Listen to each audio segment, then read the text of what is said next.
स्वस्ति न इन्द्रो वृद्धश्रवाः स्वस्ति नः पूषा विश्ववेदाः स्वस्ति नस्तार्क्ष्यो अरिष्टनेमिः स्वस्ति नो बृहस्पतिर्दधातु भद्रं कर्णेभिः शृणुयाम देवा भद्रं पश्येमाक्षवीर्यजत्राः स्थिरैरङ्गैस्तुष्टुवाभिर्व्यशेमहि देवहितं यदायुः चन्द्रमा मनसो सूर्यो अजायत श्रोत्राद्वायुश्च प्राणश्च मुखादग्निरजायत ॐ अग्निर्ज्योतिर्ज्योतिरग्निः स्वाहा अग्निर्वर्चो ज्योतिर्वर्चः स्वाहा अग्निर्ज्योतिर्ज्योतिरग्निः स्वाहा सजुर्देवेन सवित्रा सजुरात्रेन्द्रवत्या जुषाणो अग्निर्वेतु स्वाहा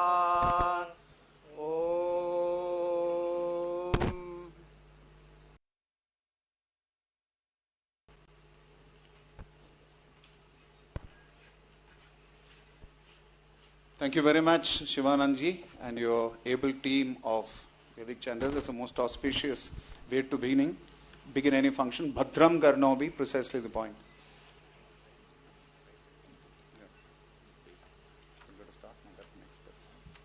So as you can see, after the ceremonial lighting of the lamp, they offered flowers. All the leading luminaries on the stage, the guests, they offered flowers to the Acharyas of recording in progress authorized Sampradayas, which is the Sri Sampradaya, originally established by Mother Lakshmi herself, and the able Acharya who propagated the teachings, the Bhavishya Acharya, who is Sripad Ramanuja Acharya.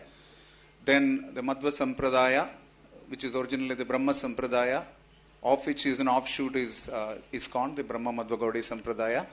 So Sripad Madhvacharya, who is nobody other than Mukhya Prana himself, and that is the Brahma Sampradaya. Then there is a Kumara Sampradaya, which was propagated a lot by Nimbaditya or Nimbarkacharya. And the fourth Sampradaya, which is Sri Sampradaya, Kumara Sampradaya, Brahma Sampradaya, and the fourth one is Rudra Sampradaya, which was originally propagated by Adi Vishnu Swami. There were 3 Vishnu Swamis subsequent to that, and 2 Vishnu Swamis subsequent to that, and later on the able branch of the Rudra Sampradaya, which is the Pushti Marga, ably propagated by Sripad Vallabhacharya. So these wonderful Acharyas, they have propagated the Supreme Lord's message, and they were offered floral tributes by our wonderful guests of honor. And then they also offered flowers to Srila A.C. Bhaktivedanta Swami Prabhupada, the founder Acharya of the International Society for Krishna Consciousness, who ably propagated the teachings of the 4 Acharyas across the world. And today, we have the guests of honor on stage. I want to request the following devotees or following participants to kindly honor our valued guests by offering a bouquet offered to the Supreme Lord himself. So I want to request Professor Sridhar. Professor Sridhar, how is Sudhir, no? Professor Sudhir. Professor Sudhir, you're here? Professor Sudhir, I want to request you to kindly offer a bouquet to welcome His Holiness Bhakti Vasudev Swami Maharaj of ISKCON. Vasudev Maharaj, as I said, is an ISKCON initiating guru, originally from Nigeria, but a US citizen and preaching across the world the principles of leadership and management studies.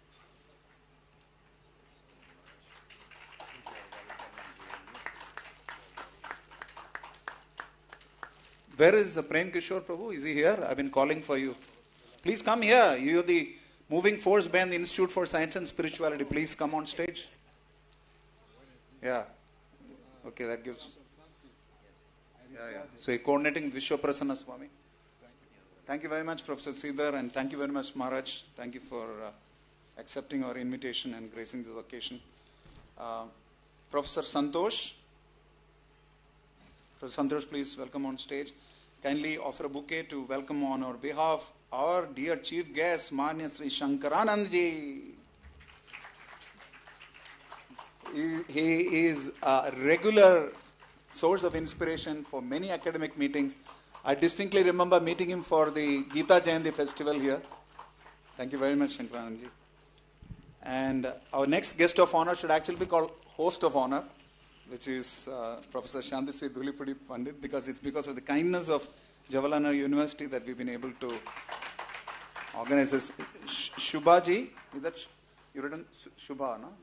Your handwriting says Meena ji, Professor Meena. Professor Meena, you there? Oh, Professor Meena, please. Our next guest of honor is also literally host of honor, because it's been due to the end-to-end ownership taken by the Central Sanskrit University that this whole conference has come about. And I personally have seen how Professor Srinivas Varakhedi was personally involved in doing this. He's a very good friend of Professor Upendra Rao, and he has been also substantial help in getting this whole thing organized. A lot of guidance right from the beginning. I want to request Dr. Guru to please come on stage and offer a bouquet on our behalf to Professor Srinivas Varakhedi.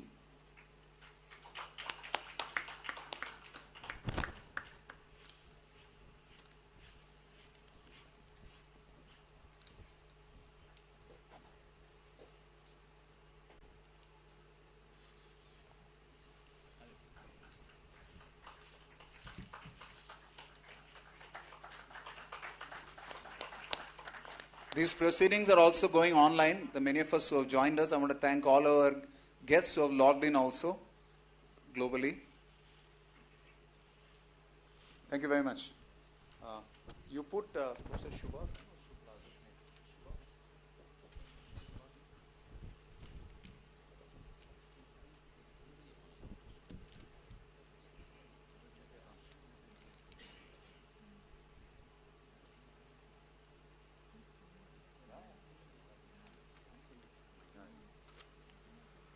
So I want to also request from our team, Prasanna Sankarshan Prabhu, to come onto the stage and offer a bouquet of honor to Professor C. Upendra Rao.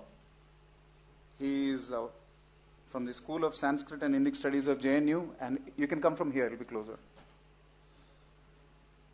Prasanna Sankarshan Prabhu is from also the Institute for Science and Spirituality of ISKCON.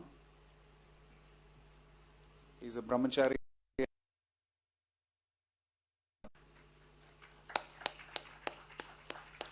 One missing link in the whole proceedings on stage is His Grace Prem Kishore Prabhu. He is currently coordinating with His Holiness Vishwaprasanna Tirtha Swamiji Maharaj, who is the Acharya of Sri Pejawar Mutt.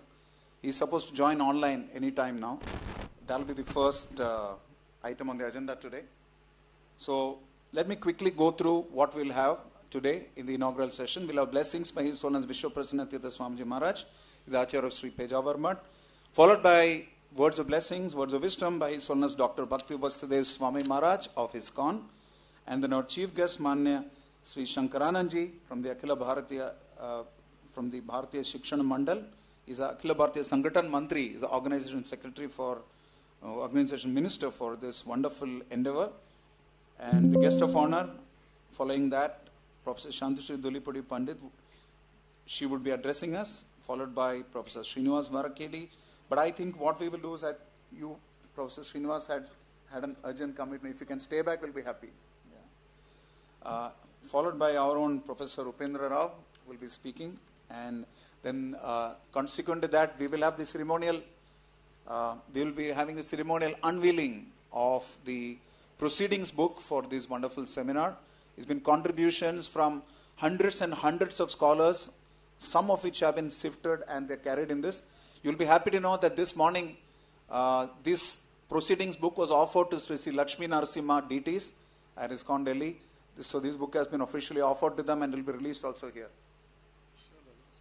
And we'll conclude with the word of thanks by Prem Kishore Prabhu from the Institute for Science and Spirituality, who's been working hard day and night with his team along with Professor Rao and the JNU and CSU teams. So without much delay, I want to request, is the online team ready? We'd like to have the address by, it'll take some time. Or should we start with Maharaj? Okay, we'll start with Maharaj and then Maharaj can log in. So I want to request without much delay, His Holiness Dr. Bhakti Vasudev Swami Maharaj to address the gathering. I have just a brief few words of introduction before Maharaj may please come on stage. So Professor Bhakti Vasudev Maharaj is an initiating guru of ISKCON, and he has been a moving force behind a lot of preaching initiatives across the world, primarily in the field of management and education. Originally his name was Vasudev Das, and as you can see, he's an initiating guru. You can see the sannyas danda in his hand. That is his blessing on us. He's a PhD, he's a consummate scholar of international repute. He has authored over 35 publications in international peer-reviewed journals. He's been invited to present at major international conferences across the globe on a regular basis.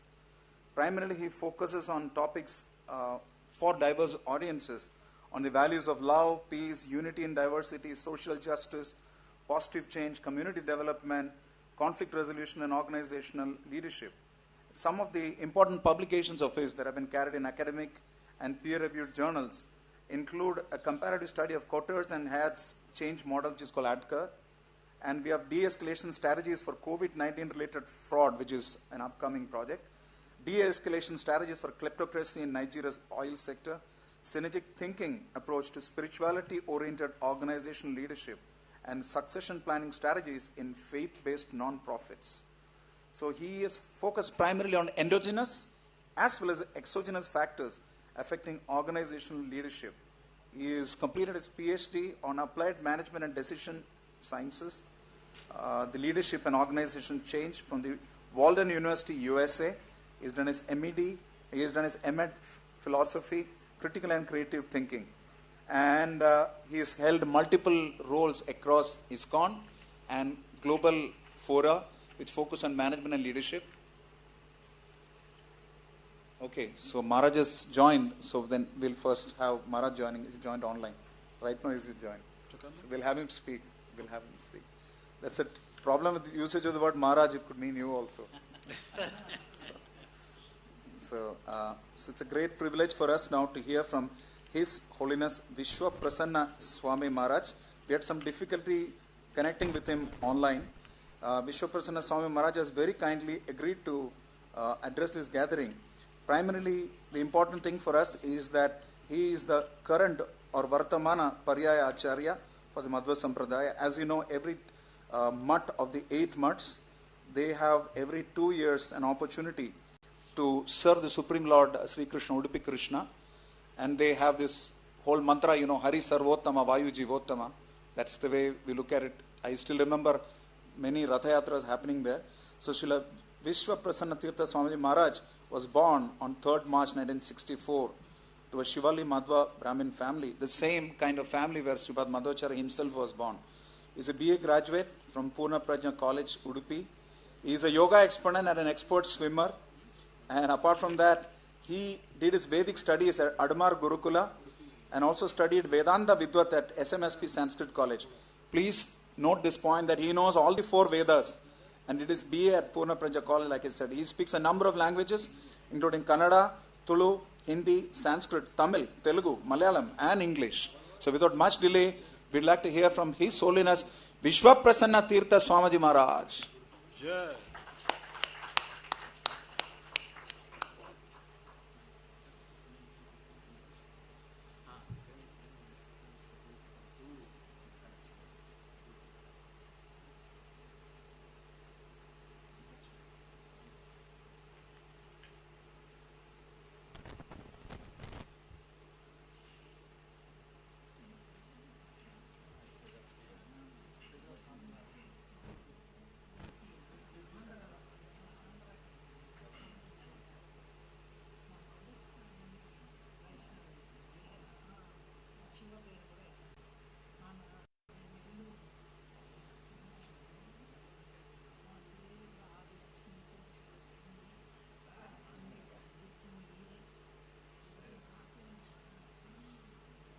when Lord Sri Krishna and Arjuna had destroyed the forest of Khandava Prastha, Maya Danava was offering Yantra Vidya to Arjuna. He offered to teach him Yantra Vidya.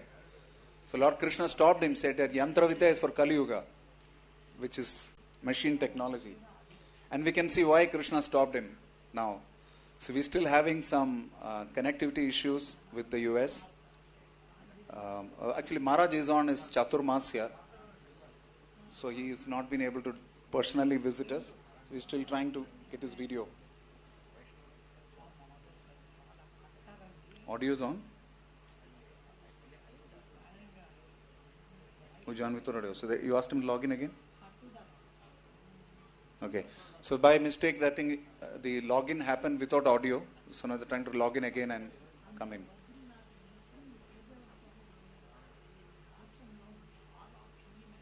Yes, Maharaj is there.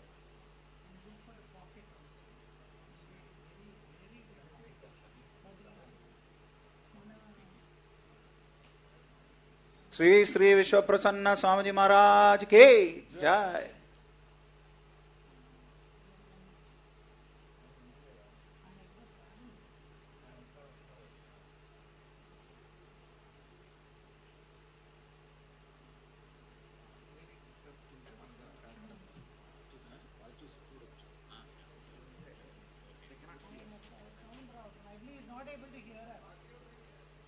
What happened was that he logged in without audio, so we asked him to log in again. Now it appears.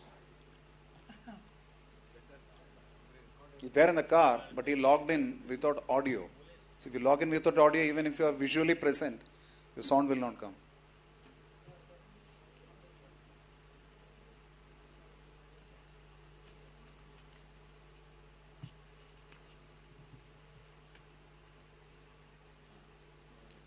Maharaj, sorry for requesting this. If you could ask your assistant to please log out and log in with audio. Can't hear also. Even our audio to them.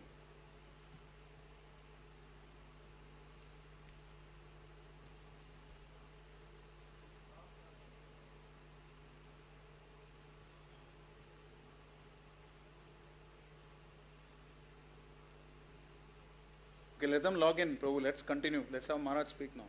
Let them log in. Maharaj, I want to request His Holiness Bhakti Vasudev Swami Maharaj of ISKCON to kindly address the gathering while the login happens. Okay. His Holiness Bhakti Vasudev Swami Maharaj.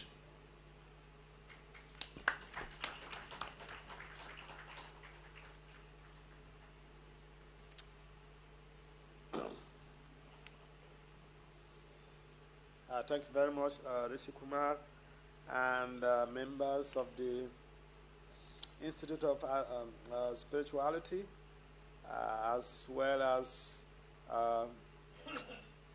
JNU University as a whole, and those who are helping to organize this, set up this conference. As a management specialist in the academy, I know setting up a conference like this is always very challenging. And so I appreciate the efforts of the organizers very much. Now, traditionally,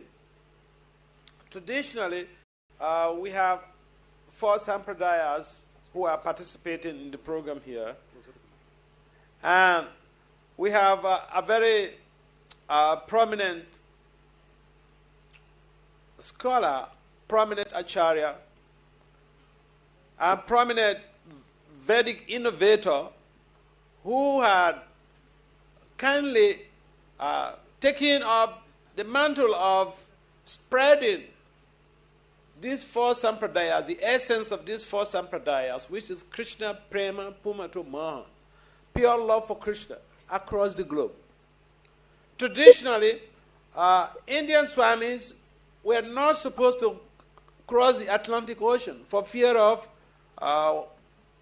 what could happen, because the material world is pada padahi vi pada, and you are on the dam, and vice versa, you're secured, so you're not supposed to travel out. But Srila Prabhupada, A.C. Bhaktivedanta Swami Prabhupada, the founder Acharya for the International Society of Krishna for Krishna Consciousness, he sailed out of India following the orders of his spiritual master, Srila Bhaktisiddhanta Saraswati Thakur Prabhupada. And practically he had nothing, financially speaking, he had no resources. But he went ahead in pursuance of the fulfillment of the order of his spiritual master to establish the International Society for Krishna Consciousness in New York. And those who have been to New York, especially at the 26th 2nd Avenue, where he established his first matchless gifts, a gift store, where he lectured Americans on the science of bhakti. If you get to that place today, it is still there and it has become a theater in New York. That was where he made his humble beginning.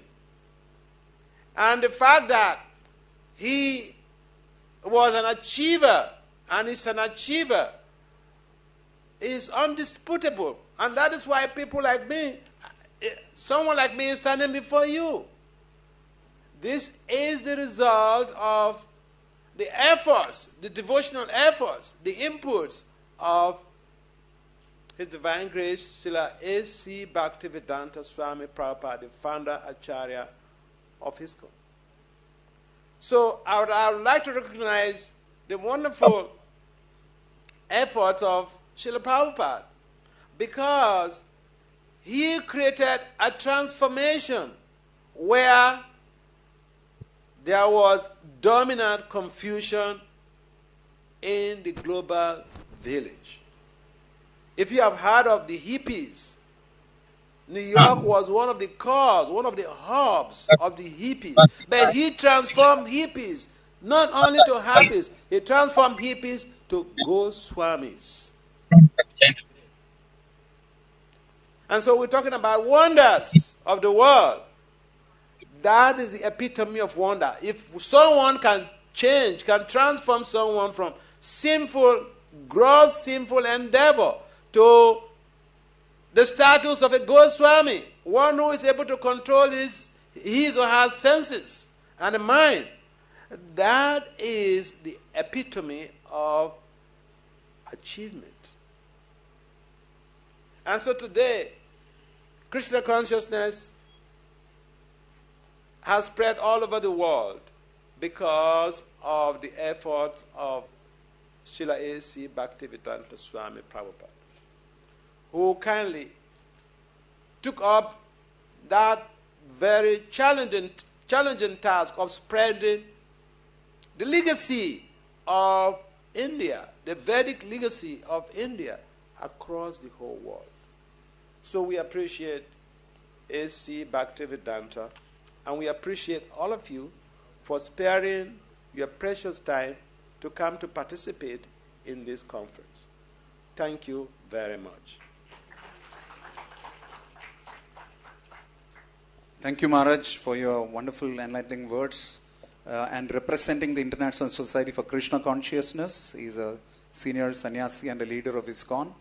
And he's also guiding light for the Institute for Science and Spirituality. I want to request Dr. Guru to please come on to the stage and offer him a memento as a token of appreciation for his services. And this very much is a standing testimony to the mercy of the Acharyas, the Sampradaya Acharyas, that by their mercy, somebody who was originally born in Nigeria, a citizen of USA, is today a Vaishnava saint and an initiating guru across the world. So please let us acknowledge this fact and thank the Acharyas for this.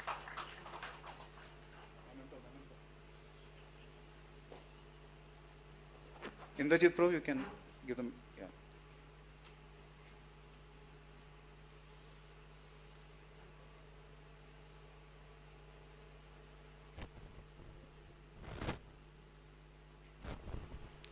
Was the Guru?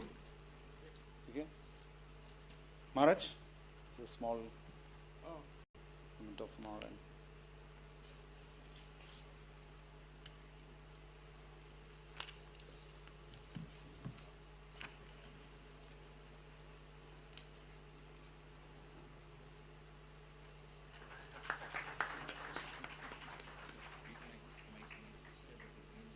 Thank you very much, Maharaj.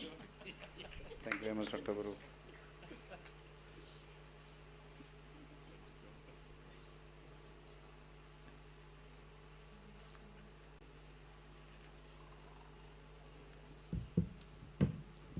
So now it's a proud privilege to hear from His Holiness Vishwa Prasanna Tirtha Swamiji Maharaj.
So obviously there is no question of any physical passing on of mementos, but we thank Maharaj from the heart. And Maharaj was saying, Jnanam teham se vijnanam idam vakshyama sheshatah yajnatva neha bhoyonyat jnatavyam avashishyate. I shall now declare unto you in full this knowledge both phenomenal and nominal, by knowing which there shall remain nothing further to be known. So this is the purpose of this conference, to ensure that all knowledge that is nominal and phenomenal is revealed unto us from the scriptures through the words of the Acharyas. Without much delay, I'd like to welcome amongst us to address all of you Manya Sri Shankaranandji, who is the Akhila Bharatiya Sanghatan Mantri from the Bharatiya Shikshan Mandal, a great source of inspiration for many of us. I'd like to have a brief introduction for him before you come, sir. This is the fact that this current environment that we live in is encouraging so much of academic inquiry into the spiritual as well. So Sri Shankarananda, he is a native of Davanagare or Davangare, as some people say, from Karnataka. He's done his education is in the field of electrical and electronics. He's been a Sangha Pracharak since 1988, that's almost 35 years. He has shouldered several responsibilities on behalf of the Sangha, and he was a National Joint Organizing Secretary of the Bharatiya Shikshan Mandal. He first took up this responsibility in 2018, and ever since that, he's been based out of Delhi. And he's also a very prominent academician, as we all know, and a very, very powerful orator, and I think the most aptly invited person for such a role as our chief guest. So welcome without much delay, Manya Sri Shankaranandji.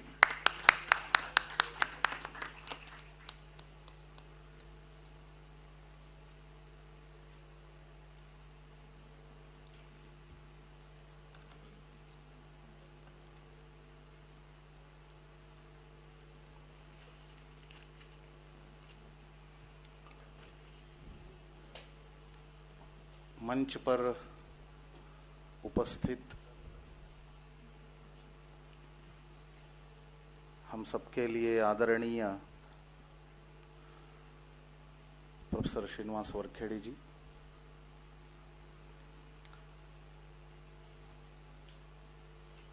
और इस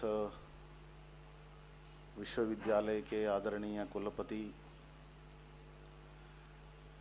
professor Shantishree जी,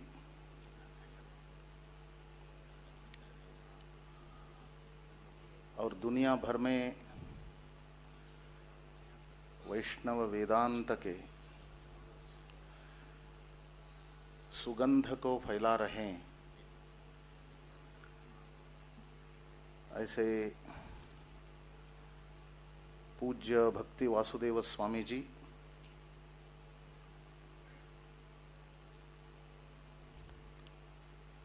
और आभासी माध्यम से हमको आशीर्वचन दिए ऐसे पूज्य विश्व प्रसन्न तीर्थ स्वामी जी,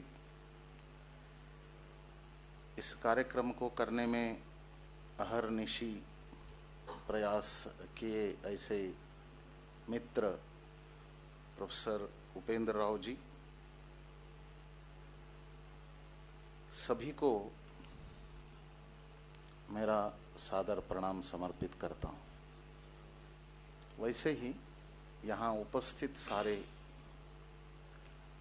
मेरे प्रिय छात्र और शिक्षक बंधु भगिनी,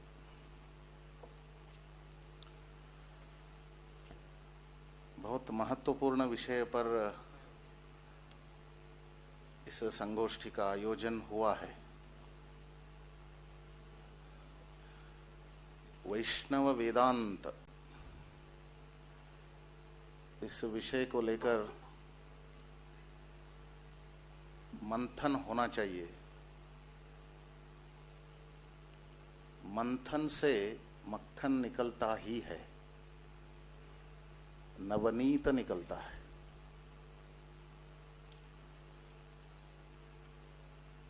जब मंथन समष्टि हित के लिए होता है, तब नवनीत निकलना सुनिश्चित है। लेकिन नवनीत अंत में निकलता है, उससे पहले सब कचरा बाहर आ ही जाता है। विष के बिना अमृत हमको प्राप्त नहीं हो सकता। इसीलिए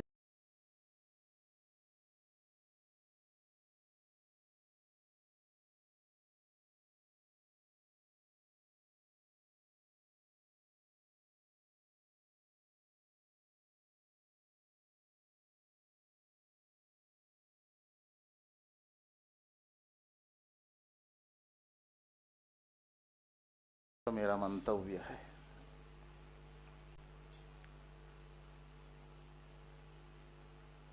इस सम्मेलन का प्राण यानी वैष्णव वेदांत का प्राण है भक्ति।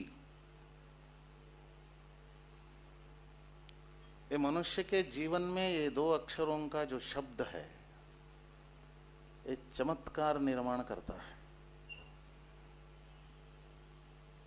इसीलिए जिस किसी मनुष्य को अपने जीवन का लक्ष्य प्राप्त करना है, साक्षात्कार की ओर जाना है, साक्षात्कार ने इंटरव्यू नहीं है, रियलाइजेशन है। साक्षात्कार की ओर जाना है तो अत्यंत सरल मार्ग भक्ति है।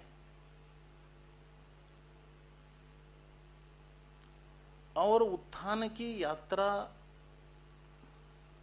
आत्म साक्षात्कार की यात्रा जो भी मनुष्य प्रारंभ करता है, एक आम जनता, एक सामान्य मनुष्य, एक अनपढ़ व्यक्ति भी आत्म साक्षात्कार इस देश में कर चुके हैं। ऐसे व्यक्तियों का भी यह अत्यंत सरल और प्रभावी मार्ग है। भक्ति के कारण एक सामान्य मनुष्य असामान्य बन जाता है।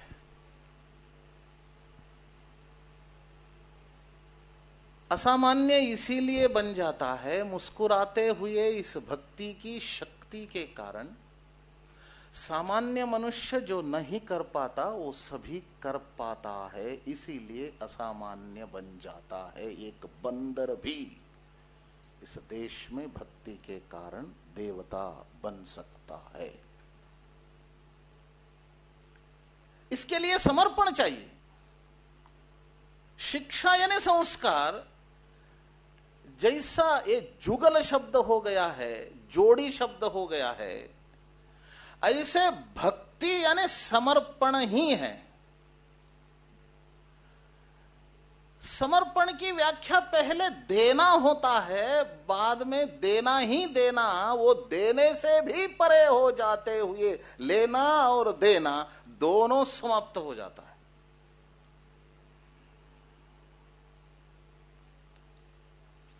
इसीलिए भक्ति की पराकाष्ठा में लेना और देना दोनों भी नहीं है। लेना तो है ही नहीं, देने से भी परे हो जाता है। भक्ति की पराकाष्ठा इतनी ऊंचाई तक, क्लाइमैक्स ऑफ भक्ति इतना सुंदर होता है तो भगवान भी भक्त का दास बन जाता है। जैसे एक शिल्पकार पत्थर में मूर्ति को अंतश्चक्षुओं से देखते हुए तराशते जाता है, अनावश्यक चीजों को तराशते हुए निकालता है, तब वह सुंदर मूर्ति दुनिया के चर्म चक्षुओं को दिखाई देती है। बाद में छोटी मोटी गलतियों को भी ठीक करते हुए इतना सुंदर बना देता है, अपना सृजन से ही वो मोहित हो जाता है, वो देखते ही रह जाता है। बाद में उसको लगता है मैं इसके सामने समर्पित हो जाऊं। ऐसे स्वयं ही तराशा हुआ उस मूर्ति के सामने दंडवत प्रणाम कर देता है, सब उसके सामने समर्पित कर देता है। शिष्याद इच्छेत पराजयम। अपने ओर से ही सृजन हुआ शिष्य के सामने समर्पित होना ये गुरु की अत्यंत श्रेष्ठ अवस्था है।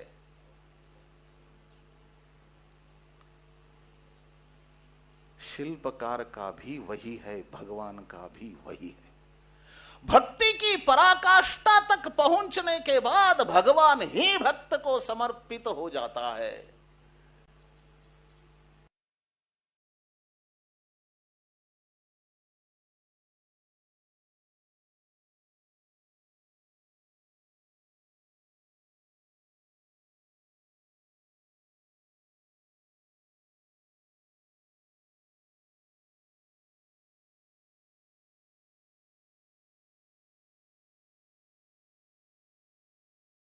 समर्पित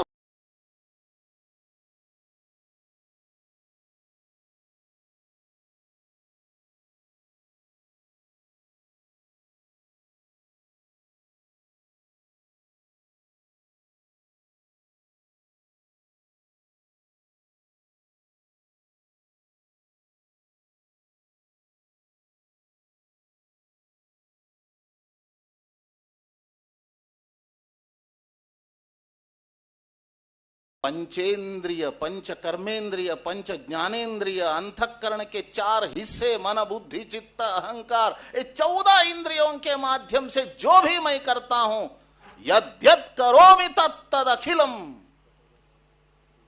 सकलम परस्मै, ये अधोरेखित करने का है समर्पण में।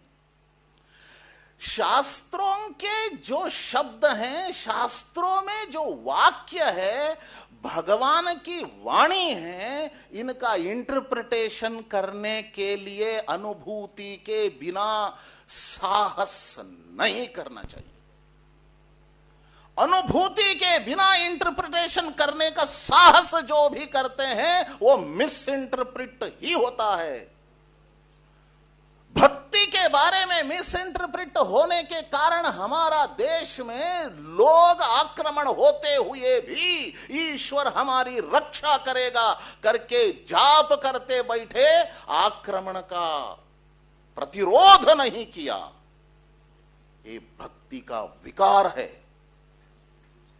इसीलिए परस्मै, यद्यत् करोमि सकलम परस्मै, यानी ये 14 इंद्रियों के माध्यम से जो भी मैं करता हूं वो परस्मै, दूसरों के हित के लिए मैं करता हूं। यही भक्ति है। इस भक्ति को नारायणायेति समर्पयामि, जो भी परहित के लिए मैं करता हूं वो नारायण के चरणों में समर्पित करता हूं। यानी परहित के लिए जो भी इन 14 इंद्रियों के माध्यम से मैं करता हूं, दूसरों के हित के लिए, उससे भी तनिक मात्र भी इच्छा प्रतिफल के रूप में मैं नहीं चाहता। ये समर्पण की पराकाष्ठा है।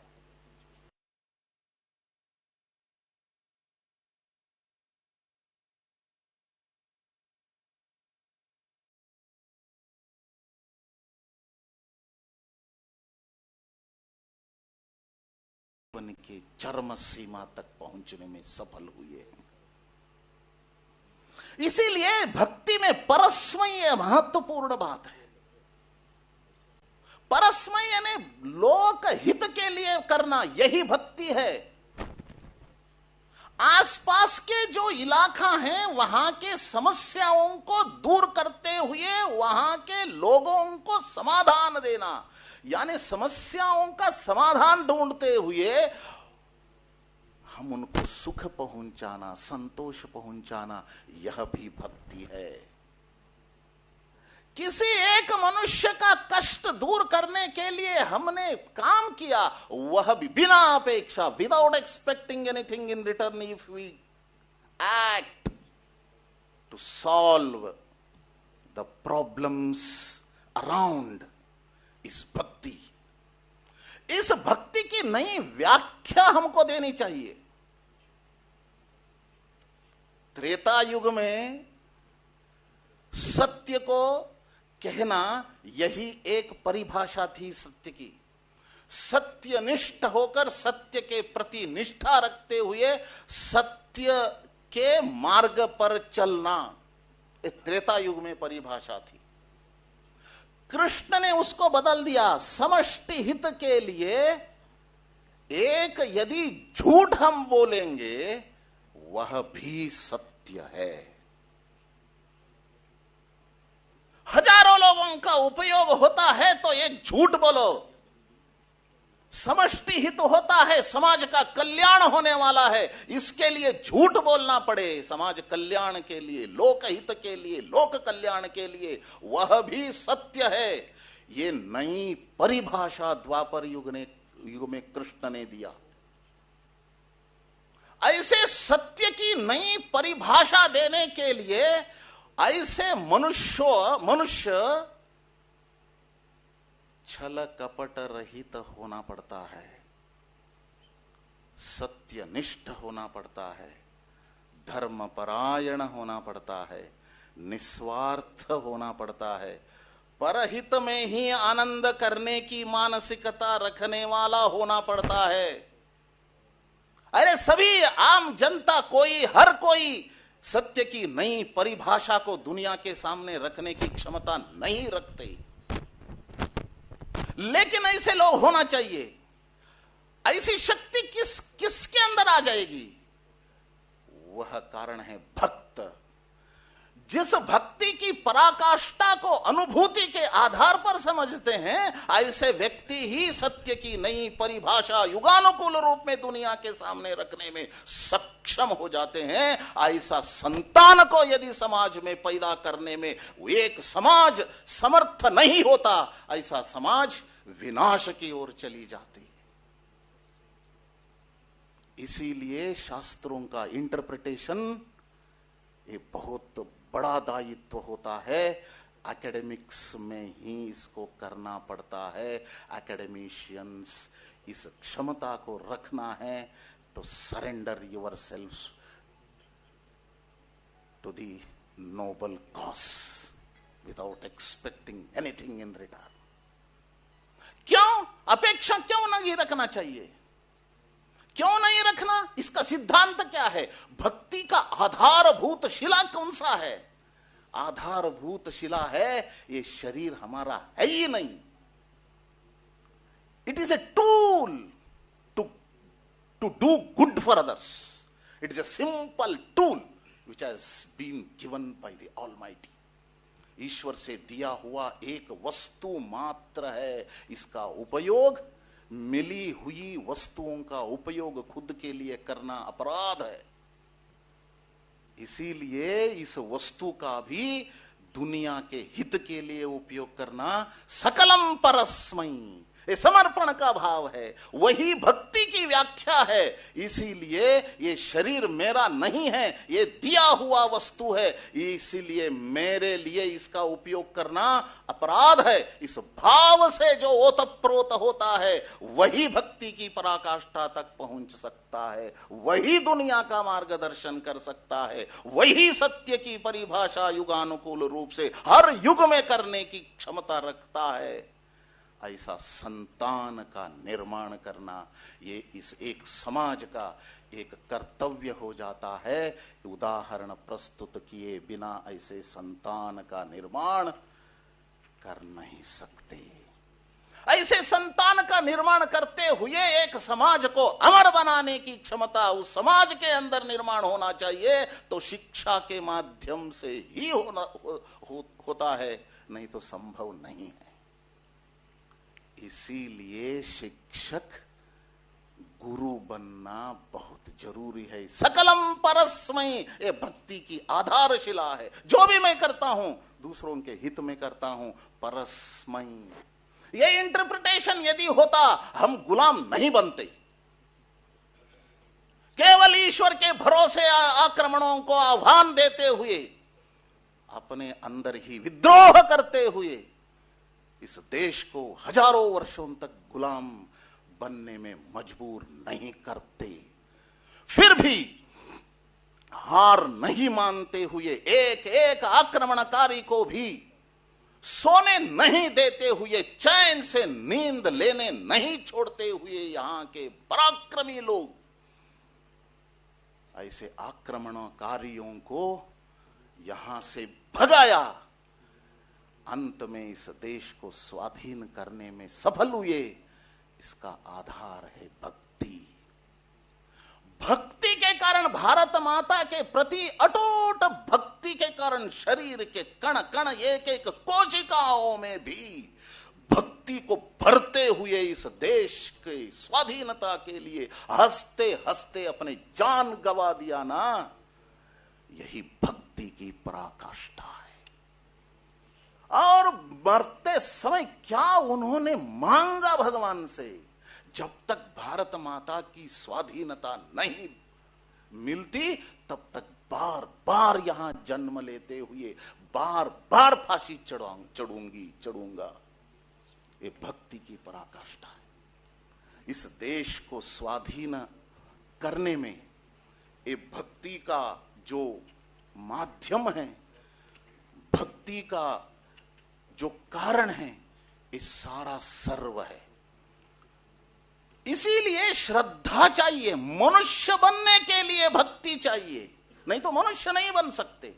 श्रद्धावान लभते ज्ञानम। ये श्रद्धा के कारण, भक्ति के कारण ज्ञान प्राप्त होता है। ज्ञान मात्र नहीं, उस ज्ञान का उपयोग करते हुए जीवन को सफल और सार्थक बनने के लिए जो कुशलताएं चाहिए, वो कुशलताएं भी इस भक्ति के कारण ही उपज होते हैं। नहीं तो कम्युनिस्ट बन जाते हैं। कम्युनिस्ट पशु भी नहीं है।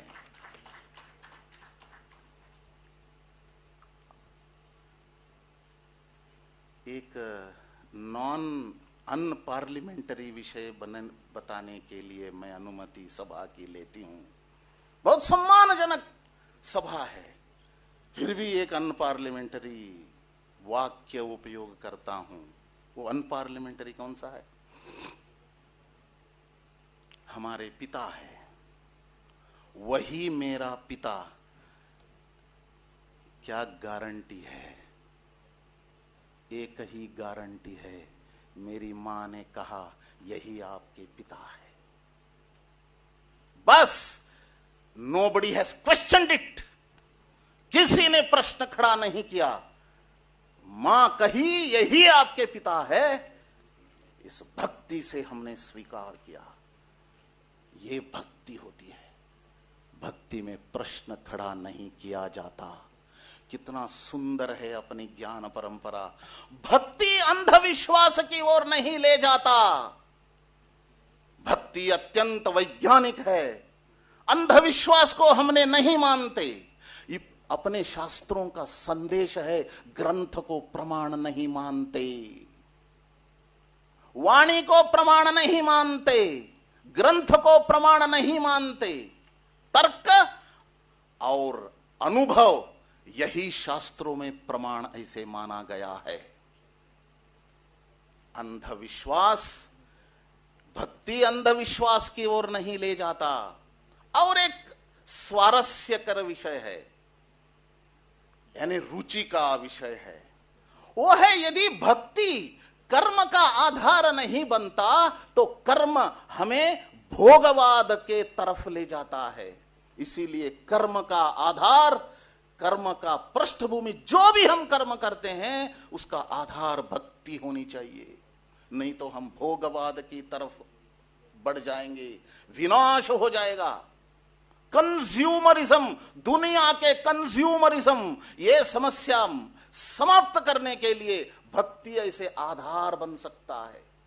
दूसरा, ज्ञान।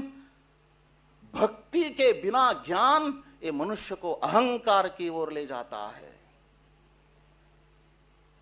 अहंकार और भोगवाद, ये दोनों मनुष्य के अंदर भय निर्माण करते हैं। ये अहंकार और भोगवाद का मूल कारण है, यानी मनुष्य के विनाश का मूल कारण, यानी भय और क्रोध का मूल कारण तीन शत्रु हैं: आलस, अज्ञान, और अहंकार, इन तीन शत्रुओं के कारण मनुष्य भय से ग्रसित हो जाता है। इससे मुक्ति पाते हुए मनुष्य जीवन में निर्भय होना चाहिए। तो भक्ति आवश्यक है। भक्ति यानी यद्यत् करोमि सकलम परस्मै नारायण एति समर्पयामि। जो भी करूंगा वो दूसरों के हित के लिए करूंगा, और करूंगा मात्र नहीं, उससे मुझे कुछ भी नहीं चाहिए। वो जो भी मिलता है वो सभी नारायण के चरणों में मैं समर्पित कर देता हूं। Surrendering our self to the greater cause. एक बंदर, वन में भटकता हुआ एक बंदर हनुमान बन सकता है इस देश में भक्ति के कारण। जो भी काम दिया जाए वो सफल ही हो जाता है। हनुमान चालीसा पढ़ते पढ़ते पढ़ते लगता है भक्ति के कारण मनुष्य कितनी ऊंचाई तक पहुंच सकता है। इस देश को, इस दुनिया को क्लाइमेट चेंज से, ग्लोबल वार्मिंग से और बेरोजगारी से, आतंकवाद से, कंज्यूमरिज्म, भोगवाद से मुक्त करते हुए इस दुनिया को एक अच्छा परिवार हम यदि बनाना चाहते हैं, वसुधैव कुटुंबकम, तो भक्ति यह नींव, जीवन का नींव बनना चाहिए। इसको प्राण तत्व के रूप में वैष्णव वेदांत स्वीकार किया। असमानता समाप्त हो गई भक्ति के कारण। कोई जाति बिरादरी नहीं रही। किसी व्यक्ति को, वस्तु को ऐसे भेद दृष्टि से देखने का जो बुराई है, ये भक्ति के कारण समाप्त हो गया। शंकराचार्य जी अद्वैत का बोध होने के बाद भी उन्होंने भक्ति पंथ को बढ़ावा दिया। इसीलिए मनुष्य जीवन की उत्थान की यात्रा में भक्ति से प्रारंभ करना चाहिए, कर्म से आगे बढ़ना चाहिए। ज्ञान को तब हम प्राप्त कर सकते हैं, तब जाकर आत्म साक्षात्कार होता है। इस मार्ग पर इस समाज को व्यक्तिगत रूप से स्वयं, हमारा परिवार, हमारा समाज, इस मार्ग पर आगे बढ़ते हुए देश को आने वाले दिनों में एक श्रेष्ठ देश के रूप में दुनिया के सामने प्रस्तुत करने का काम हम सभी मिलकर करेंगे। उसके आधार पर वसुधैव कुटुंबकम का एक बहुत बड़ा लक्ष्य ये भक्ति के आधार पर निर्माण होना चाहिए। तब जाकर दुनिया सुख से रह सकती है। इतनी ही वाणी आपके सामने रखते हुए मेरा इस वक्तव्य को विराम देता हूं। सभी को प्रणाम। Thank you very much, Manya Sri Shankaranand ji. Karomi yatyat sakalam parasmai Sriman samarpayami. He said that's wonderfully offered words, even the words as an offering to Sriman Narayana. Srila Rupa Goswami, one of the greatest scholars of medieval India and the greatest follower of Sri Chaitanya Mahaprabhu, after whom there are so many scholastic seats that have been offered in the BHU and other places. He said, Krishnartha Takila Cheshtita. Whatever we are doing should be done for the pleasure of the Lord. So thank you very much for those wonderful words. Now without much delay, I'd like to welcome amongst us our host of honor, not the guest of honor, I repeat, is our host of honor, Professor Shanti Sri Dhulipudi Pandit. I just wanted to have a brief introduction of her, although all of you know her more than me actually. By birth you are Pandit. You said that? Yeah, but he told me that he can stay. That is confirm. Okay, so just slight change in schedule. Professor Srinivas Varakeli, he has to leave urgently for another commitment, and we must really acknowledge the immense contribution that has been made by Varakeli ji and the entire team of the Central Sanskrit University. They have not only been promoting this conference, they have been promoting Sanskrit across. He is an Indian academic who is serving as a Vice Chancellor, as we know, of Central Sanskrit University. He is also simultaneously working as an acting Vice Chancellor of the Gondwana University, Gadchiroli, till date. That's recently complete. Huh? Okay, fine. And I have still got to read. I got to do my job. I have to do my job. So, he is a scholar of Nyaya and other ancient Indian Shastras, and one of the earliest traditional scholars who took up computer programming in the area of computational linguistics, and he has been awarded the Maharshi Badrana Vyas Samman by the President of India for contributions in interdisciplinary research. He is also a member of the Committee for the Vision and Roadmap for the Development of Sanskritam by the Minister of HRD, the Government of India. Without much delay, Professor Srinivasa Varakhedi.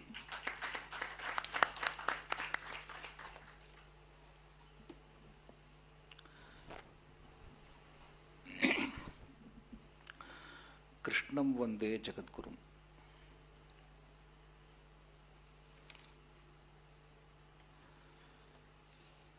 Distinguished guests on the dais,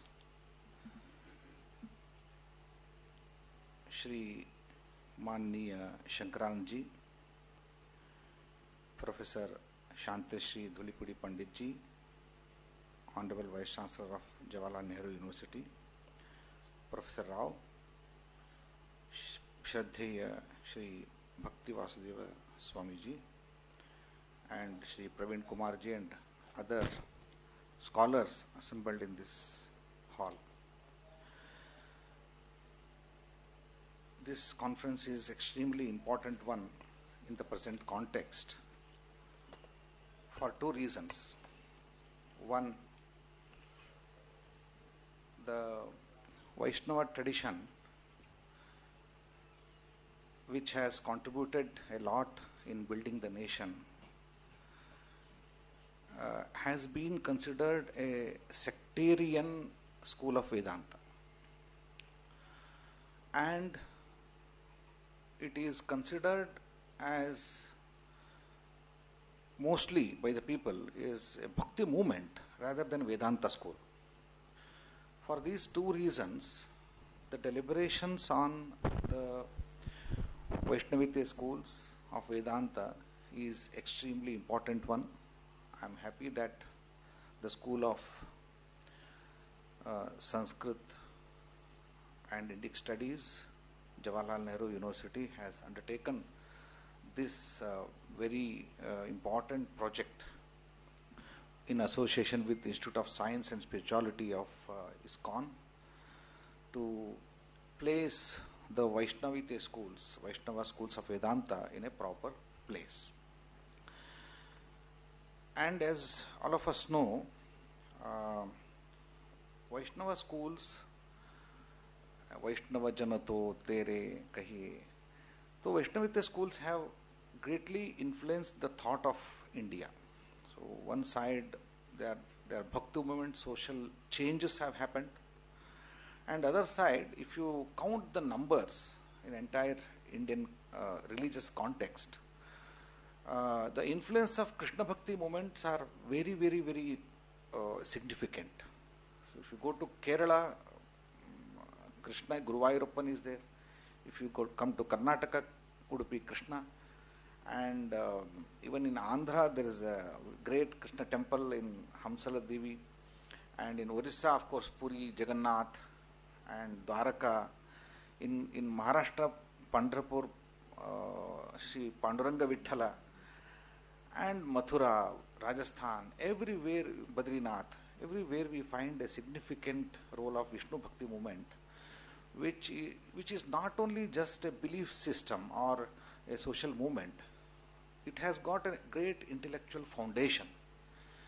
Any movement will not sustain for thousands of years without intellectual foundation. We can see Alvars or Dasa Parampara or in any other tradition of Bhakti, there is a great intellectual foundation behind that. Otherwise, the river flows, when the river flows, a river cannot sustain for thousands of years without the strong banks. The intellectual foundations, pramanas, and the Vedantic thought based on the Shruti, Smriti and Puranas is very, very foundational for any bhakti movement. So in that case, the schools of Vedanta thought, Ramanuja, Madhva, Nimbarka, and many other schools have played a very important role in shaping the bhakti movement in India.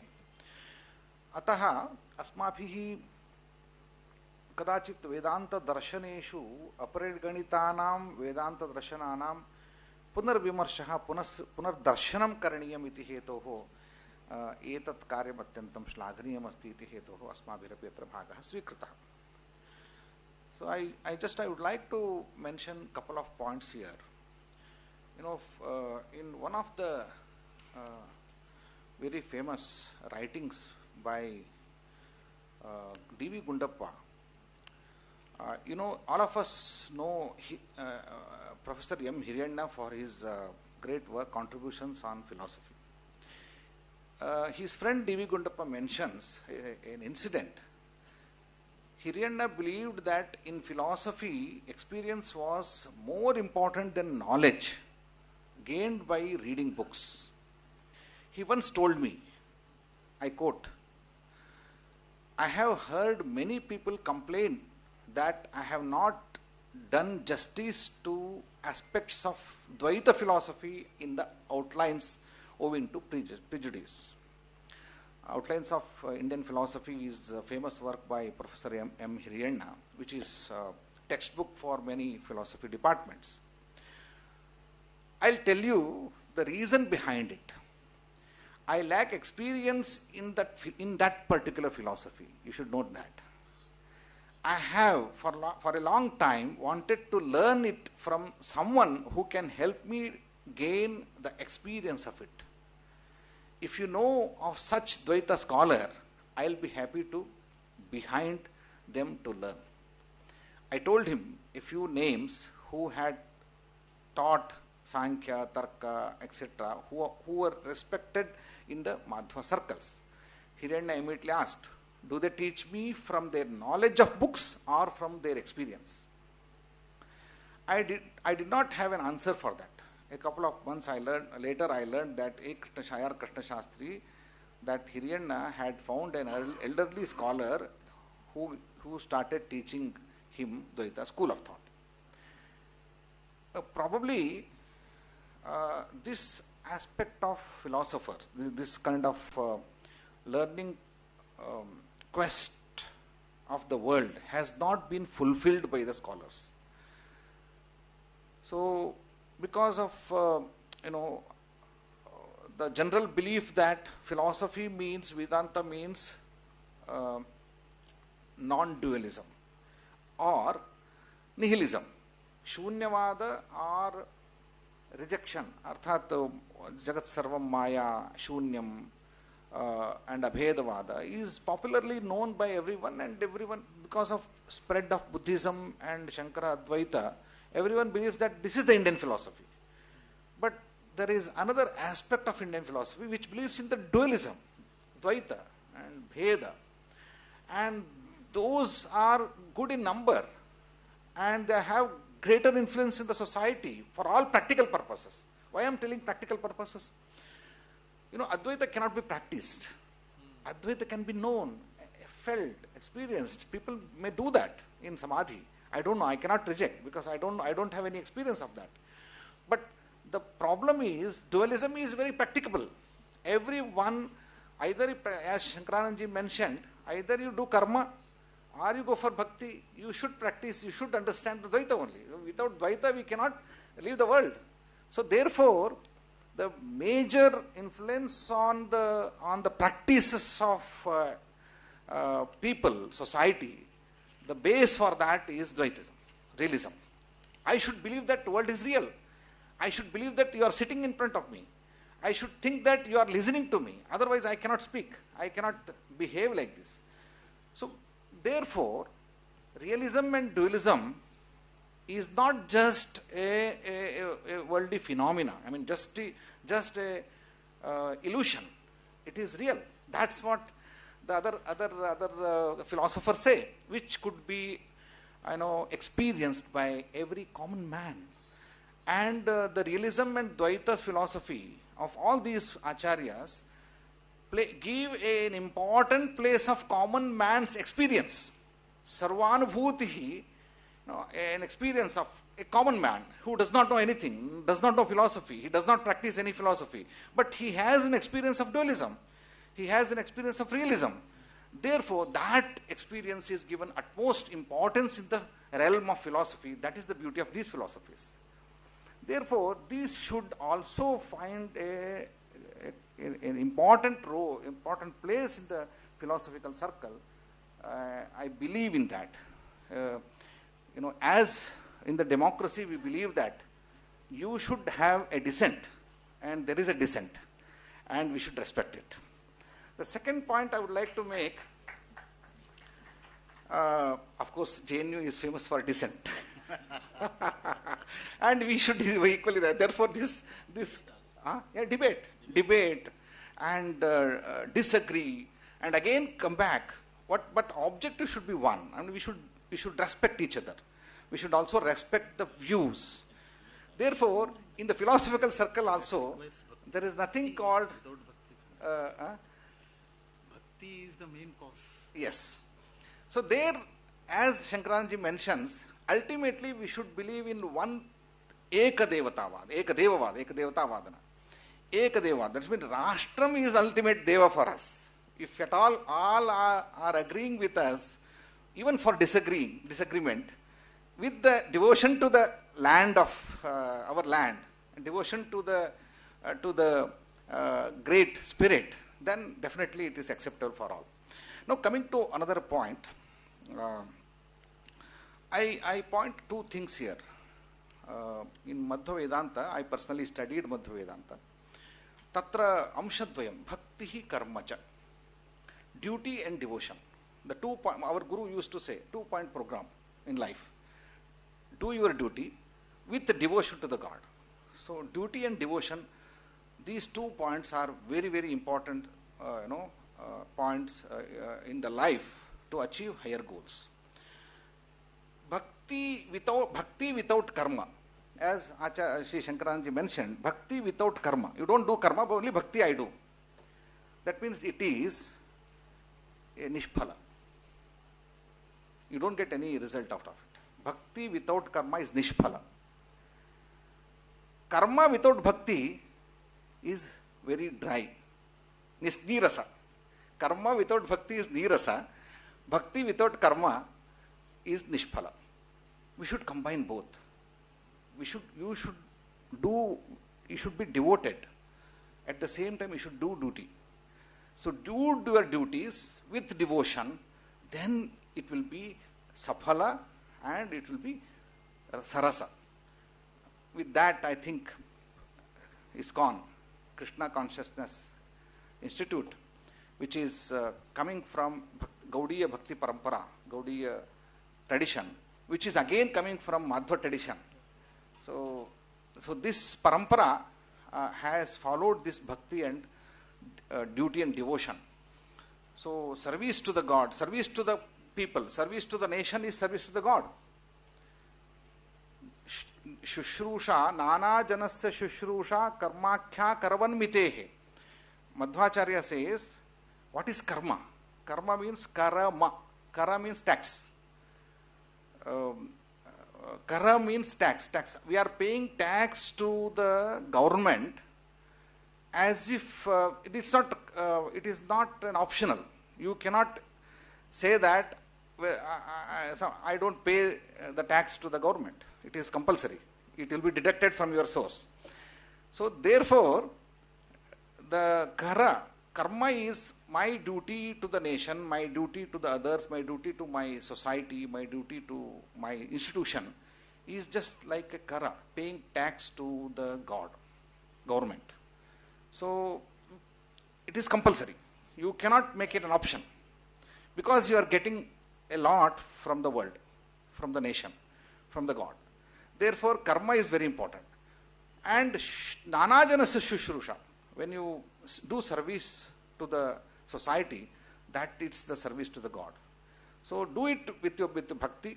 All that we do is just Bhagavad Puja.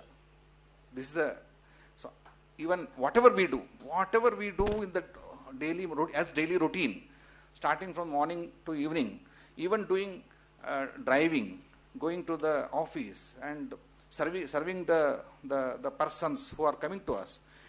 Everything is Bhagavad Puja. So this aspect of Dvaita philosophy is very important in the current context, because people either do as karma without bhakti. I have seen people performing karma, but without any devotion. But people who are devoted, they don't do karma. They just chant. So you can't you have to do both. The second point I would like to make is, even Sri Shankara Bhagavad says, Bhaktya moksha sadhana samagrayam bhaktireva gariyasi. Moksha sadhana samagrayam, Mishraji, moksha sadhana samagrayam bhaktireva gariyasi Shankara Bhagavad Padanam vachaha. अतः ज्ञानमात्रेण मोक्षः इति तु एकः वादः, ज्ञानवादः.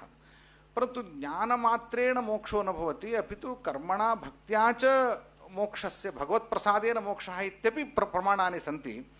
यथा वर्तते तत्र यमैवेष वृणुते तेन लभ्यः, यमैवेष वृणुते तेन लभ्यः. भगवद्वर्णं नाम भगवान् स्वीकरोति इत्यस्य अर्थः भक्त्या यः प्रपन्नः शरणागतः, अहं भक्त्या त्वनन्यया लभ्यः अहमेवं विधोऽर्जुन, भक्त्या त्वनन्यया लभ्यः.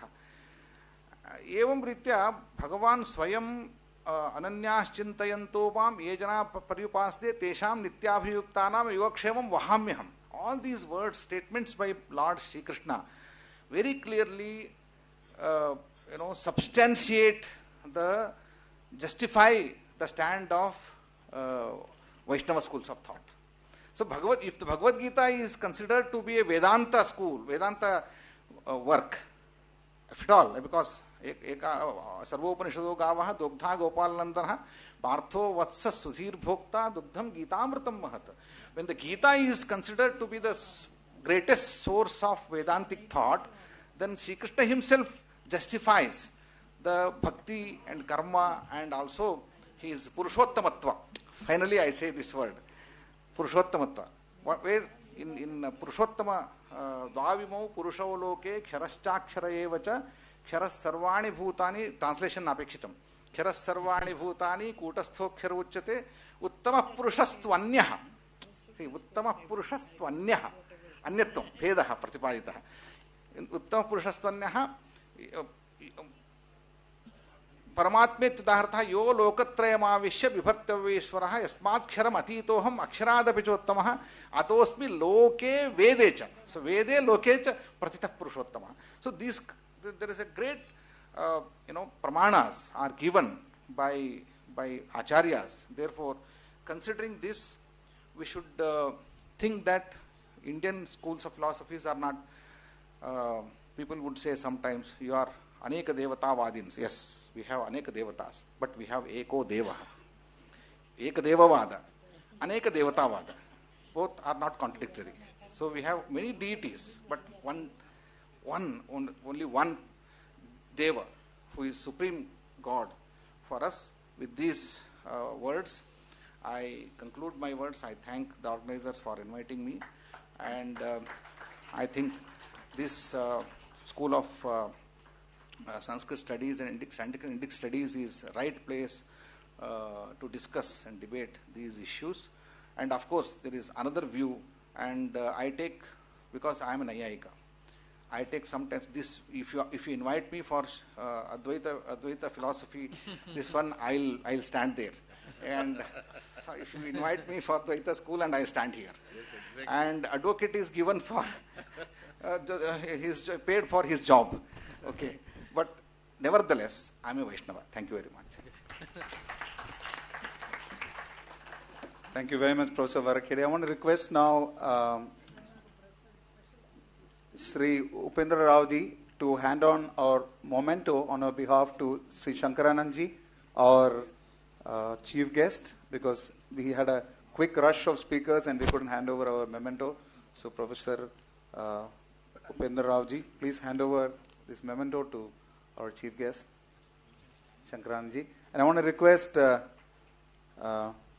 His Grace Prem Kishore Prabhu the director for our Institute for Science and Spirituality, to hand over our token of gratitude and memento to Professor Varakhedi. Thank you, Shankaranandji, for your immense words of wisdom and powerful inspiration. Thank you very much. And thank you, Professor Varakhedi. So, Acharyas say that yo haresh cheva jivena bhedavakta hare priyaha. One who speaks that the Lord and the living entity are different. That means he is special. He is very dear to Krishna. And the Taittiriya Upanishad says that yato va imani bhutani jayante yanajatani jivanti yat prayanta visamvishanti iti. So that from which everything emanates, that from which everything is sustained, and that into which everything dissolves. That is the Supreme Lord. And that Supreme Lord is the basis of the Brahman. Brahmanohi pratishtaham. So therefore that's the very essence of this conference.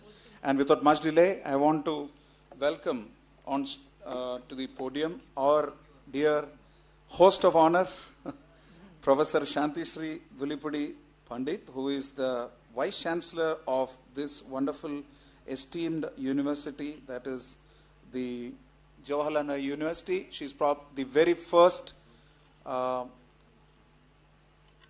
lady Vice Chancellor of this institution. It's been a very, very long time.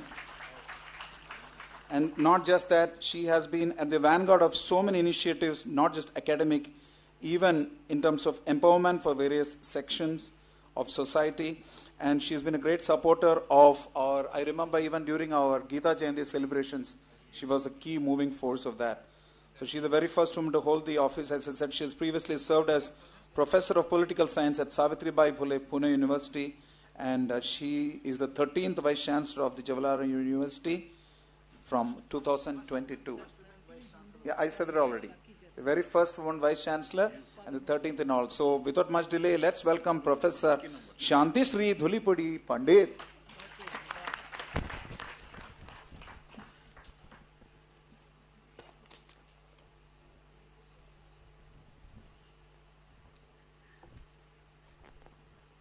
सबको मेरा नमस्कार.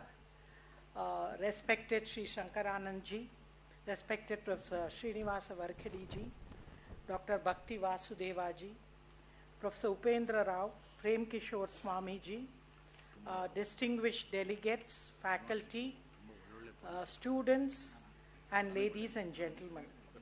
I would say that I'm not a scholar like the rest of them in this area. I'm a person from international relations and international politics, so I would rather speak like a lay person of what I understand of the topic of Vaishnavism and Vedanta. I would say that I would also like to thank the Institute of Science and Spirituality, as well as the Department, Professor Upendra Rao and his School of Sanskrit and Indic Studies, for bringing into JNU ideas that so long has been very foreign to us. So welcome to JNU. JNU creates narratives, and I think you're enriching JNU by coming to JNU. And here we prove that knowledge is free and multiple narratives. Science and spirituality has been a part of the Indic tradition. We have never been an anti-science civilization. We never said the world is flat or the woman is made from the rib of a man. We don't have such myths. But still, our facts are called myths. And there are other facts, the Abrahamic, do not call theirs. So I would say we are the most scientific civilization as well as a nature-centric civilization. We don't believe in human centricism. Hence, I'm happy that this conference of 2 days will connect, bridge tradition with modernity, realm with region, change with continuity, and myth with reality, because all our philosophies are as much reality. Just now I thank Professor Varkhedi to tell us that Dvaita believes in reality as well, not just illusion.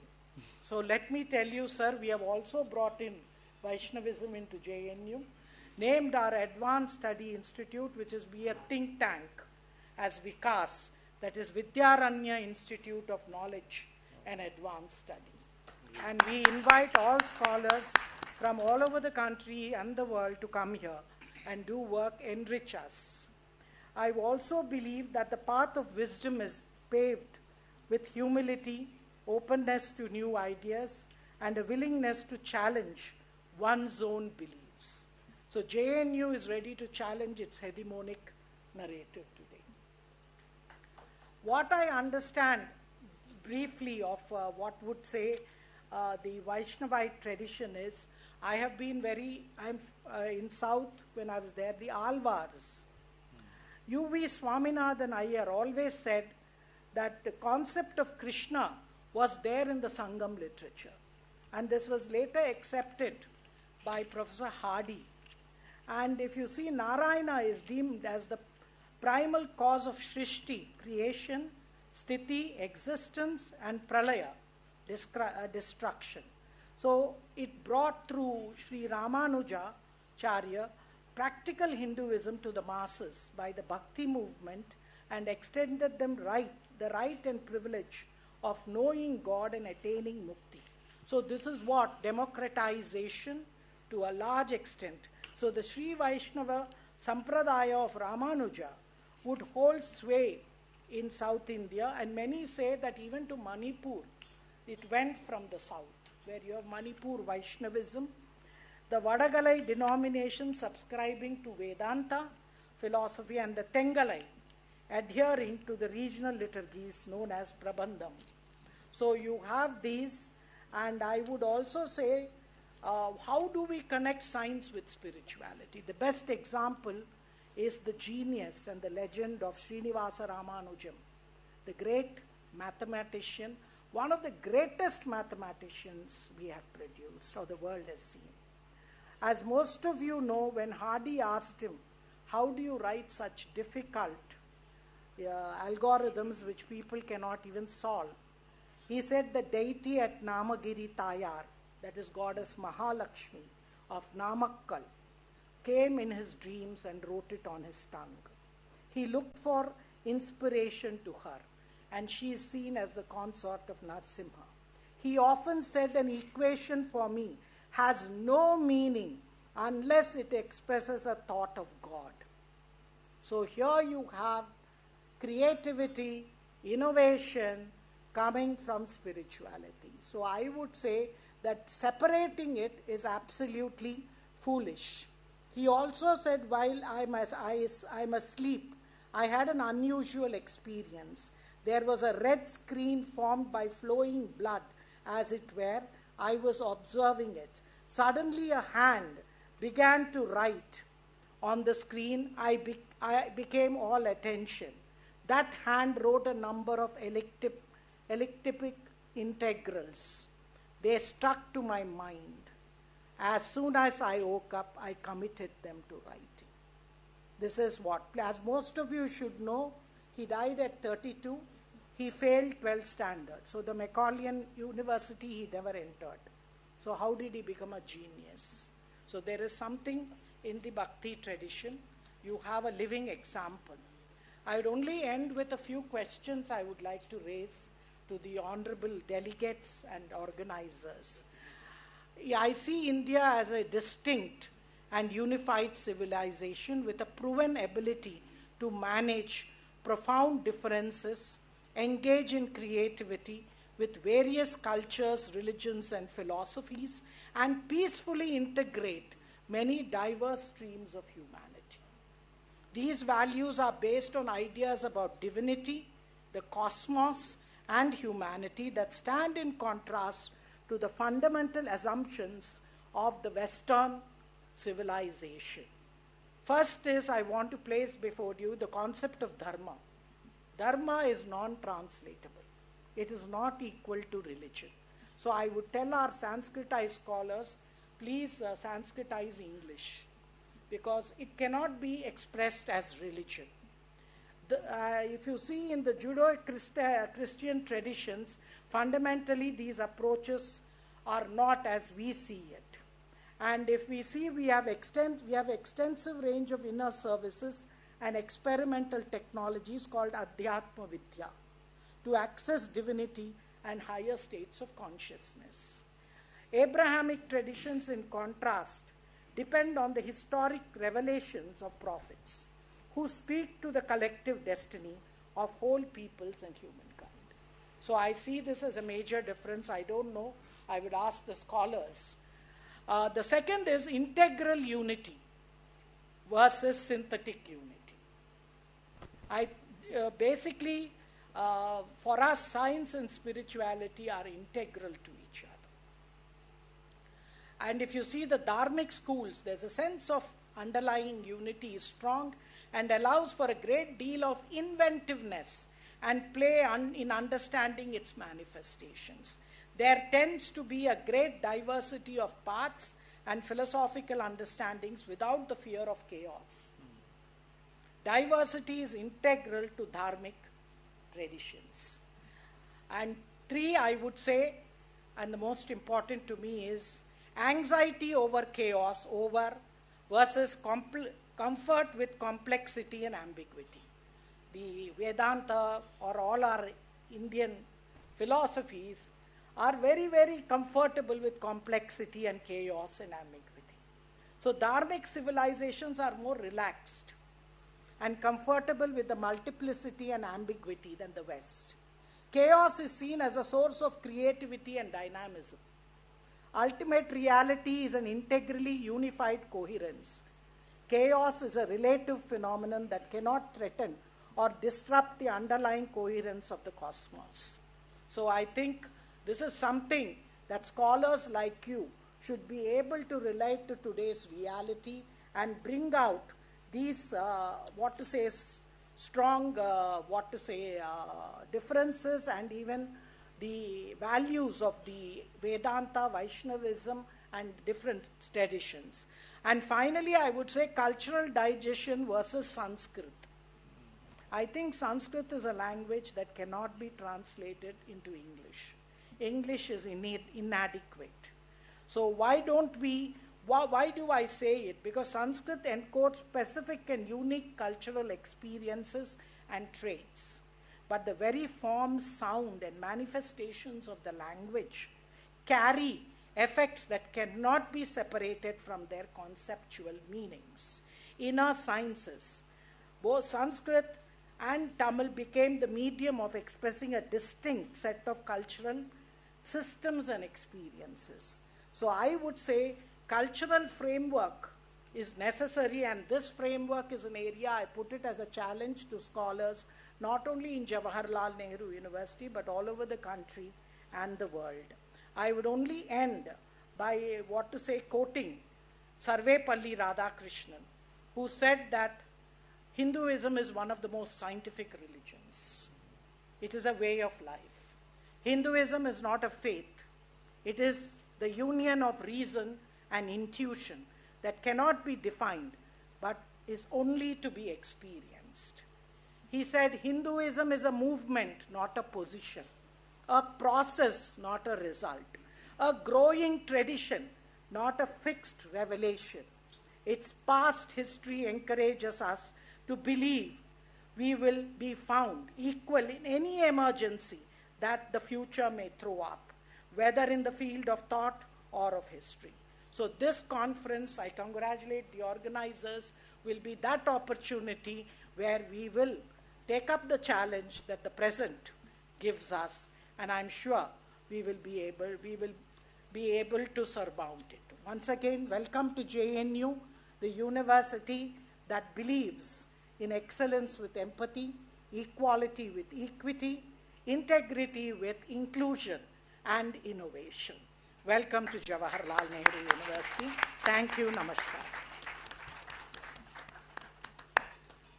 Great words of welcome.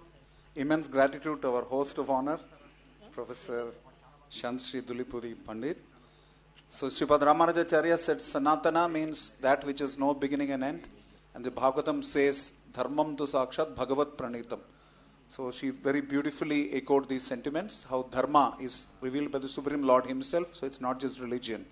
So as a token of gratitude from our end, I want to request His Holiness Bhakti Vasudev Swami Maharaj to kindly hand over a token of appreciation, a memento to to Professor Shantishri Dhulipudi Pandit.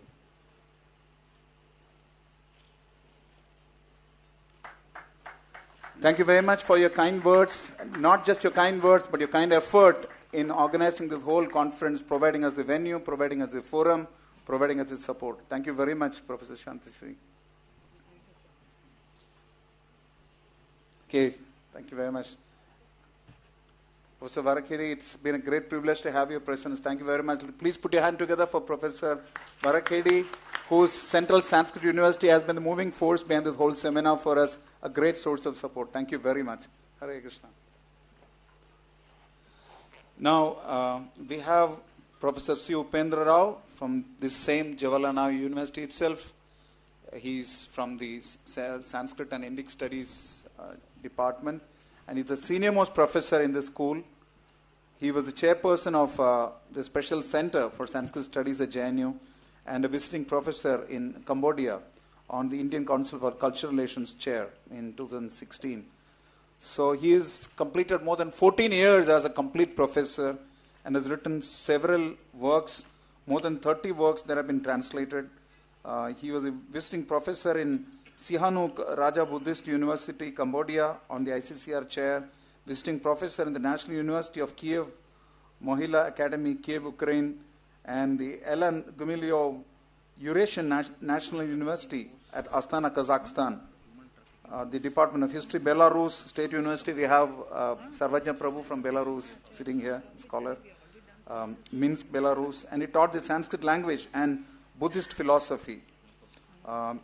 And it's endless, a whole list of credentials. His 3 Sanskrit Khandagavyas are translated into Bulgarian, Russian, and Kazakh languages. That's an immense roll of honor. Please put your hands together for Professor C. Upendra Rao, who's been a great support for the Institute for Science and Spirituality in organizing this seminar at JNU. Thank you very much, Professor Rao. Please.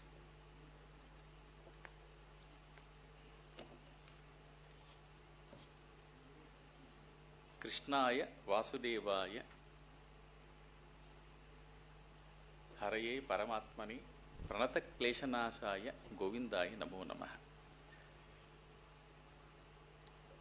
Mukam karoti vachalam pangum langhayate girim yat krupa tamaham vande paramananda madhavam. Respected chief guest of today's program, Shankaranandji, respected Vice Chancellor of Jawaharlal Nehru University, Professor Shantishri Dhulipudi Pandit, and Swamiji, respected Bhakti Vasudeva Swamiji, and Professor Srinivas Varkediji, who was here, and Praveen Kumar Prabhu, who is from ISKCON. So now,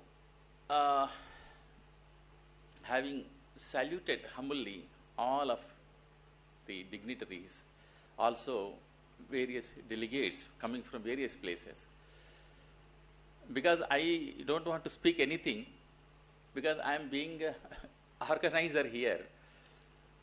My words are not coming out, because if you invite me to your places, I can speak more and more. But here, this is my own place, and also I am very much engaged in activities here for several days. So I don't know what to speak. And I am very happy that our colleagues, Professor Sudhir and Professor Gopal Meena and Professor Rajneesh Mishraji and Professor Santosh Shukla, Hariram Mishra, they are all present here, and also many other faculty from JNU. So when we were organizing this conference, when we went to Shankaranandji, he asked, what is the uddesha of your conference? Then that is a basic question. Then I explained to him that our uddesha is, that is very important, because prayojana manuddishya namandopi pravartate. So what is the prayojana of this seminar? I also started thinking. I had the idea, but again I started thinking, because the prayojana is to spread the spirituality, to popularize the Vaishnava literature. We have plenty of Sanskrit literature in Vaishnavism. For your information, all Sanskrit people know in Vedanta, we have many texts which are not known to the people even today. We have big, large corpus of the texts in Vaishnava Vedanta. You take the texts of Ramanujacharya. I'm talking academically, not for everybody. Academically, even for Sanskrit people, I'm giving information. How many books of Ramanujacharya you know that? How many books of Madhvacharya we know? How many books of Jiva Goswami, Rupa Goswami literature we know? So all these texts are in Sanskrit.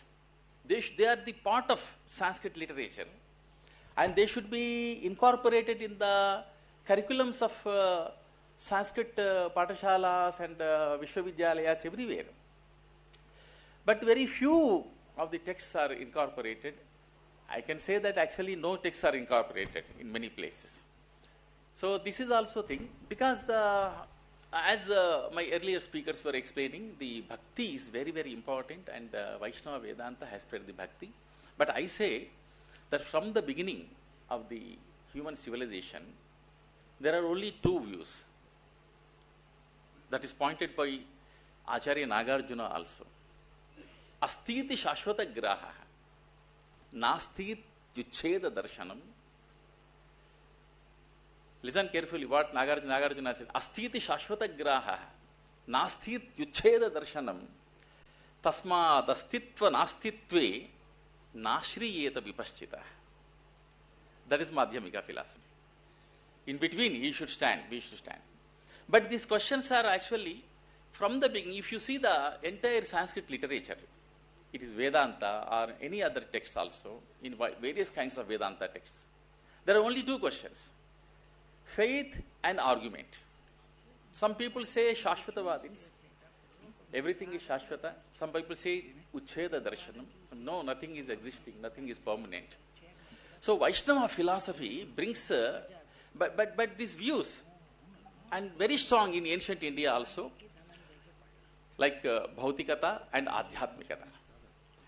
But Vaishnava, and this again and again it was discussed in our entire Shastras. And many times our Acharyas in our Hindu Dharma, they came to the conclusion there is a reason. Asti, Shashvata, जो शाश्वत का जो पंथा है ना, उसी को स्वीकार किए हैं, क्योंकि जगत का कारण है. Ramanujacharya says, because Ramanujacharya, he accepts three things: Chit, Achit and Ishvara. He also says Advaita, but Vishishta Advaita. But Chit, Achit, Ishvara is only existing actually. He also says Ishvara only is existing, but what kind of Ishvara is existing? Who is associated with Chit and Achit. That kind of Ishvara is existing. So, Chit is a Jiva, Achit is a Prakriti. So, only Ishvara is the independent. Ishvara is the Swatantra. That is what our Acharya said again and again. Because Chit and Achit are the Karyas, Ishvara is the Karana. So, without Karana, this Karya cannot come into the existence. So, after understanding this, they not only wrote the texts, they realized that whatever Sanskrit they wrote in Sanskrit, that is after realization they wrote. But the problem is we are only studying. And also, let me take advantage to say one more thing in this context. Often people think that practicals are only in science. And when we come to Sanskrit subject, there are no practicals. This only we can study. But the problem is coming from there actually. The entire Sanskrit literature is very, very practical. Oh, practical hai. Everything we should experience. Only experience, then we have to study. But the problem is we think that we don't have practicals and we can only study and just we can recite. Because we say many things. Vachane ka daridrata. We can just say many things, no problem. But the thing is, if you analyze these Shastras, they experienced everything. Sanskrit साहित्य में पूरा आचरण प्रधान साहित्य है. समस्या ये है कि हम केवल पढ़ने तक सीमित कर दिए. प्रैक्टिकल्स ज्यादा संस्कृत में ही होना चाहिए. So, इस दृष्टि से they understood that there is a reason for this entire world, and that is Ishvara. And this world is also real. Madhvacharya says that Jagat Pravaha Satyoyam Pancha Veda Samanvitaha. He says that. There are kinds of, that is philosophical, but he says that even the world is existing, even this world is real. So, when we think the world is real, you will completely, because this Sagunopasana, Vaishnava teachers have given so much boost for this Sagunopasana. As long as you think that the Paramatma is Nirguna, you cannot do anything, any worship. That worship is very important. And I think that for Hindu Dharma, Vaishnava philosophy is very, very important, because we only say that Hindus, but we are not doing anything. Please think about this. If you are Hindu, you have to do at least 5 minutes worship every day in your house. कोई प्रार्थना करना है, कोई पूजा करना है, कुछ भी नहीं है, प्रार्थना नहीं है, पूजा नहीं है, just you say Hindu. How can it is possible? So that element is there in Vaishnava philosophy, and the Vaishnava teachers gave importance to that bhakti. And because the enlightenment, moksha, is possible only through bhakti. Jiva can get enlightenment and he can reach the Paramatma through the bhakti. And Krishna also says the same thing, Yo mat bhakta same priya. So without understanding this, the importance of the bhakti, without understanding the importance of this prapatti and surrender, we cannot understand the Hindu Dharma clearly. And also this Gaudiya Vaishnava Parampara, which tells about the surrender. One of my students was asking, why you call everybody Prabhu, Prabhu? I always call Prem Kishore Prabhu. Prabhu matlab kya hai? So then I explained to him that, you see, Prabhu means we are actually low profile ho rahe hai, unko Prabhu hum bana rahe hai. So we are thinking, I am your Dasa and you are my Prabhu. That mentality should be there even in academics. Even in JNU and also in every university, this is the great problem. Everybody thinks that I am the Lord. So that that mentality will go only when you understand this philosophy properly. When you call also Prabhu, others. Because what Kulashekara says in Mukundamala, Tvad Bhrutya Bhrutya Paricharaka Bhrutya Bhrutya Bhrutchasya Bhrutya iti Mamsmara Lokanatha. Hey Krishna, मैं आपके जो भृत्य है उसका भृत्य का उसके परिचारक का भृत्य का भृत्य हूँ मैं. तो in this way we should understand, ऐसे जो है ना अहंकार विमूढ़ात्मा कर्ता हम इति मन्यते. हमको ज्यादा अहंकार जब हो जाता है तो मैं ही कर रहा हूँ ऐसा सोचते हैं. Actually you are not doing anything. Everything is happening.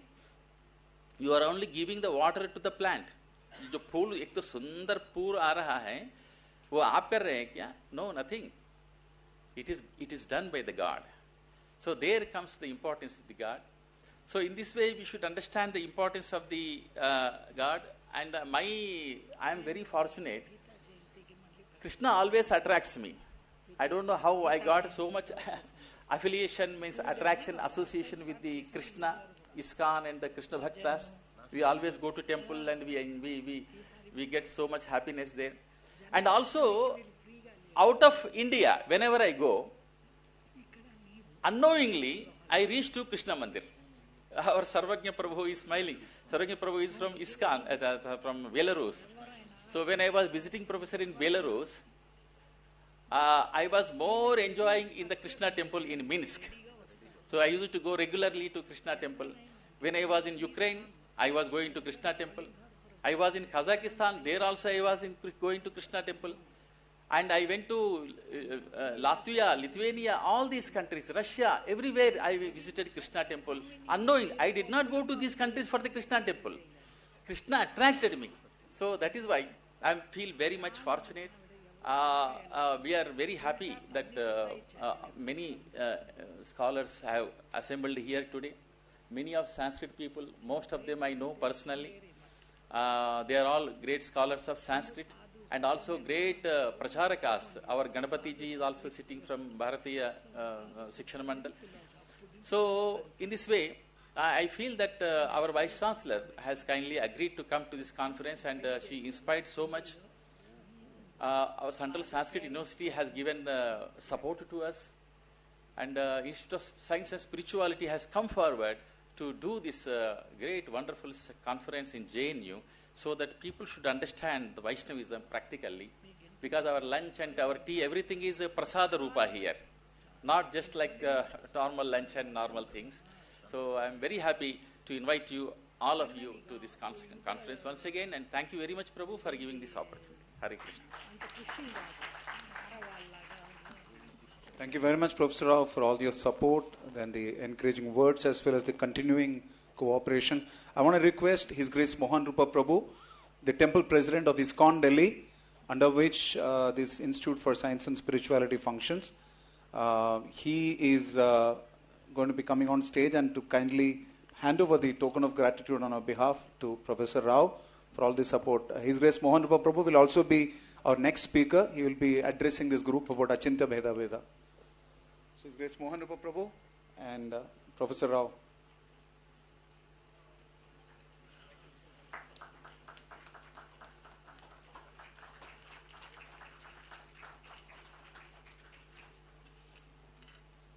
Thank you very much, Professor Rao. Without much delay, we come to the business end of the meeting, so to say.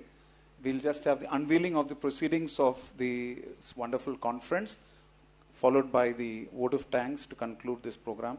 I promise the vote of thanks will be brief, because our Honorable Vice Chancellor and our Honorable Chief Guest have a lot of commitments.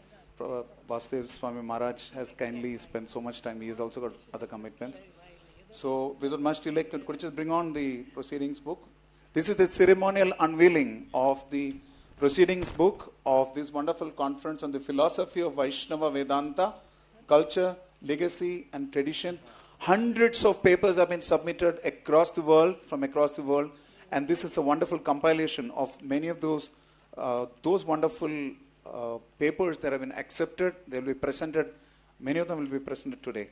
So I want to request all the honorable dignitaries on stage to kindly unveil this book and display it to all of us.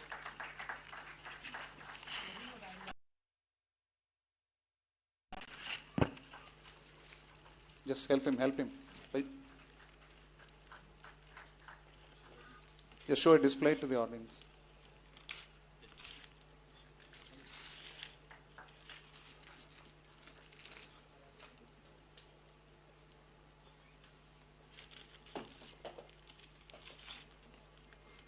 तर्क प्रतिष्ठो श्रुतियो विभिन्नम नासो मनिस्तस्य मतं न भिन्नम धर्मस्य तत्त्वं निहितं गुहाया महाजनो येन कथयसपन्ता. So in the footpath, in the footsteps of this wonderful sato vrittehe, or the wonderful Vaishnava Acharyas, these beautiful offerings of love and devotion apart from scholastic erudition. Please put your hands together for the ceremonial unveiling of the proceedings book of this conference on the philosophy of Vaishnava Vedanta. Thank you very much. Kindly off this light and please take it.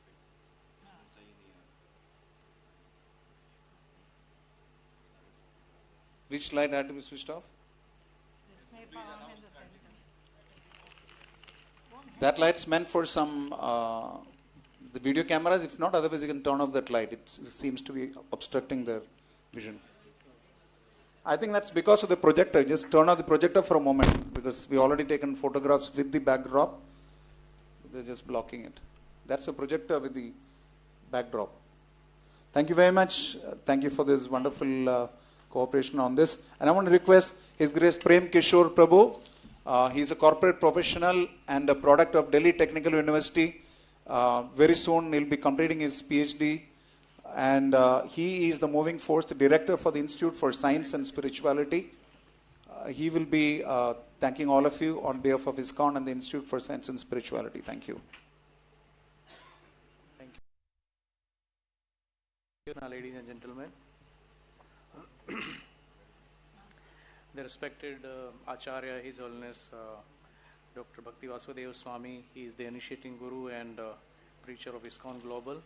Our esteemed chief guest, Manya Shri Shankaranandji, Akhil Bharatiya Sangathan Mantri, Bharatiya Shikshan Mandal. Our guest of honor, Professor Shanti Shri Dulipudi Pandit, Vice Chancellor JNU. Our guest of honor, Professor Srinivas Varakhedi, he just left. and our conference chair, Professor Sivpendra Rao from School of Sanskrit and Indic Studies, JNU, and esteemed scholars, participants and enthusiasts. A very good morning and Hare Krishna to all of you. I stand before you today with a profound sense of gratitude and enthusiasm as the conference coordinator and director of the Institute for Science and Spirituality, ISKCON Delhi. It's an honor to welcome you all in this exceptional event, and I extend my heartfelt thanks for gracing us with your esteemed presence. Before we delve into the significance of our conference on the philosophy of Vaishnava Vedanta, let me take you on a brief journey through the remarkable history of Institute for Science and Spirituality. Our institute made its humble beginning in the year 2001, driven by a vision to bridge the gap between science and spirituality, as Professor Shanti Shri Dhulipudi elaborated on the relation between science and spirituality. They are the on synthesizing aspect of our Vedantic tradition for science and spirituality.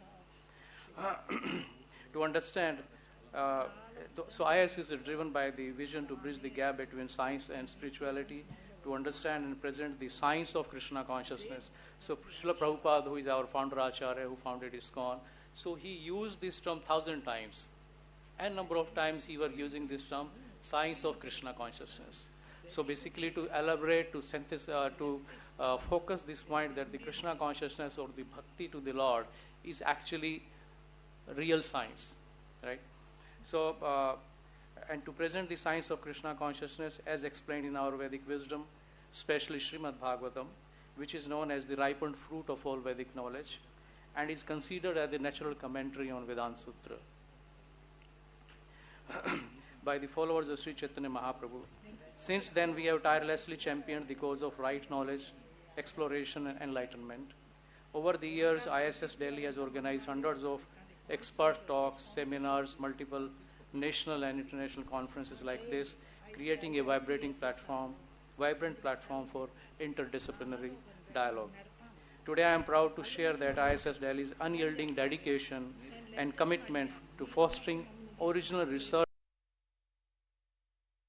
outreach for disseminating this timeless Vedic wisdom in modern scientific language have been recognized by All India Council for Technical Education, AICTE. In year 2022, we were bestowed with the honor of being recognized as an IKS center, a testament to our institute unwavering pursuit of knowledge and integration of Indian knowledge system. And now we stand united by the two esteemed institutions, Jawaharlal Nehru University and Central Sanskrit University, to present you a conference that holds profound significance and the philosophy of Vaishnava Vedanta, culture, legacy, and traditions. In scholarly context, Vedanta often conveys Advaita Vedanta's non-dualistic philosophy, overshadowed Vaishnava Vedanta's rich devotional tradition.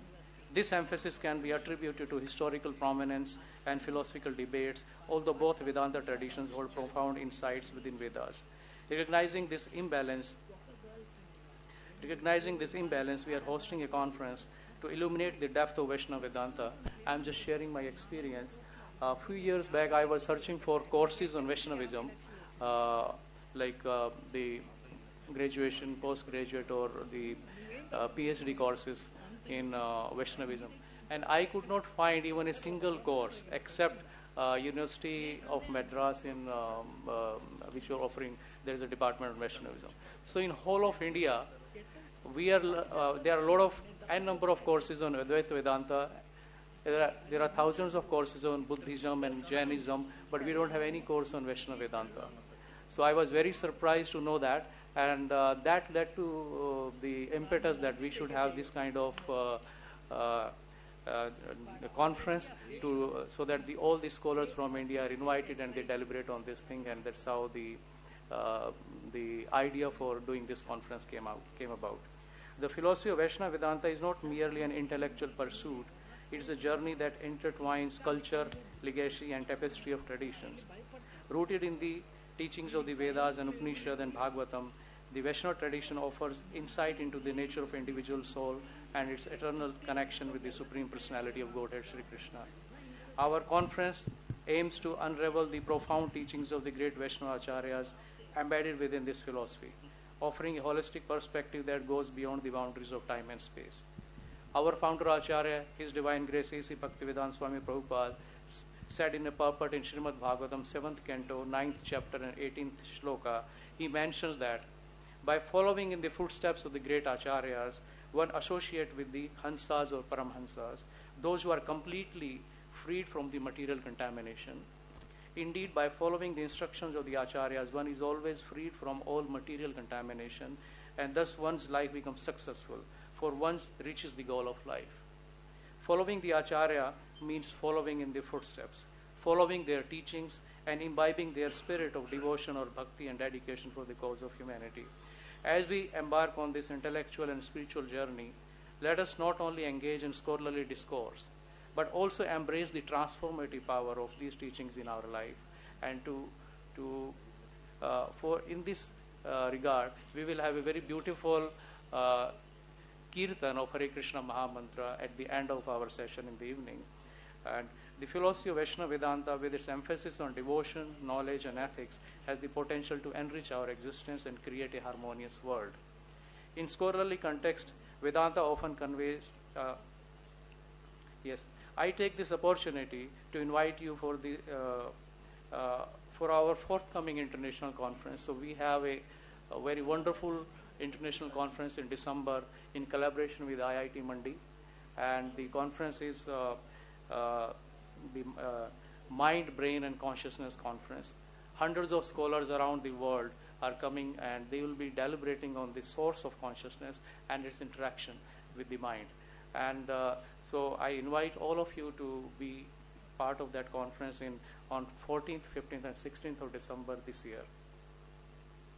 Once again, I extend my heartfelt thanks to each one of you for gracing this occasion with your presence. Your participation enriches our discourse and reinforces our belief in the power of collective wisdom. Let us engage in meaningful discussions, forge connections, and carry forward the torch of knowledge that ignites within us today. Thank you. Hare Krishna. A very, very special thanks to all the students of JNU, the Jawaharlal Nehru University, who have turned up in substantial numbers, if not huge. But still, it's the nature of the conference that is super specialized and niche. Thank you very much to each one of you, the students of JNU, for turning up. Please give yourself a big hand. And the wonderful staff, and above all, our host of honor, Dr. Shandrishi Dulipudi Pandit, and our wonderful chief guest, for having graced this occasion, given us nice words of wisdom, and above all, inspiring us to keep doing more. We look forward to associating with you many more times, in many more occasions, with many more offerings to the Acharyas. Thank you very much for this session. His Holiness Bhaktivedanta Swami Maharaj, Dr. Rao, and everyone else, thank you very much.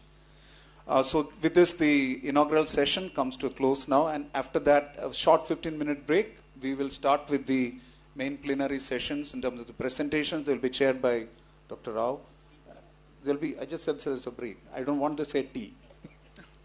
So it's up to each one what you want to drink. We generally don't drink tea. It's a Vaishnava Vedanta conference. So thank you very much. It's Ayurvedic tea. So Hare Krishna, Krishna Krishna, Hare Hare, Hare Rama, Rama Rama, Hare Hare. Vaishnava Vedanta Conference K. Thank you. Thank you very much.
Hare Krishna.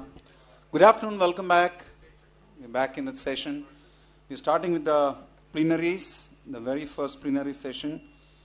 In chair will be Professor C. Upendra Rao of the School of Sanskrit and Indic Studies of Jawaharlal Nehru University, one of the moving forces behind this whole conference. So may I welcome Professor Upendra Rao to the stage to chair this session. And the very first session today will be by His Grace Mohan Rupadas. He is the temple president of ISKCON Delhi. Of course, as we discussed earlier, we address Vaishnavas as Prabhu. So His Grace Mohan Rupa Prabhu is the temple president of ISKCON Delhi. He is originally a commerce graduate and a hospitality industry professional, but he has been practicing Krishna consciousness as a monk for the last 33 years. So he's the temple president of ISKCON for the last 18 years. And under his leadership, ISKCON in Delhi has at least distributed crore Bhagavad Gitas, 1 crore Bhagavad Gitas across Delhi NCR in the last nearly 18 years. So 1 crore is a lot of numbers. Bhagavad Gita and other spiritual literature. And he's known for his erudition in terms of the Gaudiya Vaishnava philosophy, especially Achinta Veda Veda Tattva. And he's famous across ISKCON as a leading Kirtaniya and an exponent of the philosophy. He is also responsible for setting up personal care program called Ashraya, which takes care of the spiritual needs of small groups of 15 each. And there are 200 such groups across Delhi today. And similarly, he is also the pioneer for training program, which is originally set up by a former Acharya called Bhaktivinoda Thakur. This is called Namahatta. He is also vanguarded that, and therefore, today, under his leadership, there are thousands and thousands of devotees who are practicing the principles of Bhakti Yoga in Delhi. Without much delay, I want to welcome His Grace Mohan Rupa Prabhu to the stage, and he will be presenting. Should I invite the other speakers as well, right, one after another? Yeah. So Mohan Rupa Prabhu, kindly be seated. And we also now have on stage, just after Mohan Rupa Prabhu's session, will be His Holiness Dr. Bhakti Vasudev Swami Maharaj. Maharaj is an initiating guru of ISKCON and a global leadership and management scholar whose several papers have been published in peer-reviewed journals as well as known publications. We already have received his words of blessings at the beginning of the session, the inaugural session. So I want to welcome His Holiness Bhakti Vasudev Swami Maharaj to the stage after this, after you finish. We have Dr. Madhubhushi Varadarajan. He is a retired professor from Sri Venkateshwara University, Tirupati. Once he is about to deliver his address, then we'll have more bout of introductions. And Dr. A.V. Nagasampige is the director, Purna Prajna Samshodhana Mandiram Research Institute. Is here? Dr. Nagasampige is also joining online. No? He could not make it, okay. That is unfortunate. And we also have with us Dr. B. Gopalachar, is the director for the Sri Vadiraja Research Foundation, Udupi. Vadiraja Tirtha is called a second Madhvacharya, great worshipper of Sri Hayagriva. So his research foundation is there on the Dvaita philosophy. So Dr. Gopalachar will be also presenting that. Unfortunately, because of a slight delay in coordination, we could not have his paper included in the compilations. But we're hoping that you will definitely get more of erudition from him, and that will be our good fortune. So Dr. Gopalachar, thank you for joining us. Without much delay, I want to welcome on stage. He's already on stage. I want to welcome him to address you. His Grace Mohan Rupa Prabhu, the Temple President of ISKCON Delhi.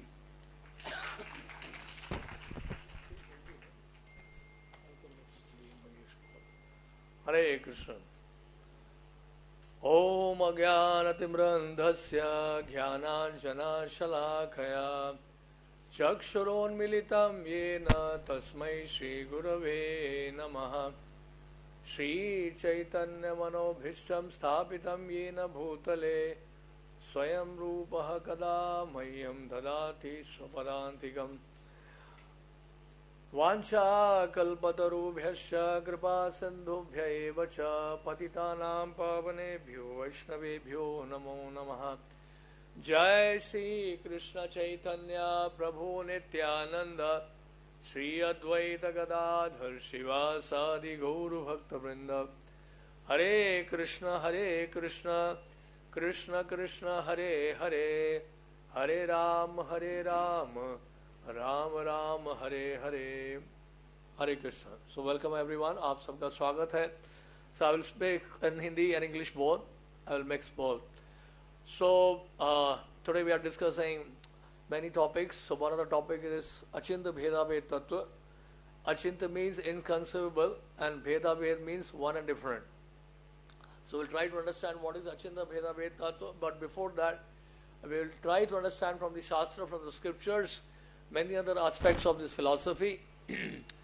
See, it is mentioned in the Padma Purana because we are taking a lot of instructions and a lot of information from different sampradayas, and most of the sampradayas are assembled here, the Madhvas and the Sri and the Ramanuja.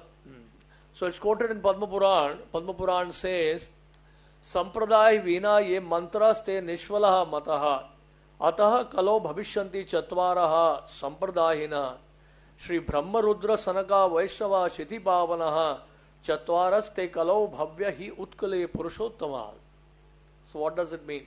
Any mantra which does not come in disciplic succession is considered to be fruitless. Therefore, 4 individuals appear in the age of Kali to establish the disciplic succession.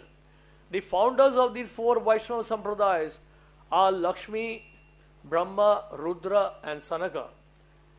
And the Acharyas in the Kali Yuga who follow their lines will appear in the holy place of Purushottama. And then it says, Ramanujam Shri Shiva Chakre Madhvacharyam Chaturmukha Shri Vishnu Swamin Rudro Nimbadityam Chatusnaha. Lakshmi accepted Ramanuja Acharya as a representative. Brahma selected Madhvacharya. Shiva chose Vishnu Swami, and the 4 Kumaras Nimbarka Acharya. So this is quoted in Padma Purana. Although some of the publications may not have these verses, but because we are receiving the knowledge through the parampara, through the bona fide parampara, so therefore we find these verses are there in the Padma Purana. So as far as the Vaishnavism concerned, Vaishnavism is not a new concept. वैष्णवता जो है या वैष्णव दर्शन जो है कोई ये आज का नया आविष्कार नहीं है, ये तो सृष्टि के प्रारंभ से ही चला आ रहा है. Right from the beginning of the creation, Brahma ji जो इस सृष्टि के पहले जीव हैं वो वैष्णव हैं, प्रजापति हैं, उनकी संतानें हैं, वो वैष्णव हैं, महादेव शिव जी स्वयं वैष्णव हैं. महाभारत और रामायण जैसे ग्रंथों में वैष्णव धर्म की चर्चा हुई है, और प्रहलाद महाराज, ध्रुव महाराज जिनकी चर्चा हुई श्रीमद् भागवत में, वो सब वैष्णव हैं. सूर्यवंशी राजा जितने भी हुए हैं, चंद्रवंशी जितने राजा हुए हैं, ये सब वैष्णव हैं. कहने का मतलब ये है कि ये सृष्टि के प्रारंभ से चला आता हुआ धर्म है वैष्णव धर्म. वैष्णव धर्म का मतलब ही है सनातन धर्म है. It's eternal dharma, it's eternal dharma of the soul. When we are speaking about dharma, there was some discussion about dharma when we are having the inaugural speech. So what does that dharma means? Dharma means is the inherent quality of the soul. जो जीव का जो वास्तविक स्वरूप है, वो आंतरिक जो धर्म है, आंतरिक स्वरूप जिसको कहते हैं, वो वास्तव में धर्म है. और वो जो जीव का जो धर्म है, आत्मा का जो धर्म है, वो सनातन धर्म है. That is the eternal dharma. So therefore this Vaishnava dharma is existing since time immemorial. It's eternal. Now see, if you see Lord Krishna speaking in Bhagavad Gita, Krishna himself says, what does he say?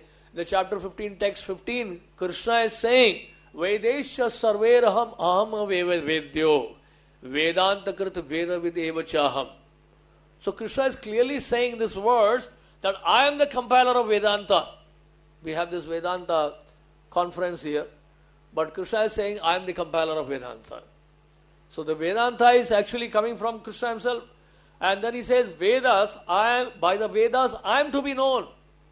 कि वेदों के द्वारा किसको जानना है? कृष्ण कह रहे हैं भगवान कह रहे हैं कि मुझे ही जानना है, I am the knower of the Vedas, और वेदों को जानने वाला कौन है? भगवान कहते हैं मैं हूं। तो Vedas are actually coming from Krishna and the compiler of Vedanta. The goal of Vedas, Vedanta means the conclusion of the Vedas, is Krishna himself. So that therefore it's very, very important to know the Lord when we are going to discuss Vedanta. So, so there are many verses, if you see, in Bhagavad Gita and many other Shastra and Srimad Bhagavatam, Bhagavad Gita, which supports our Vaishnava philosophy, and especially Bhagavad Gita and Srimad Bhagavatam. See, Srimad Madhvacharya has clearly stressed, he has discussed Panchabheda. What does it mean? Panchabheda means there is a difference between each Ishvara and Jiva, and there is a difference between Jiva and Jiva, and there is a difference between Jiva and Jada, Jada and Jada, and Ishvara and Jada. So it's called Panchabhed. So there is a difference existing eternally between them, right? So now basically because we are in the line of Madhvas, so that's why we are speaking about the Madhva philosophy, which is Dvaitvad. Dvaitvad, it's Shuddha Dvaitvad. That means it's purified dualism. So when we speak of dualism, Dvaitvad, that means that two people are existing, two persons are existing. Two persons are existing. So it is a relationship between the two people, right? Like it is not just oneness, there are two individuals existing. अगर हम देखें, अनुसंधान करने का पता चला है कि इनमें से एक दूसरे का अल्प विकसित रूप है, जैसा कि कोई स्वाभाविक रूप से ऐतिहासिक विकास की अपेक्षा करता है.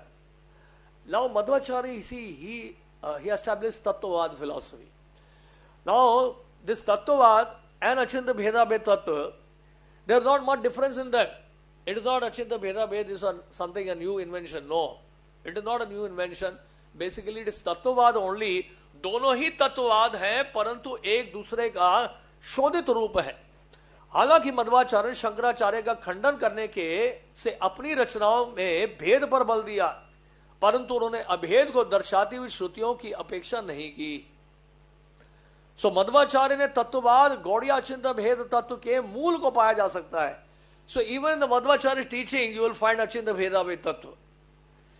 So in the Bhagavad Tatparya, the commentary on Srimad Bhagavatam by Srimad Madhvacharya, especially in the 11th canto, chapter 7, text 51, what does he say? He says, Visheshasya visishtyasyapi bhedas tat vadevatu sarvam cha achintya shaktivad yujyate parmeshware tat shaktiveva tu jiveshu chidrupa prakripavapi bheda bhedo tad anatra हुबयोरपि दर्शनाद. What does it mean? गुण उनके आधार सर्वथा भिन्न हैं. I try to explain this. परम भगवान के लिए कुछ भी असंभव नहीं है, क्योंकि वह अपनी अचिंत्य शक्ति में एकीकृत हैं. परम भगवान की उस अचिंत्य शक्ति के कारण जीवात्माओं के आध्यात्मिक रूप एवं भौतिक प्रकृति से उनके संबंध में समानताएं व असमानताएं हैं. See, this is what is what simultaneously one and different. So Madhvacharya, Srimad Madhvacharya is speaking about the inconceivable potency of the Lord. At the same time he is speaking about oneness and difference. समानताएं व असमानताएं हैं, अचिंत भेदा भेद, क्योंकि ये विदित है कि दोनों संबंधों का अस्तित्व है. अब इसको थोड़ा सा हम समझने का प्रयास करेंगे in very simple word, simple language. देखिए, गुण व उनके आधार सर्वथा भिन्न है. आज हम एक फूल लेते हैं और उसमें से खुशबू निकलती है. उस खुशबू का आधार जो है वो फूल है. सूर्य का प्रकाश है और सूर्य है. उस सूर्य का प्रकाश का आधार सूर्य है, राइट. और ये जो आधार है और जो गुण है, उसमें जो गुण है उसमें हमेशा सर्वथा भिन्न है, वो हमेशा अलग ही रहता है. लेकिन यहां के बता रहे हैं परम भगवान के लिए कुछ भी असंभव नहीं है, क्योंकि वह अपने चिंत शक्ति में एक स्टिल इट्स इंटीग्रेटेड. परम भगवान की उस अचिंत शक्ति के कारण जीवात्माओं के आध्यात्मिक रूप एवं भौतिक प्रकृति से उनके संबंध में समानताएं व समानताएं हैं. अब देखिए हमारा ही बॉडी, देखिए हमारा शरीर देखिएगा. इस शरीर में 24 तत्व हैं, पूरी सृष्टि में 24 तत्व हैं, और इस ब्रह्मांड में भगवान प्रवेश करते हैं. इसी तरह से आत्मा भी शरीर में प्रवेश करती है और भगवान भी परमात्मा के रूप में शरीर में प्रवेश करते हैं. इस शरीर को चलाए रखने के लिए और उस पूरे विराट रूप को यानी ब्रह्मांड को चलाने के लिए भी आपको भगवान की आवश्यकता है। तो कहने का मतलब ये है सब कुछ भगवान के साथ एक होते हुए भी एक नहीं है, साइमल्टेनियसली वन एंड डिफरेंट। जैसे फॉर एग्जांपल खुशबू निकल रहा है फूल से, खुशबू फूल नहीं है लेकिन खुशबू को फूल से अलग नहीं किया जा सकता। सूर्य का प्रकाश है, प्रकाश और सूर्य में कोई भेद नहीं है लेकिन प्रकाश को सूर्य से अलग नहीं किया जा सकता है। ये जो अचिंत्य भेद अभेद तत्व है, जो सिद्धांत है, ये आपको हर जगह मिलेगा। It is not just in books only, you will find this achintya bheda अभेद philosophy everywhere here also where I'm standing. How? Just like for example, आप देखिए मेरा हाथ, सिंपल सा एग्जाम्पल है, हाथ देखिए इसमें अचिंत्य भेद अभेद तत्व मिल जाएगा, इनकंसेबल। ये हाथ एक ही है लेकिन 5 अलग अलग उंगलियां हैं, is simultaneously one and different. उंगलियां सारी है इसी हाथ में, अलग अलग हैं उंगलियां, भेद है उंगलियों के बीच में, लेकिन फिर भी क्या है, हाथ तो एक ही है, साइमल्टेनियसली वन एंड डिफरेंट। ये आपको फिलॉसफी हर जगह मिलेगा। टेबल लकड़ी है लेकिन केवल ये कहते हैं ये लकड़ी है या लकड़ी के ऊपर बैठे हैं आप, ये कहना भी ठीक नहीं होगा। तो बेसिकली क्या है, ये फिलॉसफी आपको हर जगह मिलेगा, साइमल्टेनियसली वन एंड डिफरेंट। हाथ आपके शरीर का एक भाग है लेकिन हाथ को ही केवल शरीर कर देना जो है पर्याप्त नहीं है। तो ये जो वननेस एंड डिफरेंस की जो फिलॉसफी है, इट इज एग्जिस्टिंग एवरीवेयर। अब देखिए भगवत गीता को ले लीजिए, भगवत गीता में 15 चैप्टर टेक्स्ट 7, ममई वांशो जीव लोके जीव भूत सनातना मनसष्टानि इंद्रियानि प्रकृति स्थानी कर्षति। What does it mean? It means इस बद्ध जगत में the living entities in this condition world are my eternal fragmental parts. Due to condition life they are struggling very hard with 6 senses which includes the mind. मनसष्टानि इंद्रियानि प्रकृति स्थानी कर्षति। यानी हम सब की बात चल रही है यहां पे, हम सब जीवात्माएं संसार में संघर्ष कर रहे हैं इन 6 इंद्रियों को लेकर, जिसमें मन भी शामिल है। लेकिन इससे पहले क्या बता रहे हैं, इससे पहले भगवान बता रहे हैं ममई वांशो जीव लोके जीव भूत सनातना। ये जितने भी जीवात्मा हैं क्या है, मेरे सनातन अंश है। अब देखिए ये टर्म बड़ा इंपॉर्टेंट है, यहां पे इस शब्द का उपयोग किया गया है। यहां पे हमारा वैष्णव जो दर्शन है एस्टैब्लिश होता है, जहां पर भगवान ने सनातन शब्द का उपयोग कर दिया है। वो कैसे, जब सनातन बोला है शब्द, उसका अर्थ क्या है, सनातन का मतलब क्या है? सनातन का मतलब है, भगवान जब बोल रहे हैं कि ये जीवात्मा मेरे सनातन अंश है, अंश का मतलब है कि we are part and parcel of the lord. अंश होने का मतलब क्या है और सनातन का मतलब क्या है कि हम अंश थे और अंश हैं और आगे भी चलकर भविष्य में अंश ही रहेंगे। यहां भगवान ये नहीं कह रहे कि भविष्य में हम एक हो जाएंगे, भगवान ये कह रहे हैं कि सनातन अंश है, अंश हम थे। सनातन का मतलब ये है, इटर्नलिटी मतलब इटर्नल जो नेचर है वो क्या है, हमेशा एग्जिस्ट करने वाला है। आत्मा यानी कि सनातन है, हम जीवात्माएं सनातन है, हम अंश थे, अंश हैं और भविष्य में भी अंश रहेंगे। ममई वांशो जीव लोके जीव भूत सनातना। तो यहां पर बिल्कुल क्लियर हो रहा है। सो श्रीपाद मध्वाचार्य का जो द्वैत दर्शन है ये फॉर्मली एस्टैब्लिश हो रहा है। अब इसी वर्ड्स में हम अचिंत्य भेद अभेद तत्व भी हम इसी को एस्टैब्लिश करेंगे इसी श्लोक के माध्यम से। भगवत गीता अपने आप में ही पर्याप्त है आपको सारा फिलॉसफी एस्टैब्लिश करने के लिए। और इस स्क्रिप्चर के अलावा आपको देखिए सभी वैदिक शास्त्रों का जो बेसिकली सार है, एसेंस है, आपको भगवत गीता में ही मिल जाता है। हाँ। और भगवत गीता में जो सब कुछ है, हो सकता है अन्य शास्त्रों में ना हो, लेकिन अन्य शास्त्रों में जो है वो भगवत गीता में आपको मिल जाएगा। तो अचिंत्य भेदाभेद तत्व कैसे आएगा इसमें? अब देखिए, जब अंश की बात करते हैं तो अंश का मतलब क्या होता है। देखिए, आप सोने की खान से आप सोने की अंगूठी बनाते हैं तो वो गोल्ड माइन से गोल्ड रिंग आपने बनाया है, आपने उंगली में डाल लिया, आपने देखने में बड़ा अच्छा लग रहा है, लेकिन याद रहे वो गोल्ड माइन नहीं है। वो गोल्ड जरूर है लेकिन गोल्ड माइन नहीं है। तो इसका मतलब क्या है? तो वननेस जरूर है लेकिन डिफरेंट भी है। वननेस क्या है? वननेस इन क्वालिटी है। डिफरेंस क्या है? क्वांटिटी है। तो गुणवत्ता में कोई भेद नहीं है, लेकिन मात्रा की दृष्टि से देखा जाए तो भेद बहुत है, और भेद ही वास्तव में भेद पे ही जोर दिया जाता है। तो भेद जो है बहुत भेद, there is a huge difference. अगर समुद्र के जल से आप एक बूंद ले लें अपने हाथ में, वो खारा ही होगा, that will be salty, is it not? But you can't say I am holding N ocean, मैं तो समुद्र जो है महासागर को अपने हाथ में लेके घूम रहा हूं, ये एब्सर्ड होगा कहना भी। लेकिन अगर आप कहें कि समुद्र का एक बूंद मेरे हाथ में है, उसकी क्वालिटी वही है जो समुद्र की है, तो ये कहना गलत नहीं होगा। तो यहां पर वननेस आ जाता है, यहां पर वननेस आ जाता है। तो बेसिकली यहां पर जब सनातन की बात की गई है कि जीवात्मा सनातन अंश है, तो इसका मतलब क्या है? वो सनातन गुणवत्ता बनी रहती है, इटरनली क्वालिटी जो है हमारा सेम है, आत्मा की क्वालिटी वही है जो भगवान में है। इसलिए आत्मा को भी सच्चिदानंद विग्रह कहा गया है। सत, चित और आनंद शाश्वत है, पूर्ण ज्ञान से युक्त है और पूर्ण आनंद से भरपूर है, क्योंकि आत्मा जो है भगवान की अंश है। तो क्वालिटी इज सेम, बट जहां तक क्वांटिटी की बात है, इट इज नॉट सेम। तो basically Bhagavad Gita itself is helping us to understand this achintya bheda abheda तत्व। अब भगवत गीता का देखिए 13 चैप्टर देखिए, एंड 13 चैप्टर में टेक्स्ट 22 देखिए। इससे हमारी चर्चा कर रहे हैं पहले भगवान। सबसे पहले हमारे बारे में बता रहे हैं, पुरुषा प्रकृति स्तो ही भुंक्ते प्रकृति जान गुणान कारण गुण संगस्य सदस जोनि जन्मशु। Living in material nature thus follow the ways of life, enjoying the three modes of nature. This is due to his association with that material nature.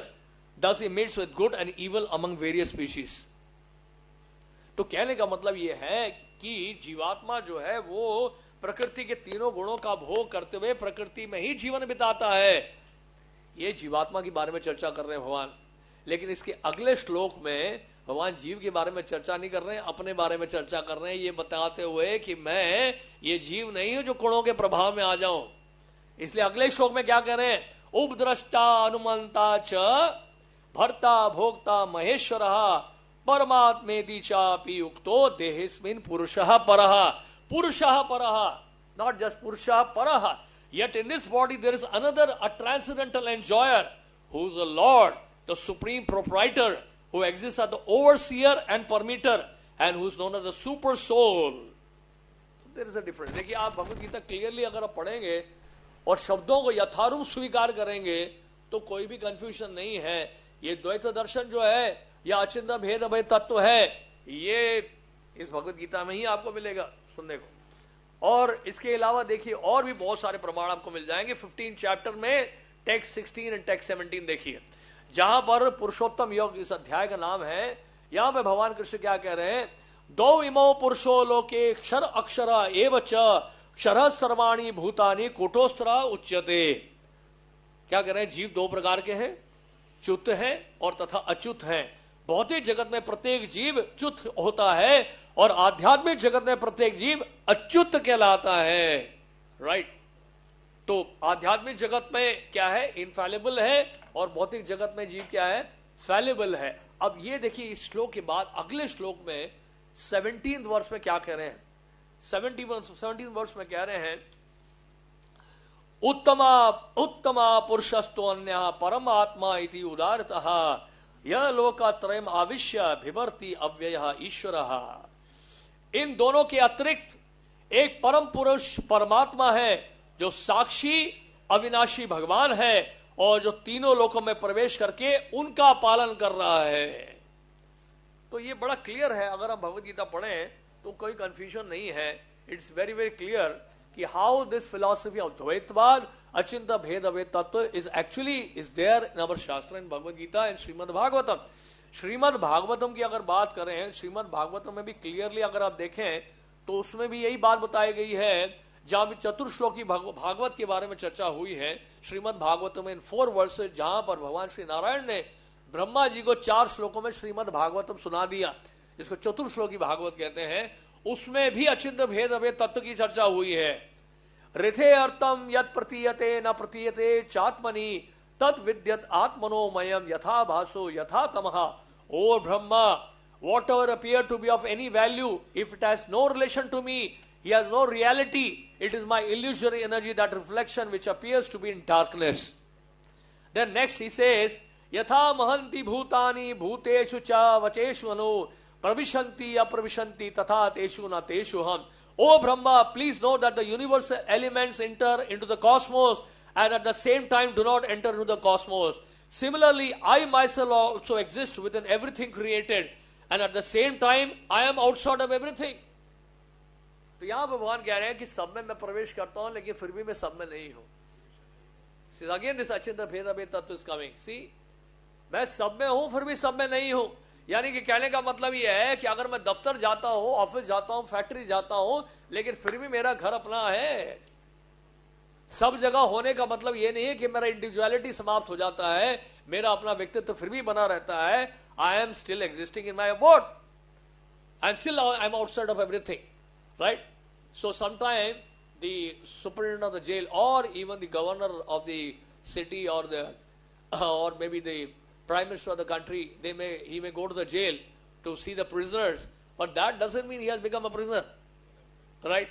He may go and want to see the prisoners, and sometimes the prisoners get released when there is an appeal goes to the President of India, and especially on the Republic Day. Okay, he may feel a little compassionate on the prisoner and may think, okay, let some of them get released, So he goes inside the jail. वो jail में जाता है, वो governor jail में जाते हैं, लेकिन governor jail में जा रहे हैं इसका मतलब ही नहीं कि वो कैदी हो गए हैं. Still he maintains his spiritual position. The Lord maintains his transcendental position even though he appears in the material world. He stays away from the influence of the material world. भगवान जब इस पृथ्वी पर जब आते हैं तो इस पृथ्वी में आते जरूर हैं, अवतरित जरूर होते हैं, लेकिन फिर भी इस माया जगत के प्रभाव में नहीं आते हैं.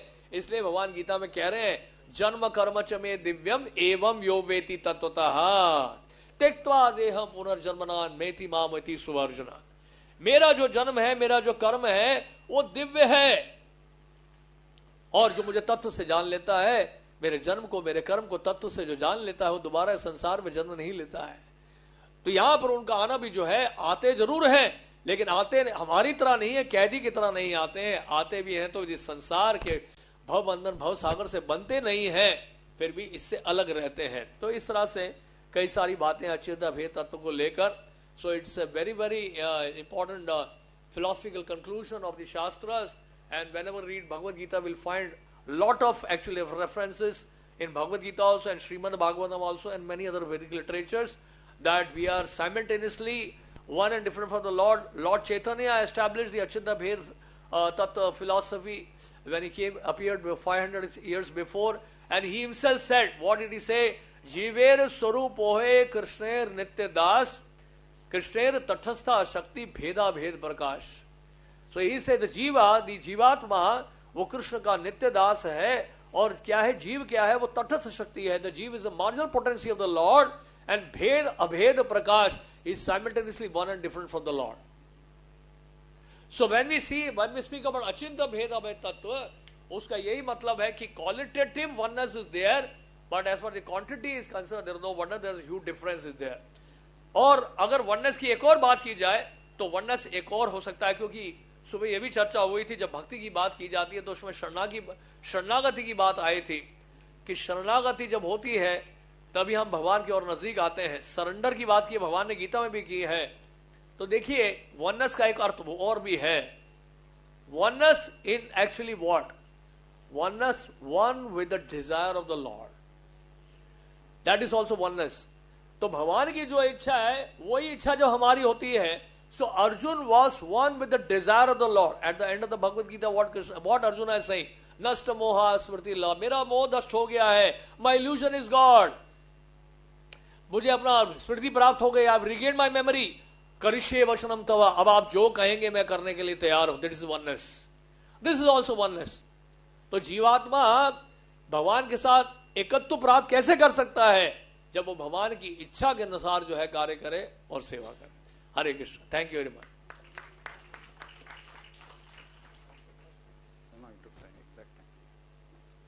I want to request Indranil Prabhu, Indrajit Lakshman Prabhu. Prabhuji, could you just stay back for a moment? We have a small token of gratitude on behalf of these conference organizers. Dr. B. Gopalchar, I want to request you to please hand over this memento to His Grace Mohan Rupa Prabhu.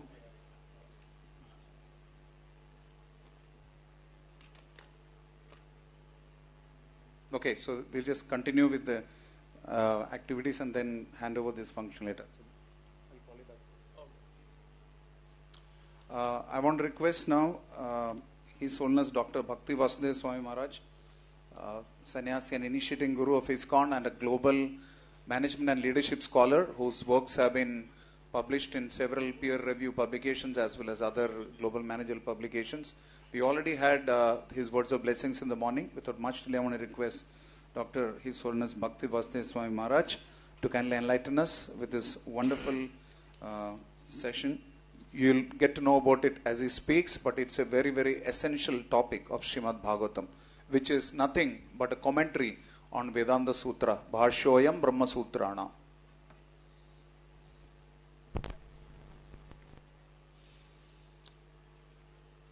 Namo Vishnu Padaya Krishna Pista Bhutave Srimati Bhakti Vedanta Swami Nityananda. Namaste Saraswati Deva Gauravani Pracharine Nirvisesa Swami Vadi Pasatadi Satari Manchakalpatari Bracha Kripasini Yayavata Patikanam Vaishnava. So, thank you very much for your participation in this conference. And my topic of discussion, a brief discussion, is on the three phases of realizing the absolute. The three phases of realizing the absolute. And this thesis is from the Bhagavad Purana or Srimad Bhagavatam. Basically, the Srimad Bhagavatam is the commentary of the Vedanta Sutra, Vaishnava commentary of the Vedanta Sutra. For those of you who have not had a chance to romance with the Srimad Bhagavatam, do find the time to do so, because it really is very juicy and very in-depth. So, a number of people, we have three categories of scholars or transcendentalists who are pursuing or who are trying to realize the absolute truth. There are those who are treading on the path of the all-pervasiveness of the Brahman effulgence of the Lord.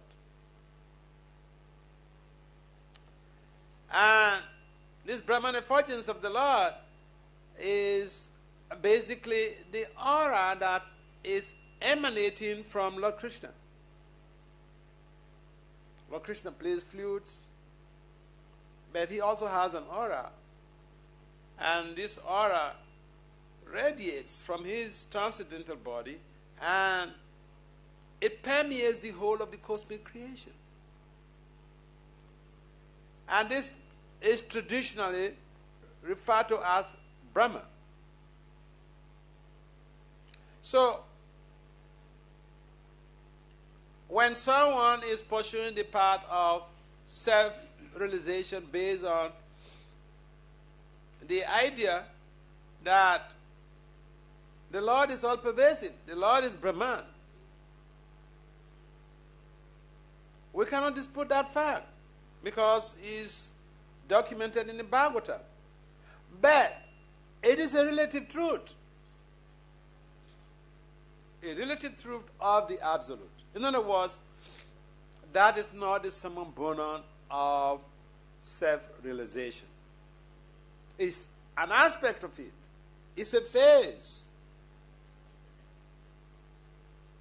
And so, the Bhagavatam, the Bhagavad Purana specifically, chapter 1, Canto 1, chapter 2, text 11, mentions Vedanta Tattva Vedas, Tattvam Yajnanam Advayam, Brahmeti, Paramatmeti, Bhagavaniti Sajjati.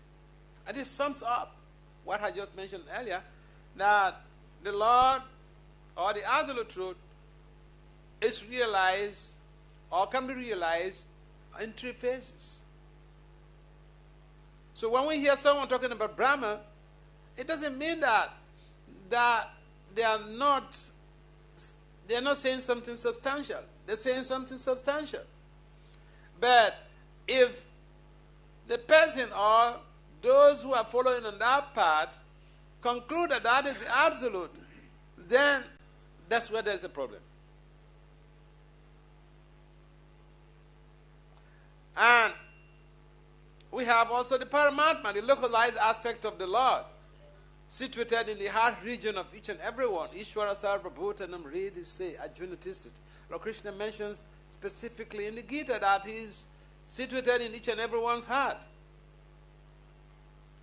And this is a mystery for most of the biologists. I remember one young man in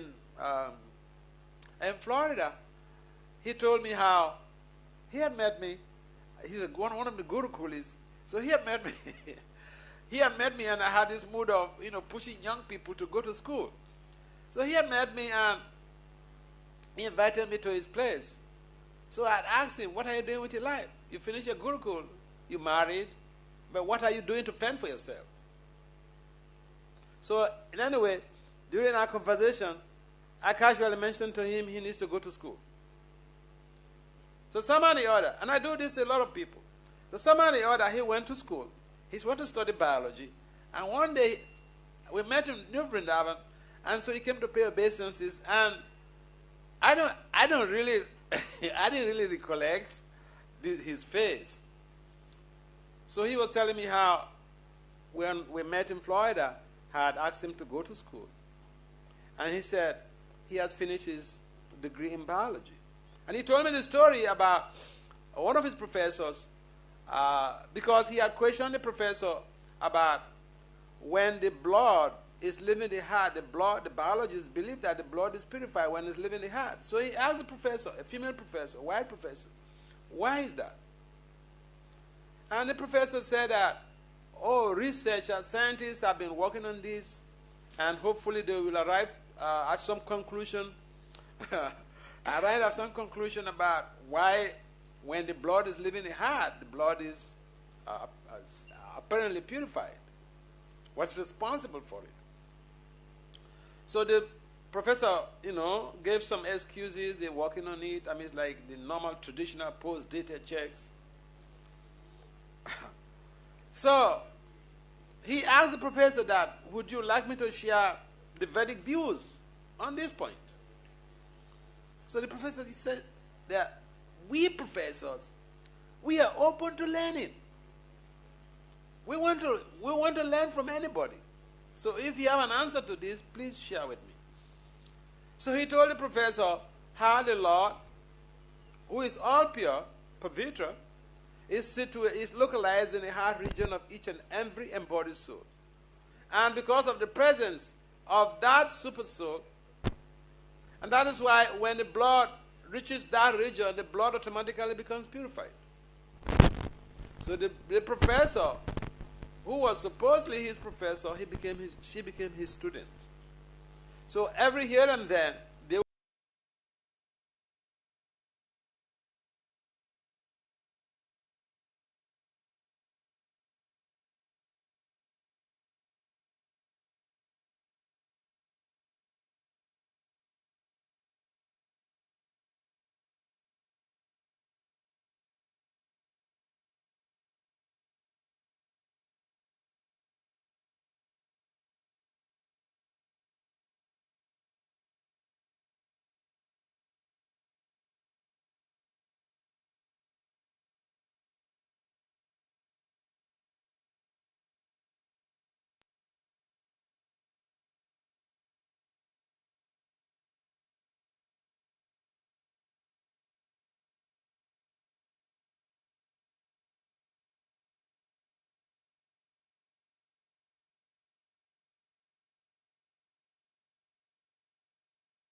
being is a temple of the Lord because of the presence of the Supersoul.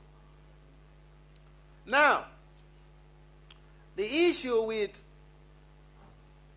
people who are toying on the path of Brahman realization and the yogis who are prosecuting the path of transcendence based on the worship of the Supersoul or efforts, austerities geared towards realizing the Supersoul. The problem with that is when you perceive the Supersoul, when you perform all of your austerities, and even you perceive the Supersoul, there is a general tendency to think that you are that Supersoul.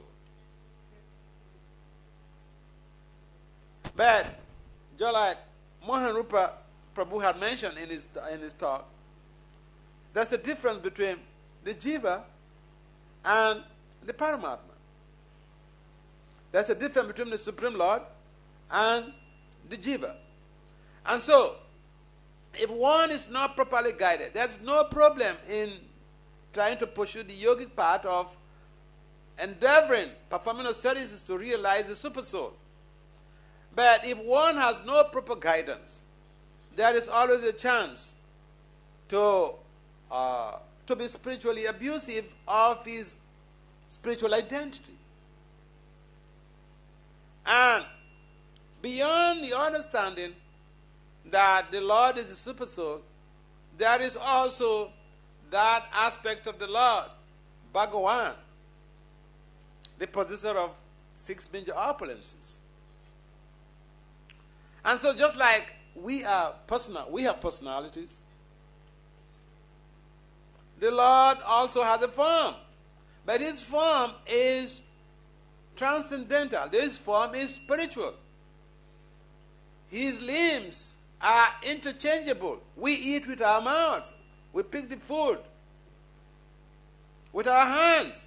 And we send it to the mouth. The mouth will, the teeth, whatever, the tongue will help in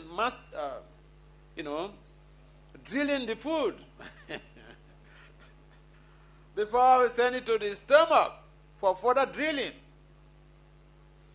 But the Lord doesn't have to go through all of this process. He can eat just by glancing over the food.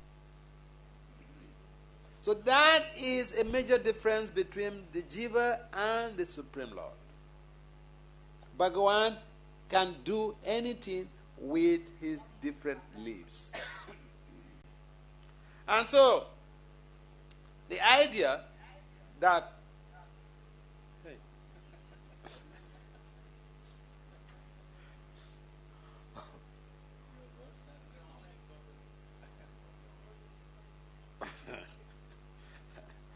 all right. So, bottom line is that there are 3 phases of realizing the absolute truth. And when we hear of someone talking about Brahman realization, you see, these other aspects, the Brahman realization and the Paramatma, the tendency is they tend to think that when at the end of this life you merge into the Brahma Jyoti, especially Brahmavadis. You merge into the Brahman Jyoti, and that Brahman Jyoti is the effulgence of the Lord. Now, Lord Brahma is the supreme Lord of this universe. He is our supreme authority. Now, according to Lord Brahma and his other demigods, they address this issue of attaining Brahman realization, merging into the effulgence. The result of the high density of austerities that people perform to be able to attain Brahman realization, to merge into the effulgence of the Lord. Brahma said, Nyenye Ravidaksha Vimukta Maninas, Pravasta Bhava, Avisuddha Buddha. The conception is that those who merge into the Brahman effulgence, they think they are liberated. But according to Lord Brahma, he said this is due to impure intelligence. Avisuddha Buddha. Lord Brahma went on to explain that even the very conception of I am liberated because I merge into the Brahman effulgence. This is Vimukta Manana. This is liberation in mind only. Why? Because at some point in time, the Brahman realized Jiva falls back into the material universe. And this is why Lord Brahma discourages followers treading on the path of Brahman realization. Because the ultimate goal is to merge into the Brahman effulgence. Now, there are so many spiritualists on this planet, but majority of the transcendentalists are treading on the path of Brahman realization. A majority of the people, in fact, we have the Vaishnava. The Vaishnava community is a minority. And so, when we understand in principle that even the Vedanta, like is mentioned in the Bhagavad Gita 15:15, that even the essence of Vedanta is to know Krishna. In fact, Krishna is the compiler of the Vedanta. And so if we are doing something, we have to ask ourselves, what is my goal? Or what is my objective? And even beyond that, what are my objective criteria? Objective criteria here implies, what are the tools I will use to be able to attain my goal? And so, luckily, all of you have the great fortune of being born in India, of staying in India. And you have this philosophy right from childhood. So it's not something new to you. And essentially, what we do need to help ourselves with is to expound and explore the different traditions so that we can have a coherent conclusion about what we intend to use our life for. Because otherwise, the whole concept of, you do your thing, you have your philosophy, and, I have mine, it doesn't work. And so it is important for us to understand that, yes, there are different transcendentalists, and these different transcendentalists, they are pursuing different goals, not the same goal. The Brahmavadi is pursuing one goal. The yogi is trying to also pursue a specific goal. And the Vaishnava, or the devotees of Lord Krishna, they aspire to live with Krishna in the spiritual world. Therefore, they worship Lord Krishna. And in fact, if one even is trying to worship Lord Krishna, and he wants or she wants to do that exclusively without the worship of Radharani, again, it becomes such a difficulty. Prabhupada, our founder Acharya, he composed a poem when he was aboard the Jaladuta on his way to America. And one of the first verse of that poem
online?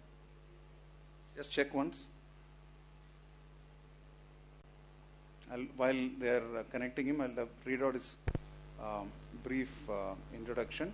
Dr. Madhubhushi Varadarajan is a revered Prabandham scholar. As you know, the Divya Prabandham of the Alvars, Nalayiram Divya Prabandham, 4,000 verses, hailing from the Anandan Pillai clan. Anandan Pillai was a great follower of Sripad Ramanujacharya.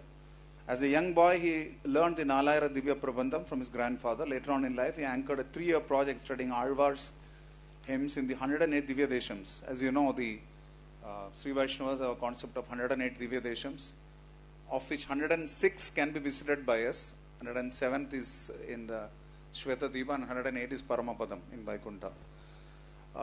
For this, he traveled the length and breadth of the country and presented 400 pages on the recital of the sacred verses of the Divya Desham.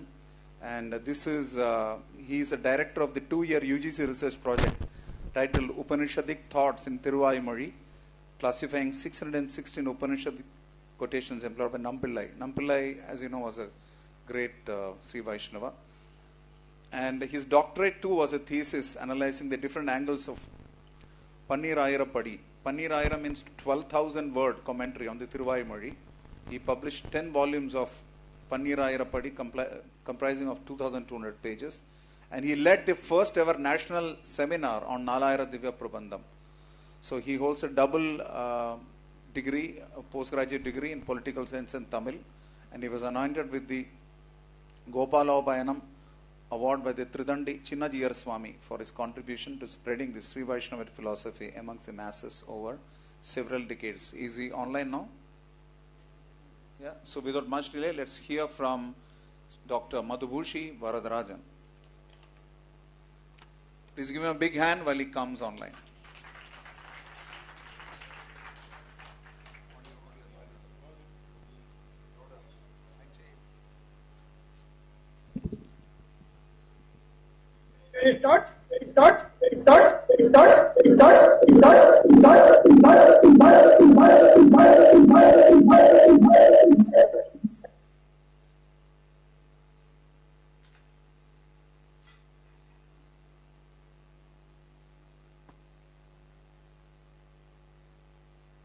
Shall we start?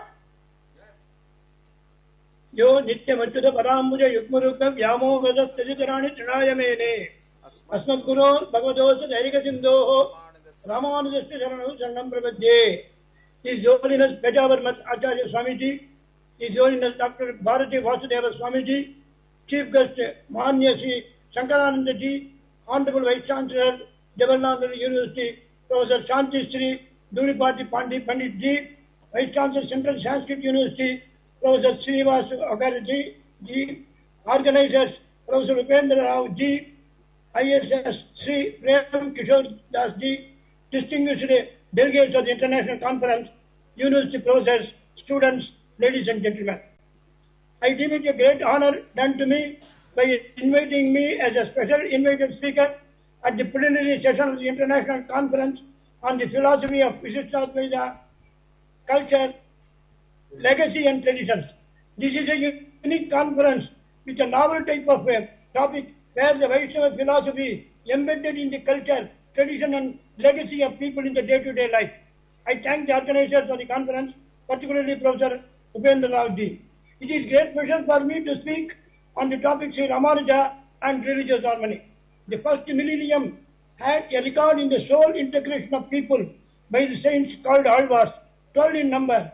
Their contribution in the upliftment of society underlined the necessity of devotion on Lord, irrespective of caste or any decisions that will develop harmonious relations among the masses. In the beginning of the second millennium, the seeds sowed by the Alvars started sprouting in the form of acharyas, beginning from Nadamuni down to Paravaramuni of 14th century. This year, Nadamuni is a 1200 years celebration. It was Sri Ramanuja whose contribution to religious harmony is great and epoch-making. His social service and sympathy to the different social order of that time are praiseworthy. I wish to present 2 or 3 occasions that occurred in the life of Ramanuja where he practiced and shown to the world what inclusivity is. In the matter of thinking about Ramanuja, we have a very important incident that occurred in his life. It was during the period of Ramanuja, Mahapurna, a disciple of Yamunacharya, performed the last rites and rituals to Maranir Nambi, a disciple of Yamunacharya. Maranir Nambi, though born in different social order, but he was an ardent disciple of Yamunacharya. His discipleship was great that he requested his Acharya, who was suffering with a carbuncle disease, and God shifted it on his back on the blessings of his Acharya.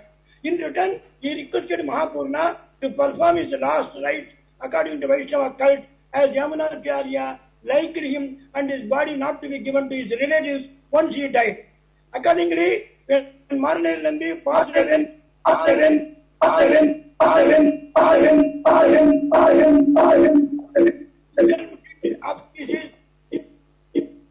having heard his act and not aware of the issue, the Ramanuja raised an objection and said that in one way he was safeguarding the people from the cycle of birth, and Mahapurna deviated this.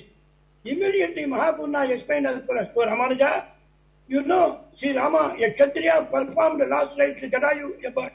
Yudhishthira, a Pandava, performed the last rites to Vishra, a born in the different social order.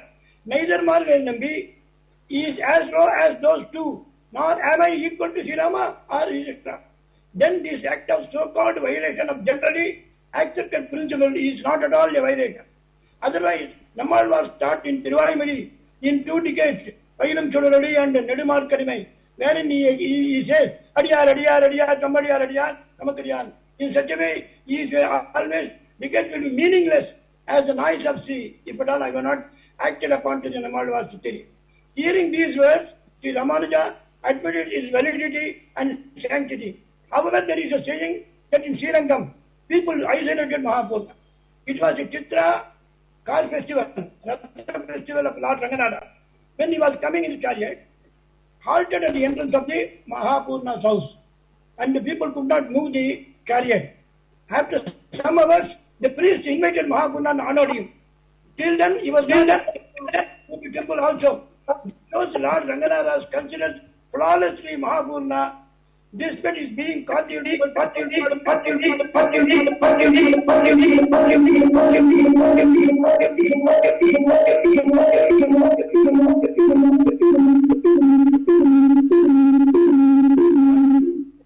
the people of Sri Lanka consider as unorthodox. And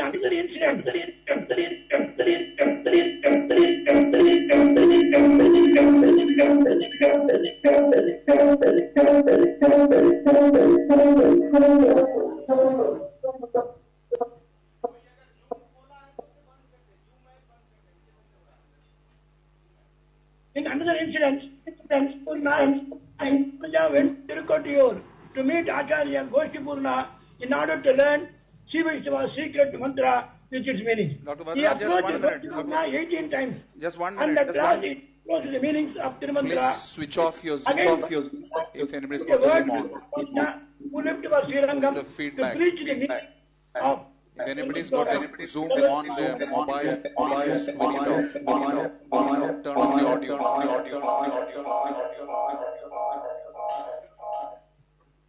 Is it audible, sir? Everybody is audible? Yes. Am I audible? Yes, very much so, Dr. Please continue. Goshipurna preached him the Karma Sloga with mystic meanings, which gives liberation and informed Sri Ramanuja not to divulge it to anyone else. When Ramanuja came back from his Guru's house, whomsoever he met on the way in the earlier 18 times to visit Tirukotiyur, asked him what he anxiously asked him what he learned from Goshipurna. Sri Ramanuja, having thought of the value of the sacred sloka and seeing the depressed people in their life, and despite being aware that disclosing the sacred meaning of Karma sloka could fetch him his Guru's angry, and as to bear the brunt, invited those people who are devotees nearby Lord the temple, and pronounced the meaning of Karma sloka. The great assemblage received the meanings with reverence and prostrated before Sri Ramanuja. Having heard this, Goshipurna grew extremely angry and asked him why he floated his order and informed everyone the sacred meaning. Sri Ramanuja answered that his action may fetch him to hell, but he is satisfied that he could uplift the ignored masses by doing so. Realizing his own narrowness and the supreme magnanimity of Sri Ramanuja, Goshti Purna embraced in deep devotion and addressed him that he is one of the part of Vishnu, and until now the darshan known as Parama Vaidika Siddhanta and hereafter called Ramanuja Darshana. In such a way, in another incident, in a very interesting way, untouchables made themselves use faith to create, yet he felt for their hard lot. To elevate them socially, he gave them the name Tirupulata, which means people of high or noble descent.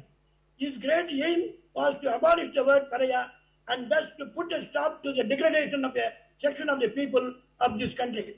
He also awarded to them the rare and valued privilege of visiting the temple at Melkota 3 days in the year. This is being followed diligently even now. In another incident, very interesting incident that has occurred in Ramanujas, that is Pillai Varangavali Dasa, called Danud Dasa, was a native of Urayu, near Tiruchi, and he was a renowned gymnast. He was a fine archer belonging to the Malla caste. He married a very beautiful girl by name Kanakangi, whose eyes he considered are more beautiful than the lotus. He never left her side for a moment and never took his eyes off her moon-like face. At one time, Sri Ramanuja, returning from his daily practice in the Kaveri river, noticed this loving pair, particularly Dhanudasa's intense care for her beloved eyes. Sri Ramanuja called him and told him that there are eyes more beautiful than his wife's. He took the unbelieving Dhanudasa to the temple of Lord Ranganatha in Srirangam and showed him the Lord's bewitching eyes.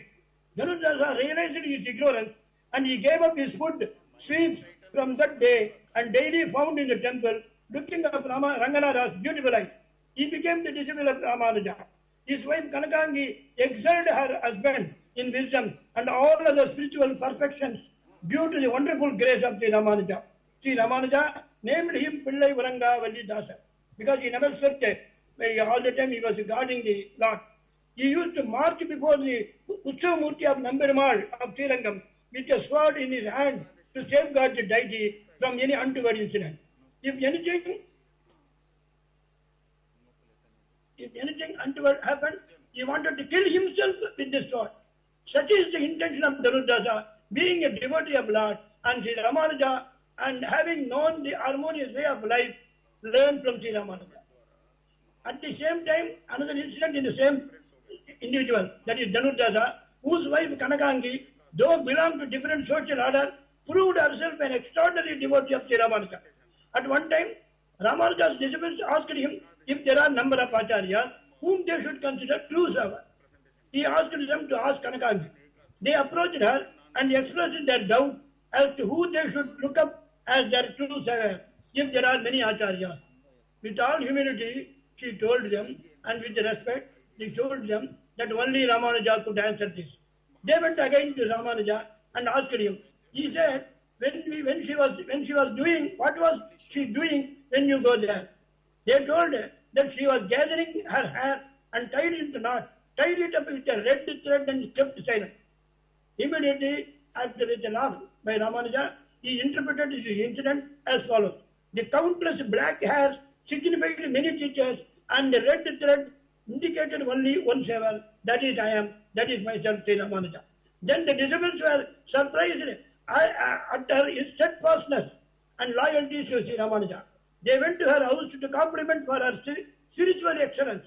On another occasion, also Sri Ramanuja made his skeptic disciples to realize the detachment of Kanakangi. In this way, he very much appreciated. In another way, Sri Ramanuja is a very interesting way.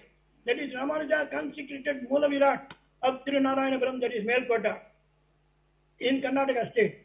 Having learned that Utsavamurti Ramapriya idol was in the palace of Delhi Emperor, Sri Ramanuja went there along with his disciples and asked the emperor about the Utsava idol. Magnanimously, the emperor showed all the idols that he robbed and stocked in the jail. Ramanuja searched the idol of Ramapriya and could not locate it. On the same night in the dream, he learned that the idol is with the emperor's daughter, Sajja. Having seen Sri Ramanuja, that idol of Sri Ramapriya, came walking towards Sri Ramanuja and sat on his lap with the same apparel, anklet and kasturi on the forehead which were there when the idol got separated by Mughal Emperor. Sri Ramanuja also wanted to see his Ramapriya called Selva Pillai and embraced him. Seeing this, the emperor was awe-inspired and he prostrated before Sri Ramanuja and honored him and bended you with all formalities. It says that Sri Ramanuja's great achievement lies in making a creative use of tradition for bringing about social harmony through the recognition of spiritual equality and without undermining religion. He preached his fellow men to serve God and practice. Later, Acharyas followed Sri Ramanuja's credit of initiating a systematized movement among all people, irrespective of caste. His organization of temples served as a social purpose for community participation during temple festivals, and it gave the people an opportunity to voice their feelings and forget their troubles and live a harmonious life. I thank the organization for giving me this opportunity to say about Ramanuja and the Swami. Srimati Vichisiddhari Manonandan Hedave, Nandarandana Sundari Godayi Nityamangalam, Kimate Rambujamadhu Manindrai Mahatmane, Chiranga Vasine Puja, Nityasi Nityamangalam. Thank you, sir. Thank you, Dr. Madhabu Shivadarajan, for your wonderful words, highlighting how Sripad Ramanujacharya was such a great visionary personality. Of course, they say he's the expansion of Lakshmana himself. That is why he's Ramanuja. And he was such a great social reformer. Who can imagine 1,000 years back initiating people from so-called lower castes and making them Brahmanas? So that explains the great visionary that Sripad Ramanujacharya was. And you will be happy to know that among his disciples, there were 700 Ketti Ammais, which is, they are actually Brahmacharinis, which is very, very rare. Just imagine 1,000 years back. That's how great a visionary he was. Thank you very much, Dr. Varadarajan. We do hope that we'll have your association more and more. Thank you very much. Without much delay, we were supposed to hear from Dr. A.V. Nagasampike, the director of Purna Prajna Samshodhana Mandiram. For various reasons, he has not been able to join us. So we would. It's very nice. I never knew my voice was so good that I keep repeating it. Dr. Gopalachar was telling me, better say Hare Krishna, I'll just keep repeating. So, Dr. B. Gopalachar is the director, Sri Vadiraja Samshodhana Kendra, under the Karnataka Samskrita University. He has done Dwadasha Varsha Vedanta Dhyanam from the Pejabar Swamiji himself. 12 years he learned Vedanta Dhyanam. And he completed his PhD from the Tumkur University, and he is the Asthana Vidwan of the Sri Krishna Mutt of Udupi. So these are like tremendous commendations for Dr. Gopalachar. It's a great privilege for us to hear from him. Without much delay, let us jump right into the wonderful message from Dr. B. Gopalachar. Please give him a big hand and welcome him.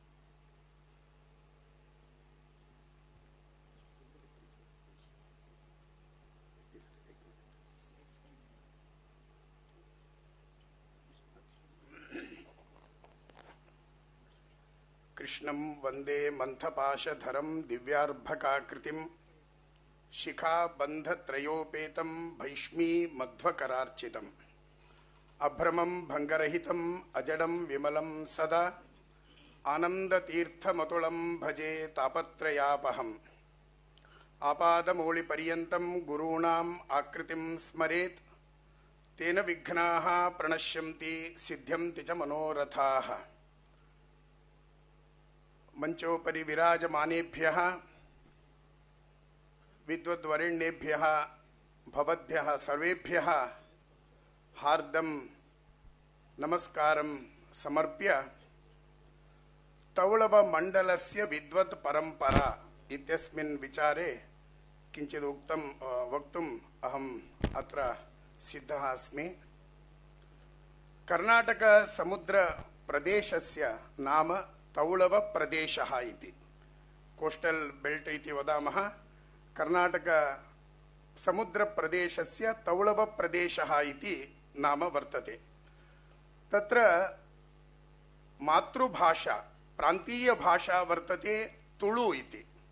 यथा वरिया अथवा हिंदी इत्यादि भाषा व्यवहारः वर्तते, तथा अस्माकं तौळव प्रदेशे तुळु भाषा इति। तत्रत्य मैनस्क्रिप्ट मध्ये लिपिः वर्तते तिगळारी लिपि इति। तादृश भूप्रदेशः तौळव मंडल प्रदेशः। तौळव मंडल प्रदेशस्य निर्माणं कृतवान् साक्षात् भगवान् परशुरामः। परशुरामेण निर्मितोऽयं भूप्रदेशः, अतः परम वैष्णव प्रदेशः तौळव प्रदेशः कर्नाटकस्य। तत्र कारणं वर्तते, परशुरामेण निर्माणं कृतं, तत्र कारणं वर्तते। परशुरामः 21 वारं भूमण्डलं प्रदक्षिणीकृत्य दुष्टक्षत्रियान् अहनत्। महामुने काश्यपाय भुवं दानरूपेण दत्तवान्। दत्तभुवौ वासः न करणीयः इति निश्चित्य परशुरामः स्ववासार्थं समुद्रम् आयुधेन दूरीचकार। तत्र स्ववासार्थं नूतन प्रदेशं निर्मितवान्। तत्र भूप्रदेशस्य नाम अभवत् परशुराम प्रदेशः इति। परशुराम प्रदेशे प्रसिद्ध क्षेत्राणि सन्ति, 7 मोक्षदायक क्षेत्राणि इति। कासरगोडतः गोवा पर्यन्तं विस्तृत भूप्रदेशः। तत्र मोक्षदायक 7 क्षेत्रं। रौप्यपीठं, रौप्यपीठं नाम रजतपीठपुरा इति इदानीम् उडुपी इति प्रसिद्धः वर्तते। तत्र कृष्णस्य प्रधान केन्द्रं वर्तते। रौप्यपीठं, कुमाराद्रिः, कुम्भासी च ध्वजेश्वरः, क्रोड गोकर्ण मूकाम्बाः सप्तैताः मोक्षदायकाः। मूकाम्बः इति चेत् कोल्लूरु। एवं 7 मोक्षक्षेत्राणि तत्र सन्ति।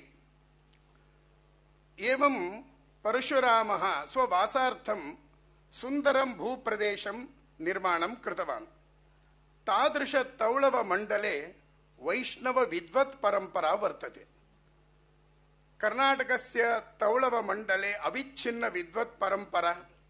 तत्र ग्रन्थकाराः, व्याख्यानकाराः, संशोधकाः, अध्यापकाः, प्रवचनकाराश्च अतीव प्रसिद्धाः। तौळव पंडिताः द्विविधाः, यतयः नाम सन्यासिनः, तथा गृहस्थाश्च। अनेके वैष्णव यतयः संस्कृत वाङ्मये अपूर्वं योगदानं ददुः। तत्र तावत् अग्रपङ्क्तौ विराजते द्वैतमत संस्थापकः श्री मध्वाचार्यः। नाना सुभाषित स्तोत्र गाथादि कृति सत्कृतिः त्वयि रत्नाकरे रत्नश्रेणीः का गणयन्ति के इति नारायण पंडिताचार्यस्य वचनानुसारं श्री मध्वाचार्यः अपरिमितं ग्रन्थसमूहं चकार इति ज्ञायते। मध्वाचार्येण रचितानि सर्वमूलग्रन्थाः इत्येव ग्रन्थानां नाम वर्तते। प्रसिद्धाः ग्रन्थाः, परम आदरणीयाः। सर्वमूलग्रन्थान् विरचय्य द्वैतदर्शनं सुविस्तृतं चकार श्रीमध्वाचार्यः। व्यासदेव हृदयाति वल्लभान् ज्ञानभक्तिदान् अनन्तसौख्यदान् ग्रन्थान् कृत्वा संशयतिमिरं छित्त्वा विज्ञानभानुं प्रादर्शयत्। श्रीमध्वाचार्यस्य एकं वचनं वयं शृणुमः। बदरी क्षेत्रे सुभाषितमेकं ते दत्तवन्तः। बहु सुन्दरं सुभाषितं। नेदृशं स्थलमलं शमलग्नं नास्य तीर्थसलिलस्य समं वाह नास्ति विष्णुसदृशं ननु दैवं नास्मदुक्तिसदृशं हितरूपं मध्वाचार्याणाम् उपदेशः। एवं मध्वाचार्यः अनुग्रहं कृतवन्तः। मध्वाचार्यस्य ग्रन्थान् बहवः तौलव यतिपुङ्गवाः व्याख्यानं चक्रुः। तत्र लिकुचवंशस्य प्राधान्यं वर्तते। लिकुचवंशस्य इदानीं चिन्तनं कुर्मः। लिकुचकुलमेव विद्वत्कुलम् इति। 800 वर्षात् पूर्वं बहु वैभवेन ते प्रसिद्धं प्राप्ताः लिकुचवंशीयाः विद्वज्जनाः। तौळवमण्डले 500 कुलनामानि प्रसिद्धानि। तत्र प्रसिद्धं लिकुचकुलम्। संस्कृते लिकुचकुलम् इति प्रसिद्धं वर्तते। एतद् वंशीयाः कबेनाडु भूप्रदेशे, कबेनाडु इति तत्र प्रसिद्धः भूप्रदेशः कासरगोडु इति इदानीं व्यवहारे वर्तते। कासरगोडु इति तदानीं कबेनाडु इति आसीत्। कबेनाडु प्रसिद्धः अयं प्रदेशः तौळवमण्डलस्य राजधानी आसीत्। अस्य राजा, अस्य भूप्रदेशस्य राजा आसीत् जयसिंहः। जयसिंहः इति प्रसिद्धः राजा, मयूरवर्मस्य परम्परायां भवति। जनाः प्रीत्या एनं कबेसिंहः इति व्यवहरन्ति स्म। एतस्मिन् स्वर्णयुगे एव श्री सुब्रह्मण्य पंडितः इति महान् विद्वान् आसीत्। सः कविरपि आसीत् इति श्रूयते। भगवतोः शङ्करनारायणयोः परमानुग्रहेण तस्य 2 पुत्रौ। तत्र प्रथमः पुत्रः त्रिविक्रमपण्डितः इति, अपरः शङ्करपण्डितः। सुब्रह्मण्यस्य पत्नी भगवतः परमानुग्रहेण अनर्घ्यं पुत्ररत्नं प्राप्तवती। तस्य पुत्रस्य नाम अकरोत् त्रिविक्रमपण्डितः इति, त्रिविक्रमः इति। तत्र कारणं वेदे, कवितायां, वेदान्तेषु 3 विक्रमः अस्य अस्ति इति कारणतः त्रिविक्रमः इति नामकरणम् अकरोत्। त्रिविक्रमपण्डितः बाल्ये एव आशुकविः आसीत्।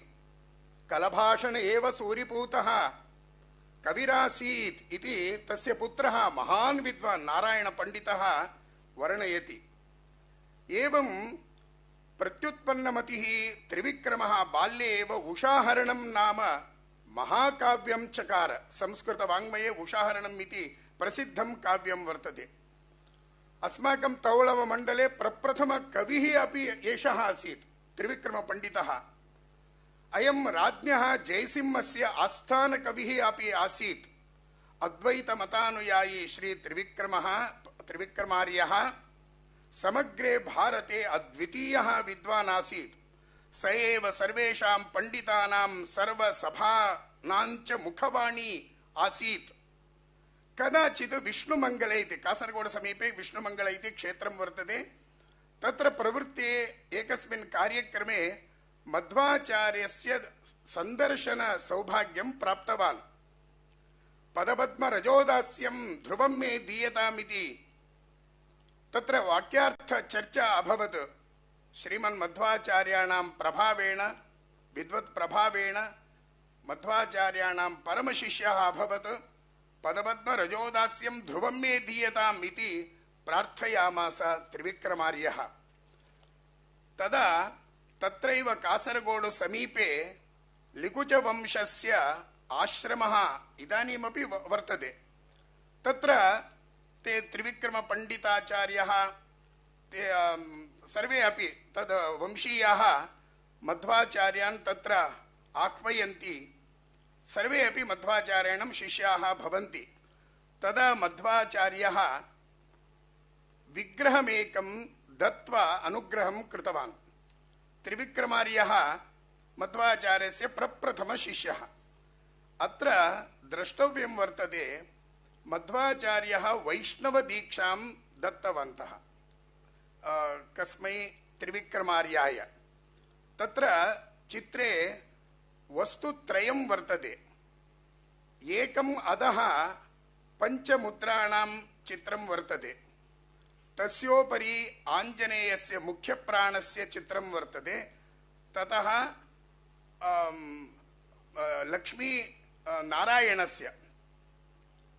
लक्ष्मीनारायणस्य वर्तते। मध्वाचार्यः दीक्षां कथं दत्तवन्तः इति चेत् यः वैष्णवः वर्तते अथवा यः विष्णुदीक्षां स्वीकरोति वैष्णवः भविष्यति, तस्य प्रथमं कार्यं वर्तते मदङ्काङ्कितः भगवतः चिह्नानि देहे धारणं भवति चेत् अस्माकं शरीरं शुद्धं भवति इति। अतः भगवतः पादस्पर्शभूत पावन मृत् तस्य धारणं गोपीचन्दन धारणं, तस्योपरि भगवतः शङ्ख चक्र गदा मुद्र नारायण मुद्राणां धारणं भवति। अतः प्रथमं मुद्रादानं कृतवन्तः। अनन्तरम् अस्माकं शरीरे श्वासरूपेण भवति मुख्यप्राणः आञ्जनेयः प्रधानवायुः इति, तस्य उपासनम् आवश्यकम्। अतः वायुजीवोत्तमः इति, हरिसर्वोत्तम वायुजीवोत्तम इति। अनन्तरं लक्ष्मीनारायणस्य साक्षात् विष्णोः उपासनं प्रधानम् इति दीक्षादानं दत्वा अनुग्रहं कृतवन्तः। इदानीमपि त्रिविक्रमार्यस्य गृहे एतद् द्रष्टुं शक्यते। अनन्तरम् एकदा मध्वाचार्याणां संस्थानपूजा भवति। तादृशसन्दर्भे त्रिविक्रमार्यः कौतुकेन नैवेद्यप्रसङ्गे कौतुकेन पश्यति मध्वाचार्यः कथं नैवेद्यं करोति, तत्र नियमः कः इत्यादि कौतूहलेन सः पश्यति। तदा आश्चर्यचकितो भवति। मध्वाचार्यः हनुमान् भूत्वा रामस्य पूजां करोति, भीमः भूत्वा कृष्णस्य पूजां करोति, मध्वाचार्यः वेदव्यासस्य पूजां करोति। एवं रूपत्रयेण रूपत्रयस्य उपासनं मध्वाचार्यः करोति। तद् सन्दर्भे त्रिविक्रमार्यः तद् रूपत्रयं दृष्टवान्। झटिति सः एकं स्तोत्रं करोति, वायुस्तुति इति। श्रीमद्विष्णुघ्निष्ठातिगुणगुरुतमः श्रीमदानन्दतीर्थत्रैलोक्याचार्यपादोज्ज्वल जल जल सत्पांसवोस्मान् पुनन्तु इति बहु सुन्दरं मन्त्ररूपं वायुस्तुतिं चकार। एवं त्रिविक्रमपण्डिताचार्यः मध्वाचार्यस्य स्वरूपदर्शनं प्रप्रथमं कृतवान्। सः एव इतिहासे वर्णयति कः मध्वाचार्यः, मध्वाचार्याणां महत्त्वं किम् इत्यादि विचारे सः ग्रन्थरूपेण वर्णनं कृतवान्। वायुस्तुतिः इति प्रधानस्तोत्रं वर्तते। अनन्तरं तस्य पुत्रः लिकुच तिलकसूनुः नारायणपण्डिताचार्यः, सोऽपि मध्वविजयं नाम महाकाव्यं करोति। नारायणपण्डिताचार्यस्य योगदानम् अतीव वर्तते।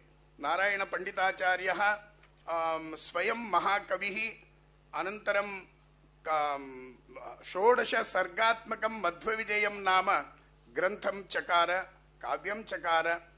एतद् त्रिविक्रमपण्डिताचार्यस्य वृन्दावन सन्निधानं तत्र तस्मिन् गृहे इदानीमपि वर्तते।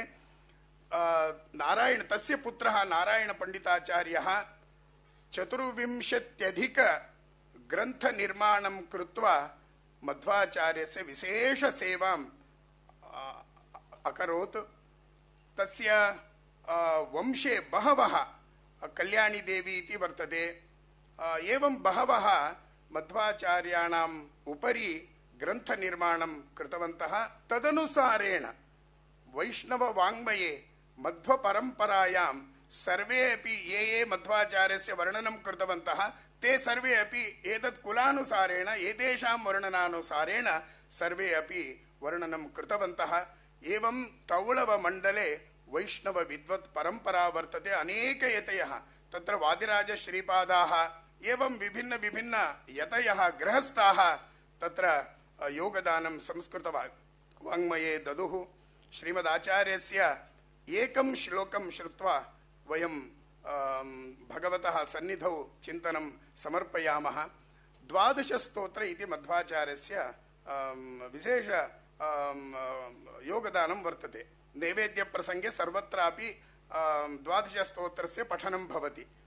तत्र अनुपमगानसम्पदः इति मध्वाचार्यस्य विचारे नारायणपण्डिताचार्यः वर्णयति। अनुपमगानसम्पदः इति मध्वाचार्येण गानसम्पत् कथम् आसीत् इति एकं श्लोकम् अहं वदामि।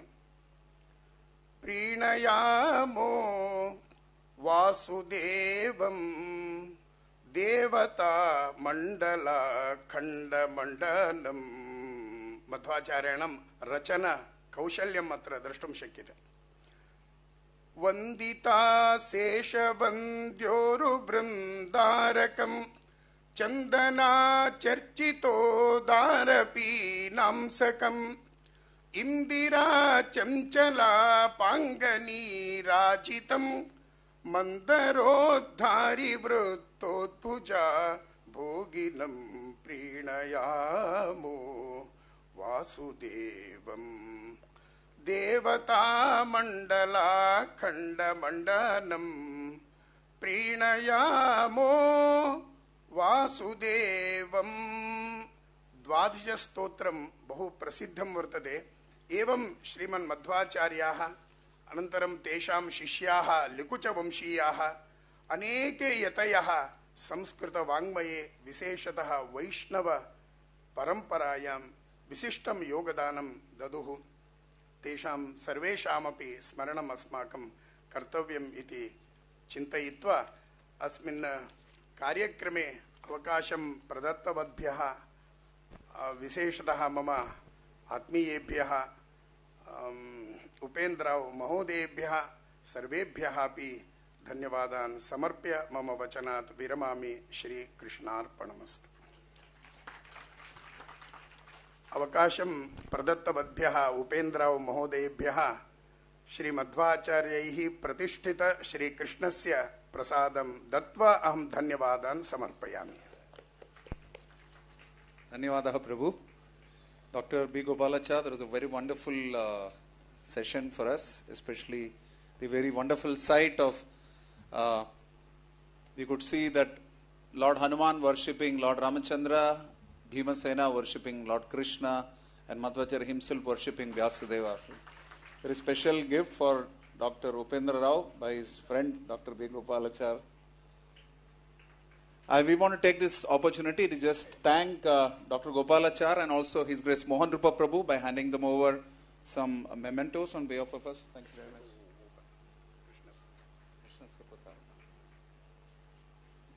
Please be here. Indrajit Lakshman Prabhu. Yeah. So we want to request Dr. Rao to please hand over this memento on behalf of the organizers to His Grace Mohan Rupa Prabhu. You can just turn off the screen. Yeah, there's no need for that now. Oh yeah, it's with me, I'm sorry.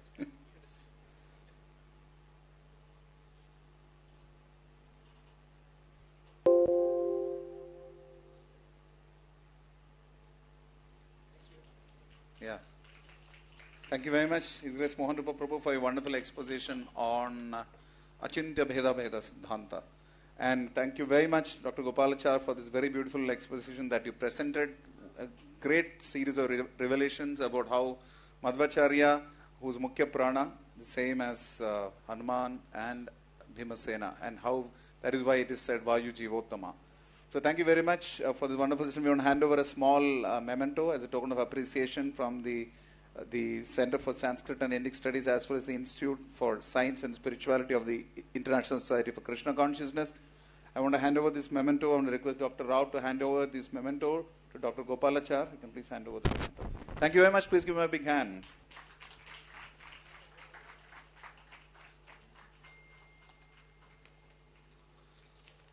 So this will be the concluding part of the pre-lunch session. Before you get up and run towards your lunch room, I have a few important announcements. Please keep yourself seated for the next 45 seconds, not more. We will have 3 sessions. The next post-lunch session will continue here. This is what we call the Govinda Convention Center. Although when you come to ISKCON Delhi, Govinda's means restaurant. So this is where you have to go later for lunch. So the Govinda's Convention Center, this will be here. Right next door will be the parallel session at the Gopala lecture hall. Right next door, the very next hall is where the parallel session will go on. And right outside the Sanskrit department hall is there. And that will be the Madhava hall. That's right outside this particular office, this particular building. And those of you who need to collect your TA and DA reimbursement, do contact Ankit Yadav. Ankit Yadav of the JNU. His contact number is 9525. Okay, 952524 9524. 952524 9524. That sounds good, no? Let me say that again. 952524 9524. Sounds almost like the previous session, right?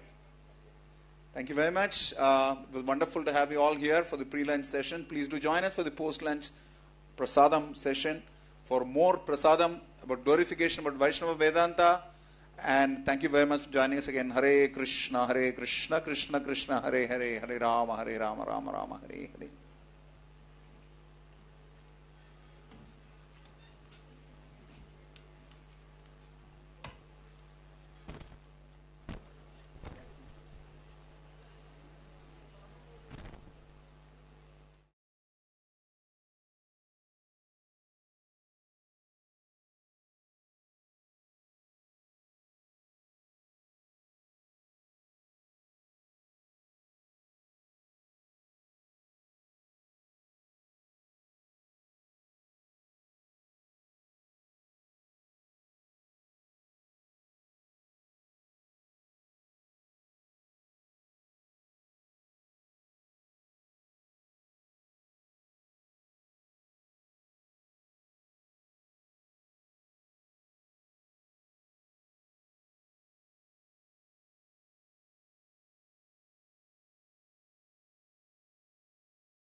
Our PhDs in the history of USA, and the best thing was he was homeschooled by his Indian parents on the philosophy of Srimad Bhagavatam and Bhagavad Gita.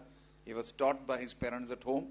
He and his brother are both PhDs, and he is especially involved in very, very intricate studies on theology globally. So we are very honored to hear from Professor Ravi Gupta of the Utah University. Over to you, Mr. Professor Gupta. Hare Krishna.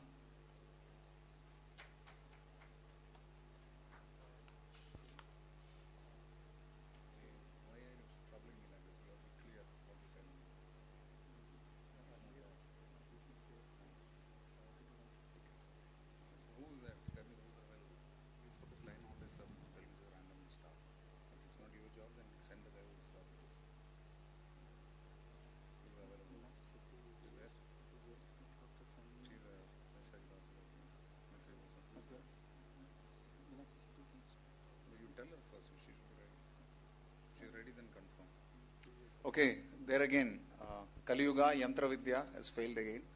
So he's gone off network. We'll just try to line up a couple of speakers who are already here. Check with them, which of them are you ready to go? Ready to go up? You are, Mother? Yeah. Yeah, this is Dr. Meenakshi Sethi, Sethi or Seti? Seti. From the Kamala Nehru College of Delhi University. Welcome. I don't have your introduction, unfortunately. But we do know that this topic is going to be of immense importance to all of you. And I request that you have something to say? Oh, you're here. But she's already come in, which is better. Maybe we can wait. Sorry. Please come on to the stage. Dr. S. Thanigevelan from Annamalai University. He is present with us.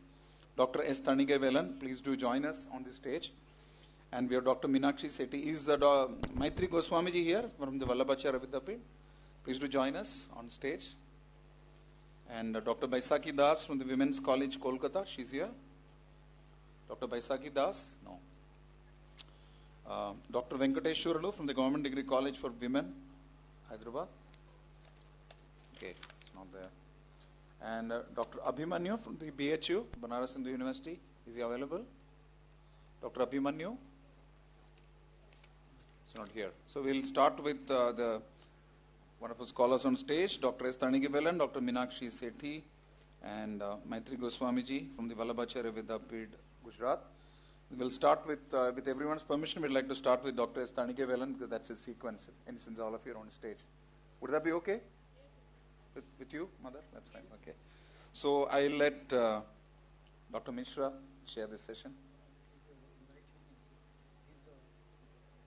Oh, sure, I just called for you. Thank you, Dr. Venkateshwarlu from the Government Degree College for Women, Hyderabad. Please do join us on stage. Over to you, Dr. Mishra. Stage is all yours. Thank you very much, and please do get up for a moment. Please get up. Please raise your hands.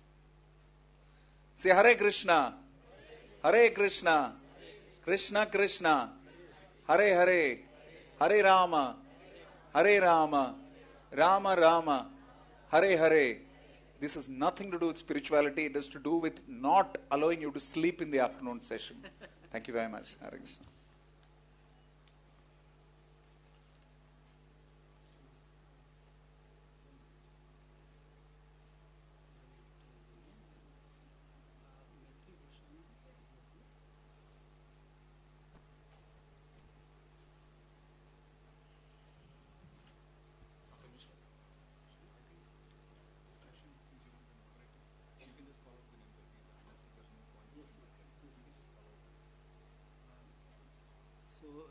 Let us begin the session. Our first speaker in this session is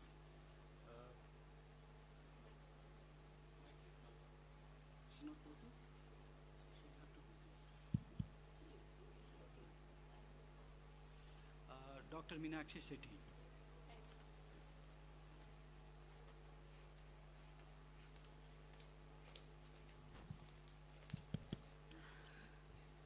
Good afternoon to each and everyone present here, especially the persons present on the dais.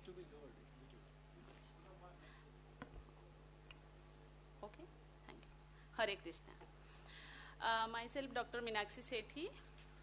As an academician and especially in philosophy, I will not highlight Sri Chaitanya Mahaprabhu's historical background. I'll like to tell about the philosophical. आपके लिए घोषणा है, तो बगल वाले में भी जो लेक्चर हॉल है वहाँ भी लेक्चर इसी सेशन में ही चल रहे हैं. जो लोग इच्छुक हैं वहाँ भी जाके बैठ के उनको सुन सकते हैं. वहाँ भी जरूरत है श्रोताओं की. और सारे जो भी वक्तव्य दे रहे हैं सबके लिए 15 मिनट निर्धारित किया गया है, क्योंकि कुछ समय क्वेश्चन आंसर के लिए भी साथ में रखा जाएगा. धन्यवाद.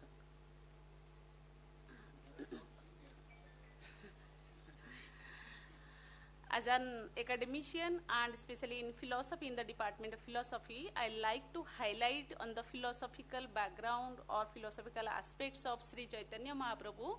And we all know Sri Chaitanya Mahaprabhu as the pioneer of Bengal Vaishnavism. Though the religion itself was there, Vaishnavism, but what is his contribution on Vaishnavism? He gave a new shape to Vaishnavism that was called as Neo-Vaishnavism, we can say it is. And he was pioneer in the sense that he owned a new, unique method to over the caste, class, creed, over all religions. He created an atmosphere that was the concept of bhakti, that was later called as the bhakti movement. And his thought was, this is the way through which we can unite all classes of people, and without any barrier. And bhajan kirtan, a mass song with dancing, taking the name of God the Almighty, that was the medium through which he liked to own that in his philosophy. And I am not highlighting his history, Sri Chaitanya Mahaprabhu's history, though he was started his learning at the age of 5, and he was very proficient, and he was very intelligent since his childhood, and he was not any barrier, any hindrances, but still in his early age he liked to become a sannyasi, and in that tradition, though Buddhism and the Tantricism was very over-dominant at that time, still he tried his best to overcome that Tantricism, the over-dominance of Tantricism, and he owned a different way. Already I told you that way was the Bhakti movement, Bhakti Madhyam or Bhakti way. And if I go through the philosophical aspects of Sri Chaitanya Mahaprabhu, we know there are few dominating concepts in philosophy. These are metaphysical, epistemological, ethical concepts. And in metaphysics, we know we study about the reality. And what is real, what is real according to Sri Chaitanya Mahaprabhu? He said, already we know God. And that concept of God was not Nirgun Brahman. He named it as Sagun Brahman. He has attributes, he has all qualities, and he named it as Lord Krishna. And he is the creator, he is the sustainer, he is the destroyer of this universe, this creation, we can say it. But his concept of creation, concept of acceptance of Krishna as the Almighty, and he added Radha Krishna concept in his philosophy, and that is the main focus on metaphysical concepts of Sri Chaitanya Mahaprabhu. And if I focused on the epistemological concept of Sri Chaitanya Mahaprabhu, epistemology means the means. How can you know he is Almighty, or how can you believe that he is there? And to know somebody, to know something, you have to be there. As if I, for example, if I say, how can I know the earth is in circle shape or oval shape? You have to be away from that. That's why the concept of I-ness and the Almighty, the finite and the infinite, the concept of these two different spheres are there. And that's why he is Bhagavan and we are Bhaktas, these two. So that concept of, and what is the means through which we can know, we can realize that infinite eternal reality, which is called as sagun in nature. That means he has all the attributes. If we put a few characters, few properties to any statue, then we can name it as Lord Krishna or Lord Shiva or something else. So what are the means? He highlighted on the concept of bhakti, though he never negate any other means. Even if we know, gone through the philosophies of Shankaracharya, even he never denied the concept of bhakti in his sutras, but he highlighted on the concept of jnana, or jnana, through jnana marga we realize the ultimate reality, the infinite reality. But here Sri Chaitanya Mahaprabhu highlighted on the concept of bhakti. He says bhakti is the more dominating and the easiest way to know, to reach everyone. That's why, though apart from so many hindrances, so many obstacles, at the time when he spread out this religion,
in the first session, I heard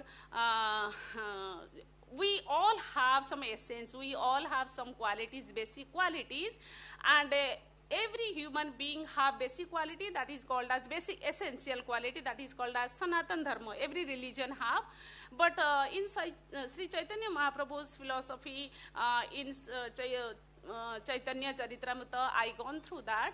That was the essential quality of every jiva, every individual being is called as Jaiva Dharma. Jaiva Dharma, we have our own duty, we all have our own responsibility, and that is the essence of every existence. That is also mentioned in Western philosophies also. Existence precedes essence. That means every existence have essence, have some basic qualities, and that qualities we should not have overcome. And this is, I think, it's also, it was not that in 1486 Chaitanya spread out these movements and it is right now, or it does not have any relevance. Till then it has great impact as it was 600, 700 years back or more than that. So it is equally relevant, it is equally important, and it is also equally impactful in our life in each and every sphere, in each and every personalities, in each and every stages of our life. And that was the main or basic philosophy we get it, or we borrowed from that movement, bhakti movement. That's my.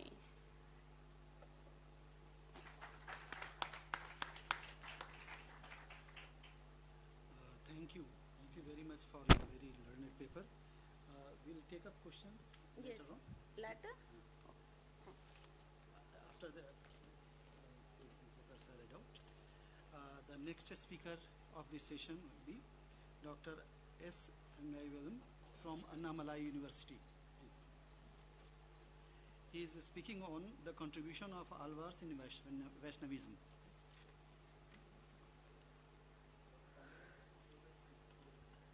Like that. Thank you. A very good afternoon, one and all. It is very great pleasure stand before you because it is a grateful achievement organizing by the organizing committee member. So this kind of the conference or seminar, we need the present situation because we cannot split in the spirituality and the science. So without spirituality, we cannot make any science because each and every spiritual movement we kept in the science. So therefore, in this regarding, first of all, I thanks to all the organizing committee member. I am also thanks to the resource person, the chairperson of the session. I am Dr. Thanige Velan Shanmugam, Assistant Professor of Philosophy, Annamalai University, Tamil Nadu. So I am going to present a paper on the contribution of Alvars to the Vaishnavism. So we must know very well Vaishnavism. Vaishnavism is one of the Hindu traditional trust. It is the main reality or ultimate reality of the God is Vishnu. So in the period of Bhakti movement, it will start. It was started from the 7th, 8th century. So at the time of the two esteemed religious sector, I mean the in Hinduism, one is Vaishnavism and other one is Saivism. Vaishnavism is the supreme reality is Vishnu and Saivism is the supreme reality Lord Shiva. On this occasion, the spiritual movement developed by in the both the sector. It's 12 Alvars and 63 Nayanmars. So in this occasion, my paper is going to present the contribution of Alvars. We must know who is Alvars. So Alvars, they are in the Tamil poet and they are in the great revolutionist form of the spiritual movement in Tamil Nadu. So there are 12 Alvars in Tamil Nadu. They are belonging to develop the spiritual movement or Bhakti movement at the time of beginning from the 6th century to the 10th century. It is very strongly in that. So therefore, Vaishnavism is regard to the Vishnu is the ultimate reality and wish to give to the Sri Narayana. So the term Sri Narayana found by the particularly in the Tamil literature, which means by the Alvars. The new way go to the who is Alvars. Because in the tradition of the modern schools of the Vaishnavism is Ramanuja, Madhva, Nimbagara, Vallabha and Chaitanya. They are treated as developing for the spiritual morality. So why we need the Bhakti movement? So what is the nature of Bhakti movement? So why the particular concept of Bhakti movement or spiritual movement or religious movement need those days? So because it is controlling by the violation, controlling by the speech and relevance. It is go through the to make the ethical perspective, moralical approaches and peace. So therefore the Bhakti movement in not only for the particular religion, it is every religion it comes to. In particularly in Hinduism like Saivism and Vaishnavism, that movement it be started very strongly. So therefore Alvar is the more contribution to develop the Bhakti movement of Vaishnavism. So in that in Tamil history, the time of the Bhakti movement of the hymns of the worship were Lord Vishnu is the one of the incarnation avataras. So each and every alvars to promote the through the hymns or through the poet, through this, it is a devotional song. It is a devotional. Each and every song is which is called a devotional song, and this time it can be developed to the form of the spirituality movement in the Divya Dhyasa. There are 108 Divya Dhyasas.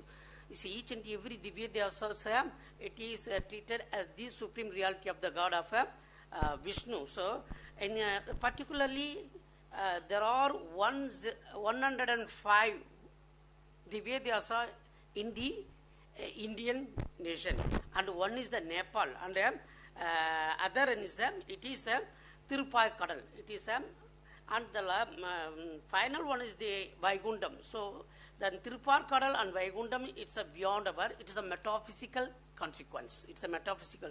Those who are to know about it, it is a self-surrender, prabhakti marga. It is the ultimate aim of the all these 12 alvars. They are surrendering for the Lord Vishnu. So this is the ultimate reality of the those things. So even particularly for Tamil Nadu is the 84 of the Divya Dhyasa. It is because why I am telling means just you think about how the alvars are contributed to the Vaishnavas, because 84 of the Vaishnava temple, that is a Divya Dhyasa in. So remaining for in that Kerala is 11 and Andhra Pradesh 2 and Gujarat is 1, Uttar Pradesh 4 and Uttarakhand is 3. So because why I am telling means the majority of the Vaishnava temple, everything in the Tamil Nadu. So because of alvars, because that is the movement of the alvars. So this is it. And thus all were composing for the poet or the hymns or in the devotional song, the collection of song which is called Nalayana Divya Prabandham. So it is a wonderful performance work by the alvars. So there are these 12 alvars collection of these poet or spiritual song or devotional song which is called Nalayana Divya Prabandham. So each and every alvars contributing for the, it is a level of a spiritual song like that. It is so that Nalayana Divya Prabandham, it is one of the major anthologies of the poet of the alvars. Alvars and devotee of the Vishnu, there are 4,000 Tamil composed by the 12 alvars. So these 12 alvars, it is based on that poet, I mean that a devotional song to develop or develop the ultimate reality of attainment of the Vishnu. So what is the reality? It's a self-surrender. Prabhakti marga is each and every alvar to promote the that kind of thing. So in the term alvar, which means all. So all means it is a rule. It is inside the Atman. It's inside. Impress oneself. It is all. So therefore, each and every alvar to impressing for the Lord Vishnu. So there are simply they are called saint. It's a Tamil saint. Each and every alvars embodiment of the Vishnu in the time of the Bhakti movement.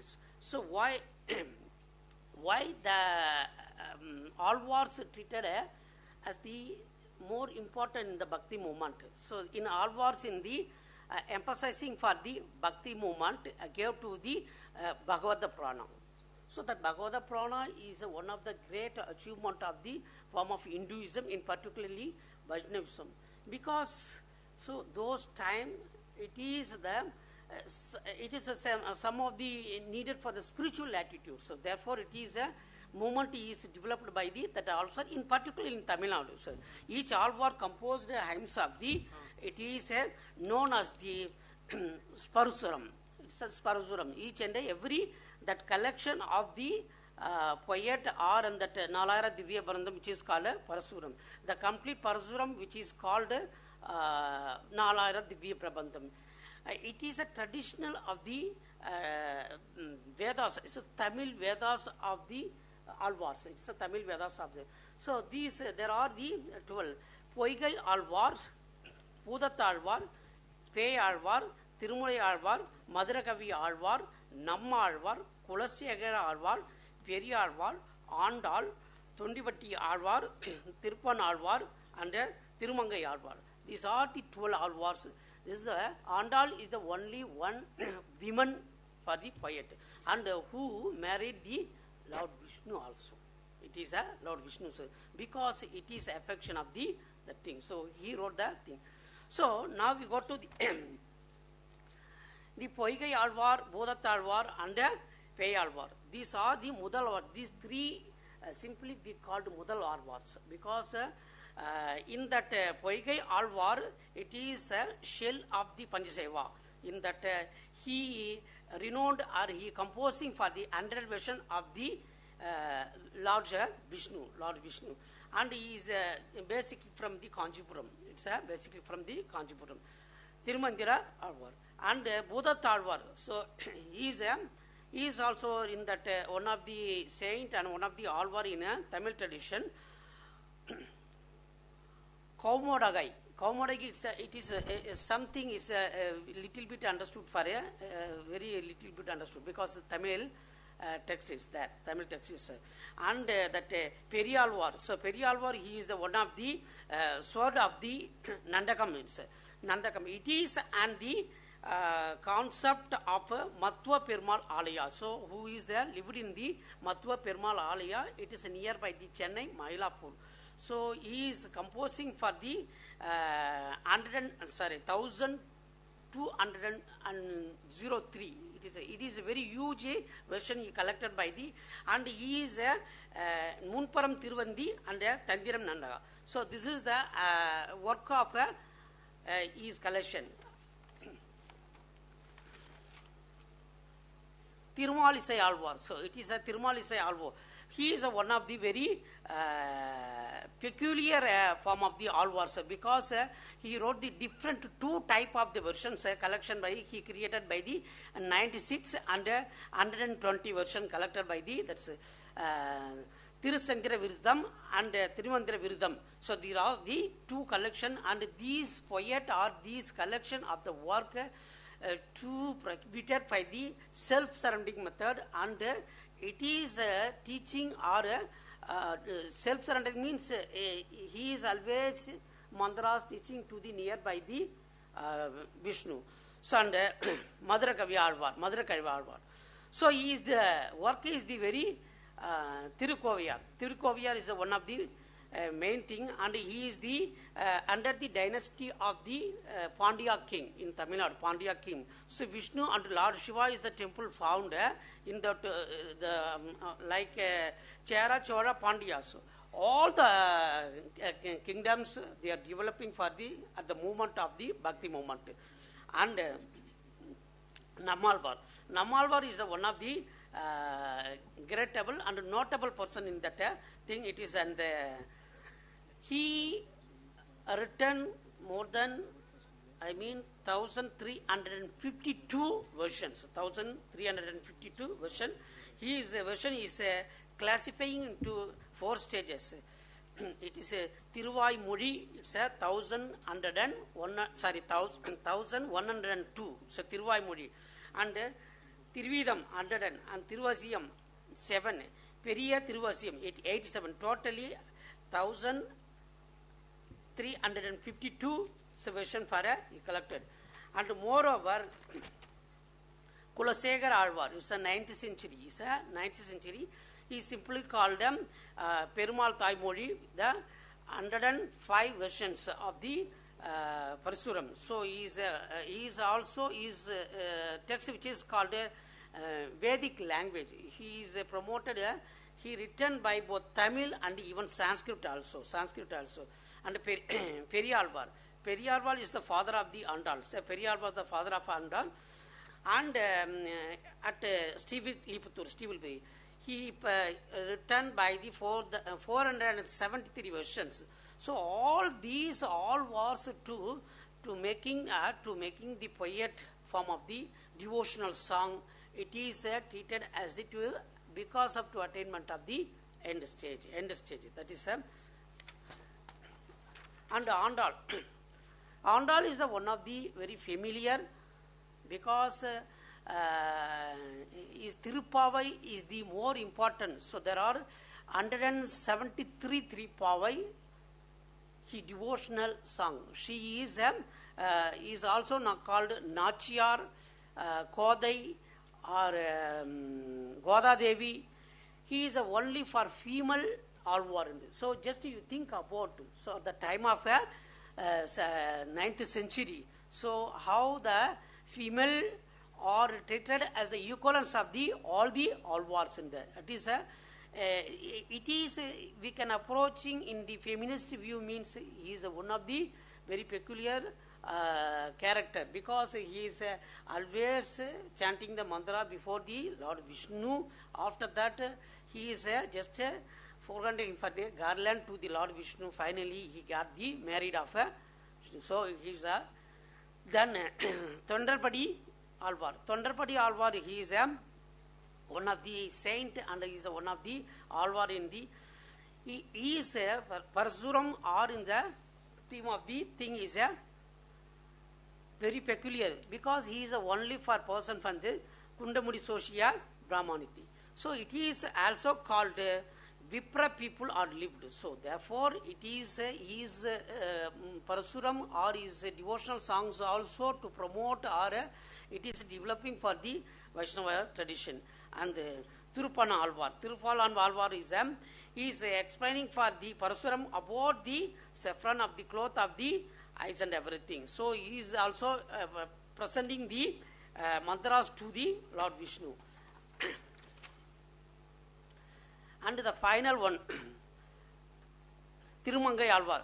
The Tirumangai Alvars, he is totally composing the song of 1084. These 1084 song chanting the mantra of that particular. These collection of the totally 4000. So it's collected by the Nada Muni. That collection which is called Nalayara Divya Bandir. Nalayara means 4000 collection of the songs. These 4000 collection of songs to promoting the Bhakti movement because of only Vishnu. Thank you.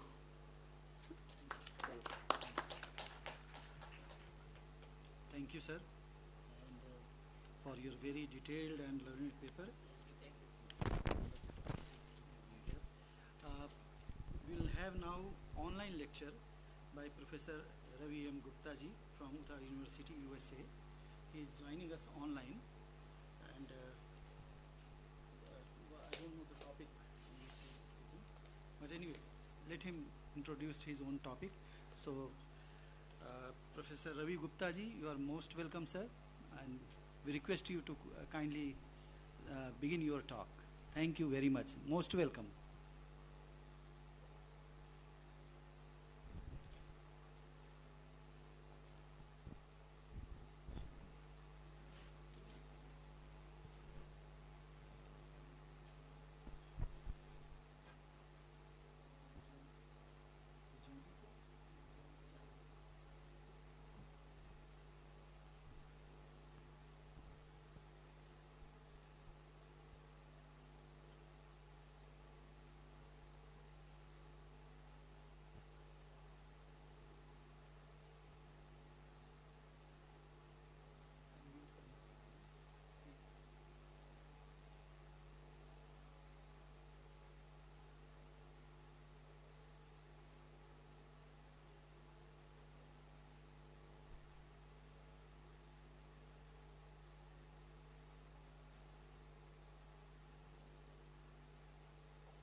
Okay, so there is some echo. I think ISS Delhi should mute themselves, please. Okay, thank you. If at any point you cannot hear me, please let me know and I will pause the presentation.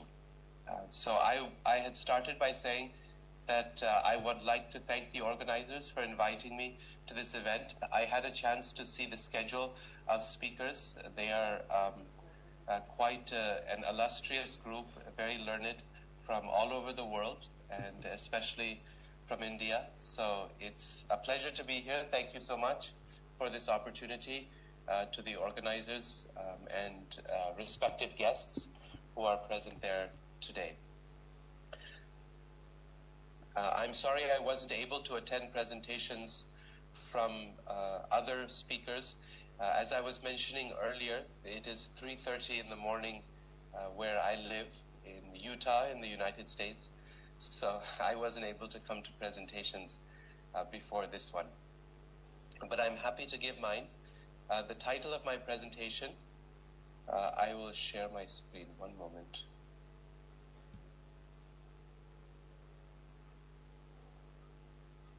The title of my presentation is called On Conceiving the Inconceivable, Jiva Goswami's presentation of Achintya Bheda Bheda. So hopefully you can see this on the screen in front of you. The presentation is abridged. It's shortened in order for me to stay within the time frame that I've been allotted. So just to introduce myself, my name is Professor Ravi M. Gupta. I'm head of the Department of History, Religious Studies, and Classics, 3 faculties at Utah State University in the state of Utah, in the city of Logan, here in the United States. I also serve as the Charles Redd Professor of Religious Studies. In the history of theistic Vedanta, one can observe 2 opposing forces constantly at play with each other: unification and separation of the Lord and His creation. Vedantic writers ensure that the world has no existence separate from the Lord, and then they take care to distance the two so as to not compromise His perfection. They emphasize the Lord's role as the efficient and substantive cause of the world, while insisting that its fluctuations and miseries have nothing to do with Him. On the basis of scripture, they establish that the world consists of Brahman and that the world proceeds out of Brahman. This constant struggle between unity and difference that characterizes the search into ultimate reality has been regarded by Chaitanya Vaishnavas as characteristic of the very nature of that reality. The Supreme Lord Bhagavan and His creation are closely related, like fire is to light, or the sun to its rays. The creation and its inhabitants are the energy, Shakti, of the Lord, and the relationship between Bhagavan and his energies is Bheda Bheda, simultaneous difference and non-difference. The simultaneous existence of both opposites is inconceivable to the human mind, and so the relation of Bheda Bheda is called Achintya, inconceivable. In this essay, we will examine the Chaitanya Vaishnava doctrine of Achintya Bheda Bheda as it is presented in the writings of the 16th century philosopher Jiva Goswami. We will pay special attention to the concept of Achintya, for it lies at the heart of Chaitanya Vaishnava Vedanta. The analogy of fire and its light is used repeatedly in Jiva Goswami's writings and in Chaitanya Vaishnava texts in general. First and foremost, the analogy is used to argue for the innate, svabhavika nature of Bhagavan Shakti. Just as fire and its radiance are invariably coexistent, and radiance emanates from fire without any extraneous endeavor on the fire's part, so the Shakti of the Lord is inseparable from the Lord and proceeds from Him as a result of his own nature. In Jiva Goswami's writings, we find a persistent emphasis on the naturalness of the Lord Shakti.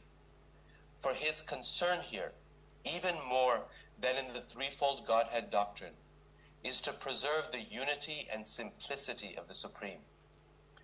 The most important scriptural proof text in this regard comes from the Shvetashvatara Upanishad, which says, "It is known that his Shakti is supreme, manifold, and part of his very nature." This is the verse, "Natasya karyam karanam cha vidyate," that one. Just as Ramanuja argued that the body is included in the self, Jiva Goswami reminds us that any concept of Bhagavan must include his Shakti. Once Bhagavan and his Shakti have been so intimately associated, the Vedantist is immediately faced with the problem of the world and its vagaries. Surely this material world of change and suffering cannot be included within the immutable and blissful Brahman. How can a pure and transcendent entity produce or even be associated with something that is so opposite its nature? Of course, Vedantic thinkers in general reject the Sankhya notion that an effect must be of the same nature as its cause. Our analogy proves useful here as well. The light of a fire does not possess many of the attributes of fire, such as the power to burn or provide warmth. Still, the question remains as to the locus of the phenomenal world, since too much proximity with Brahman would undermine his perfection. And so, after the initial unification of Bhagavan and his Shaktis, they must be distanced again. So, in other words, what I'm discussing is the dynamic of unity and difference as mutually complementary but opposing forces within the Vedantic system, particularly in Chaitanya Vaishnava Vedanta. It is here that Chaitanya Vaishnava writers introduced the doctrine of manifold Shakti. Although the unity of Shakti must still be upheld, distinctions need to be introduced depending on the distance of powers from Bhagavan's essential nature, Swarupa. Again, using the Vishnu Purana as their source text, Gaudiya theologians have divided Shakti into three parts: internal, antaranga, external, bahiranga, and marginal, tatastha, or on the verge. The internal energy, also called Swarupa Shakti, is the power through which Bhagavan acts in his personal affairs. This energy is of the same transcendental nature as Bhagavan, and so is responsible for manifesting everything directly related to him, such as his form and abode. The external energy, on the other hand, manifests the temporary phenomenal world of matter. Because of the inferior nature of this Shakti, known also as Maya, Bhagavan sets it into motion but remains aloof from its activities. Bhagavan is both the efficient and substantive cause of the universe, but only indirectly through the agency of the external energy. So efficient and substantive. Nimitta and upadana karana. Jiva Goswami thus identifies two parts to this Shakti: the qualitative or efficient energy, guna or nimitta maya, and the substantial energy, upadana maya. These two perform the creative functions on Bhagavan's behalf and are therefore the immediate cause of the living entity's bondage and delusion. Finally, the living entities are the marginal energy of Bhagavan, for they can move within either the internal or external Shaktis, although they are essentially part of the superior energy. Now, the analogy of fire and its light ceases to be useful at this point, since it does not provide much scope for introducing degrees of difference between an object and its powers. Instead, Jiva Goswami shifts to the analogy of the sun and its splendor. Here, we can distinguish 4 levels of distance from the sun. The sun god or sun globe, the fiery radiance within the sun's orb, the rays that proceed outward from the sun, and the sun's reflection on water or a polished surface. The sun god is like the Lord himself in his original form, Swarupa, Bhagavan Krishna, the very source of all Shaktis. The powerful radiance most closely associated with him is the internal energy, Antaranga Shakti, by which all the opulence of his realm, Vaikuntha, is manifested. The living entities, on the other hand, are like the sun's rays. They possess the same nature as the brilliance within, but with less intensity, and they stand somewhere between the sun and the world of reflection. The sun's reflection, with its multicolors and shapes, is the external energy, the world of matter. The reflection is produced by the sun and depends on the sun for its existence. Yet its uncertainties and fluctuations cannot disturb the sun. In this brief description of the Chaitanya Vaishnava concept of Shakti, we have seen 2 forces pulling in opposite directions: unification and separation of the Lord and his energies. We described Bhagavan and his Shaktis as identical in nature, and then distanced the 2 to preserve the Lord's transcendence. Indeed, the relationship between the Lord and his energies is bheda-bheda, simultaneous difference and non-difference.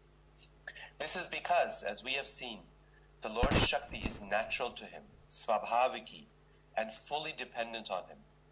At the same time, a comfortable distance between them must be maintained, so as to not impinge upon the Lord's transcendence.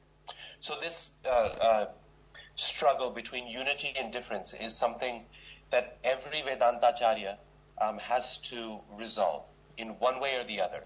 Shripad Ramanujacharya, Shripad Madhvacharya, Shripad Shankaracharya, all of them resolve the struggle between unity and difference in different ways in their theology.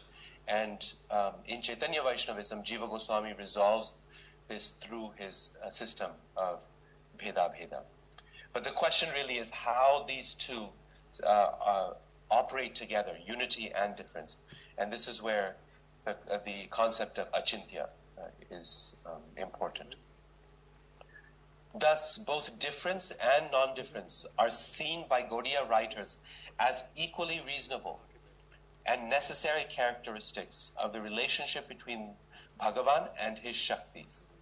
Both are equally supported by scripture and therefore must be held together and accepted as they are. This, of course, is inconceivable to the human mind, and so the relation of Bheda-Bheda is called Achintya, or inconceivable.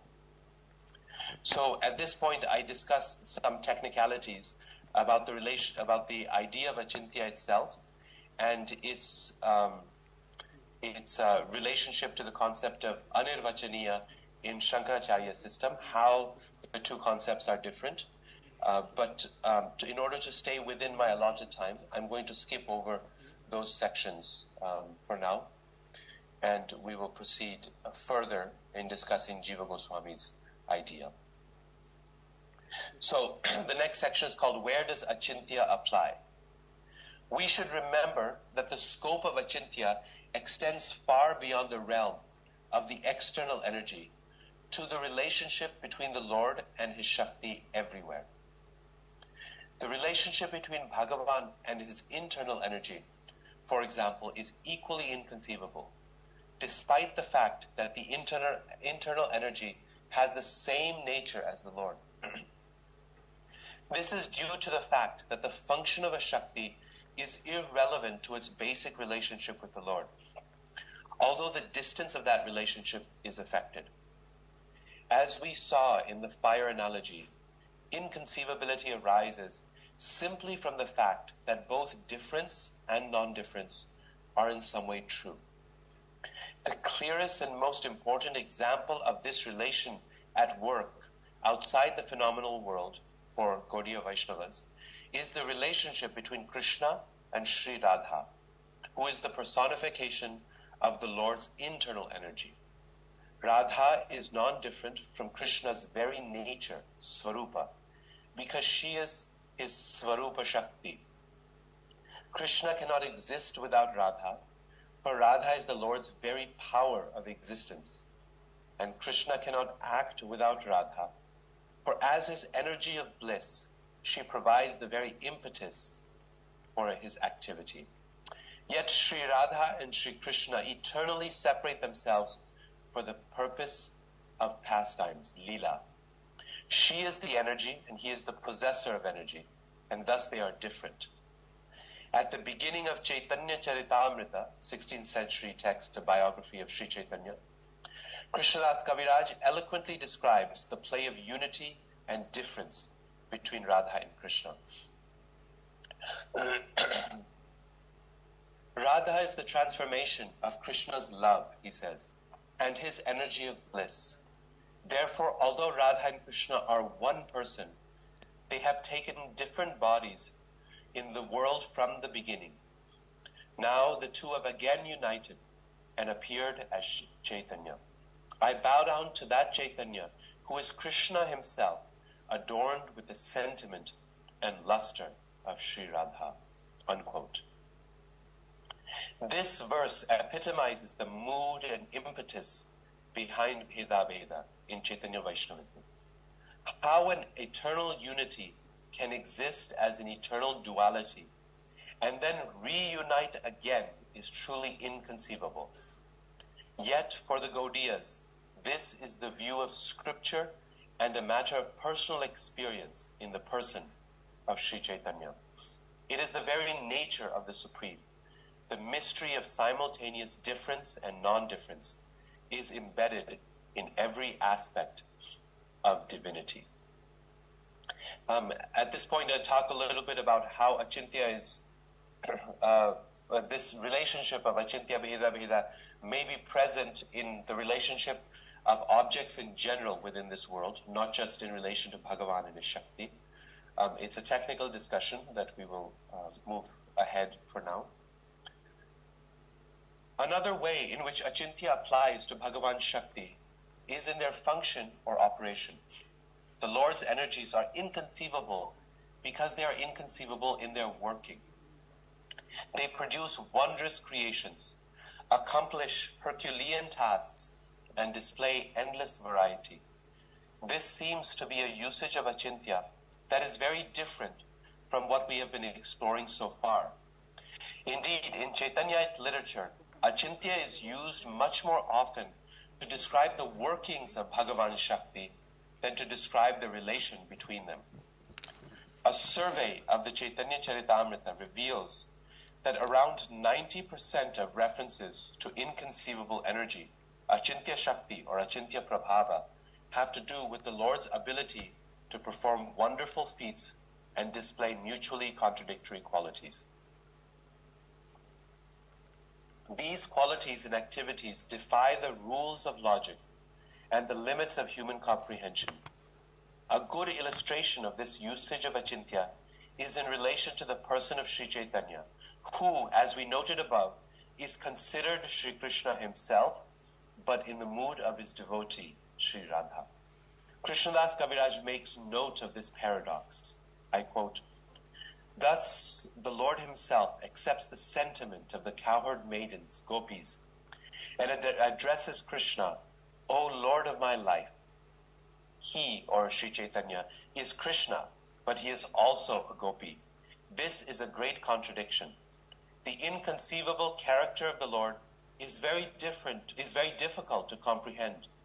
One should not apply logic or have doubts in this regard. It is the inconceivable Shakti of Krishna. This is my verdict. The pastimes of Krishna Chaitanya are inconceivable and amazing. Wonderful is his mood. Wonderful are his qualities. Wonderful is his behavior. That sinful person who does not accept this due to logic alone will cook in the Kumbhipaka hell. For him, there is no deliverance." Krishnadas next quotes a verse from the Mahabharata that is used by both Rupa Goswami and Jiva Goswami to explain the concept of achintya. Quote, "Indeed, one should not apply logic to those things that are inconceivable. The characteristic of the inconceivable is that it is beyond the material elements. The transcendental, non-material nature of inconceivability makes it an attribute that can be properly applied only to Bhagavan." Finally, I want to conclude. There are two applications of inconceivability in Chaitanya Vaishnavism. One, to describe the relation between Bhagavan and his Shaktis, and the other to describe the operation of those Shaktis. So I'll repeat this sentence because this is the heart of the point I would like to make. That there are two applications of inconceivability in Chaitanya Vaishnavism. One is to describe the relation between Bhagavan and his Shaktis, and the other is to describe the operation of those Shaktis. The two usages are quite different, for there is no entailment from one to the other. They work together, however, in pointing to the greatness of Bhagavan. Indeed, the definition of Bhagavan given by Jiva Goswami at the beginning of the Bhagavad Sandarbha comfortably holds together the different meanings of achintya. Quote, "Bhagavan possesses inconceivable, multifarious, and unlimited energies that are of his own nature, and he is the ocean of unlimited, mutually contradictory qualities, such that in him both the attribute and the possessor of attributes, the lack of differences and the varieties of difference, formlessness and form, pervasiveness and centrality, all are true. It is the very nature of the Supreme to bestow truth or reality on all that is related to him, since he is the single ultimate resting place of everything, and the varieties of existence are endless. We are sure to find endless, incompatible truths at rest in him. This diversity leads to the defeat of mental abilities, but also to the possibility of endless relationship between the soul and Bhagavan. Indeed, for followers of Sri Chaitanya, the concept of achintya bheda bheda lies at the very heart of bhakti itself. Professor Graham Schweig puts it well, I quote, "The synthesis of unity and diversity in its most evolved and exalted form is indicated in the Sanskrit word bhakti. Bhakti derives from the verbal root bhaj, meaning to share and to divide. In the relationship between God and the soul, there is difference, bheda, by virtue of the individuality which each maintains eternally. Simultaneously, there is always a sharing or oneness, abheda, between the soul and God. Bhakti is based on the principle of sacred harmony, which simultaneous difference and oneness, individuality and union alone can achieve." So that is the heart of my presentation. I'd like to thank you again for this opportunity to be present here with you. I'm sorry I'm not there in the auditorium. It would be wonderful to connect with you individually. But if anyone has any questions or comments, I'm happy to communicate with them individually. They can write to me by visiting the website of my university, and my email address will be posted there. Thank you again to the organizers for inviting me, and to all the distinguished guests who are present here. Namaste.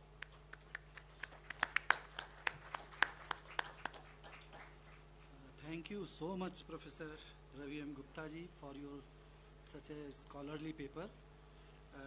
Actually, because of this paucity of time, we requested you to cut it short, but it was really a learned paper, well-researched paper, and I think the audience have been immensely benefited with your erudite presentation. Thank you very much once again on the behalf of the organizers here. We'll move to the next paper, and now may I request Dr. Maitri Goswami from Vallabhacharya Peeth, Vidyapeeth from Gujarat, to present her paper. Thank you.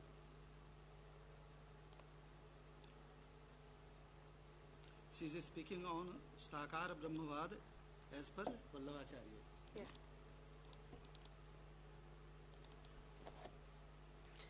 Namaste everyone. Jai Shri Krishna. My topic for today's talk is Sakara Brahmavad as per the philosophy propagated by Mahaprabhu Sri Vallabhacharya. Though his philosophy is well known as Shuddhadvaita Brahmavad, but I personally, after the brief study of all his treatises and being his direct descendant fortunately, I would like to coin Sakara Brahmavad as a better term for identifying his philosophy.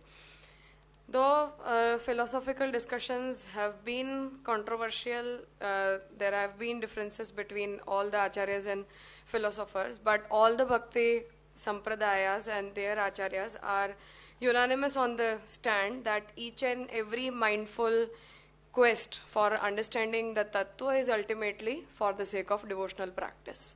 So with that same perspective, even Mahaprabhu Sri Vallabhacharya promoted his philosophy by saying that Shastram avagatya manovak dehai Krishna sevyaha. So understand the Shastra, understand the transcendental form of the tattva, love him and understand his beauty and infinity through the Upanishadic philosophies.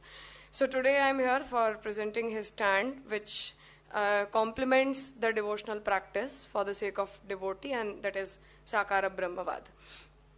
The term Sakara and Nirakar, they both stand as opposite terms though, because the Tattva or the Brahma has been defined in both the ways in the Shastras, and Mahaprabhu Sri Vallabhacharya has a different perspective for explaining his Sakarata. Though the most common interpretation of Sakarata is that Brahma is Krishna and Krishna is Brahma. And the way Sri Vasudeva Swami said that Brahma, Paramatma and Bhagavan, they are considered to be the three perspectives of the same tattva, the way it has been explained in Srimad Bhagavat, Brahmeti Bhagavaniti Paramatmeti Shabdyate. So though this is the most well-known aspect of Sakarata, but in other way being all-encompassing and comprehensive with each and every Shastric text, Mahaprabhu has in a very distinguished way explained Sakarata. For explaining the Vedic aspect of Sakarata, he says that Yagya Rupo Harihi Purva Kande Brahma Tanuhu Pare Avatari Harihi Krishna Sri Bhagavata Miryate. So in the form of a Yagya, he has been explained in the Purvakand of Ved. In the form of a Gyeya Tattva as Brahma, the same element has been explained in Uttarkand, the Upanishads. And in the form of Hari, Sri Krishna, who is Avatar and Avatari both, he has been explained in Srimad Bhagavat. So the Karma, Jnana and Bhakti, which are the three distinguished paths for attaining salvation or for the attainment of ultimate fruits, they have been differentiated on this ground, but through this statement Mahaprabhu is trying to get all these three methods on the same platform. That if a person is able to realize that through Yagya he is being worshipped, through the form of Brahma he is being known, and in the form of Bhagavan Shri Krishna as explained in Srimad Bhagavat, he is being used as an object of devotion. So in that way, Sakarata can be understood with these three perspectives as well. Secondly, from the aspect of Puran and the Tantric methods of puja and worships, he says that Suryadi Rupadrak Brahma Kande Jnananga Miryate Puraneshwapi Sarveshu Tattadrupo Haristatha. So he says that the Pancha Devat Upasana, which is prevailing in Tantra Shastras. So in the form of Surya, in the form of Shiv, in the form of Shakti, Ganpati and Vishnu, all these five forms, he is being worshipped through his different Shaktis, through his different perspectives, and that same person is glorified in each and every Purana because Bhagavan himself manifests into each and every form, including all the Devatas, including all the mortal and immortal mortal and immortal forms, and each and every Nama, Roop and Karma of this universe. Now, what is the ultimate usage of this sort of understanding. For that he says that bhajanam sarva rupeshu falasiddhai tathapitu adi murti krishna eva sevyah sayujya kamya. So he says that though he can be worshipped, he can be perceived, he can be manifested in each and every form with his free will, with his unpurposeful desire, which is known as Leela, for which he coins the term that this universe is for the sake of Leela. It is a haituki nishprayojanika krida of Bhagavan. So in each and every form, he conceives his forms for the sake of different type of people who are eligible for different type of worships. But ultimately, if you want to attain Parabrahma, who is the transcendental form himself, in that case, Adi Murti Krishna should be worshipped. So what I wanted to say is that he is not negating any other path, any other method, and he is not even considering up and downs within the forms of Bhagavan, because a devotee is the person who could appreciate each and every manifestation, each and every act, each and every desire and form of Bhagavan. So for the sake of appreciating Bhagavan, whom we are asked to worship, in that case, Sakara Brahmavad should be used so that Bhagavan Shri Krishna with all his perspectives could be understood. He could be appreciated in all the ways for the sake of devotees, and ultimately that understanding of Sakara Brahmavad should culminate in the form of selfless devotion towards Bhagavan, which is known as Pushti Bhakti. So this equation of Sakara Brahmavad has been explained as Swabhavik Advaita and Aichik Advaita. I am immensely thankful to Raviji that he gave a strong backup to me by explaining all these terms, so I don't need to get into the details of these things. But the nature of Advaita, as per Vallabh Vedanta, is Swabhavik. It means everything is directly affiliated with Bhagavan, and the Dvaita which he creates is because of his independent desire, because of his own will, and that Ichha of Brahman is known as his Leela. And that's why it is Sakara Brahmavad plus Leelartha Srishtivad, which would ultimately explain the philosophical understanding of Mahaprabhu Sri Vallabhacharya. So with that sportfulness in our mind that we have been created for his Leela, we are a mere participant in his Leela.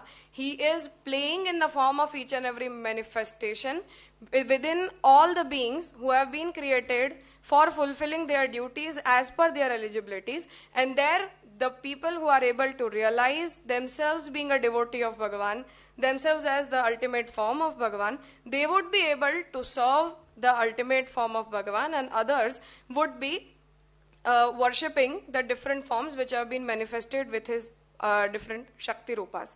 So this is what, in nutshell, Sakara Brahmavad and Leelartha Srishtivad is.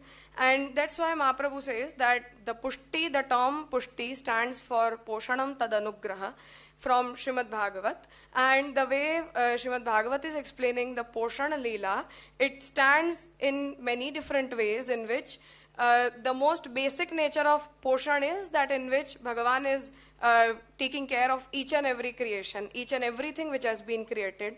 Secondly, he is personally being involved with the people who are serving the Shastras, who are following the Shastric methods.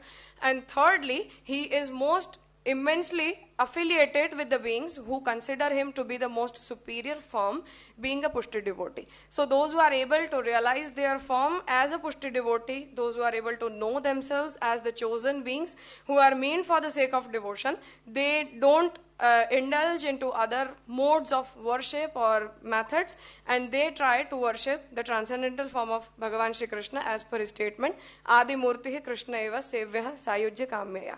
So this is how he explains that Sakara Brahmavad should necessarily be affiliated with the devotional practice. If this understanding of Shastras don't ultimately conclude into the devotional practice, in that case he says that I would like to choose myself being a Mayavadi. I would like to explain any sort of Advait if that understanding doesn't culminate into Bhakti. So Bhakti and the understanding of Advait, the philosophy, they both are necessarily complementary to each other, and that's why not any sort of mindful quest should result into any other path. Rather, it should conclude into the path of devotion. Thank you very much. Wonderful paper and very innovative as you preferred Sakar Brahmavad in the place of Shuddha Advait. There is no contradiction as such, but of course this is a very new understanding of the things, and this is the kind of contribution we expect from the scholars. Thank you very much. And probably the last speaker, we don't have Vaisaki Das. Yes, is he there? Okay. Yes, he is. Okay. Please come. So the next speaker is Dr. K. Venkateshwaralu from Government Degree College for Women from Hyderabad. Yes, sir. You are requested to present your paper. Thank you.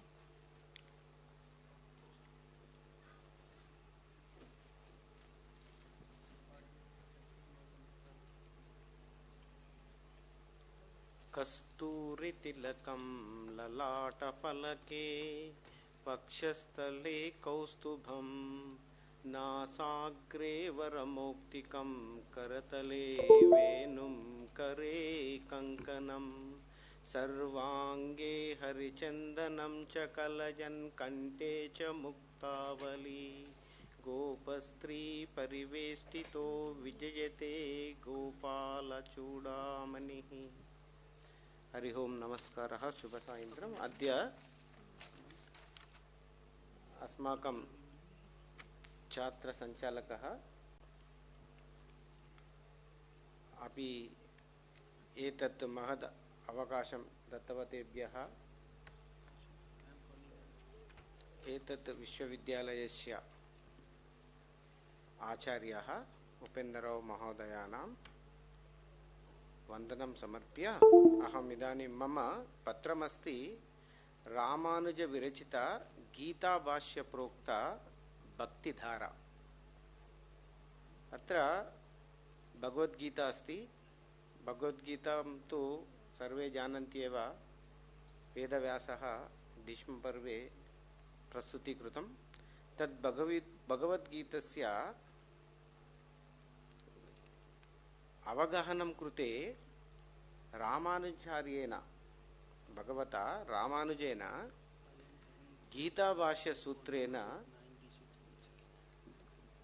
कथा दीयतामिति एतत् भक्तिधारस्य विषये मम पत्रमस्ति। इदानीम् अत्र एतत् पत्रं कृते मम परिशोधने रामायणतः कति विषयानि उपनिषत्तः अपि स्वीकृतं, भागवतपुराणतः संस्कृतसाहित्यचरित्रमपि स्वीकृत्य लिखितमेतत्।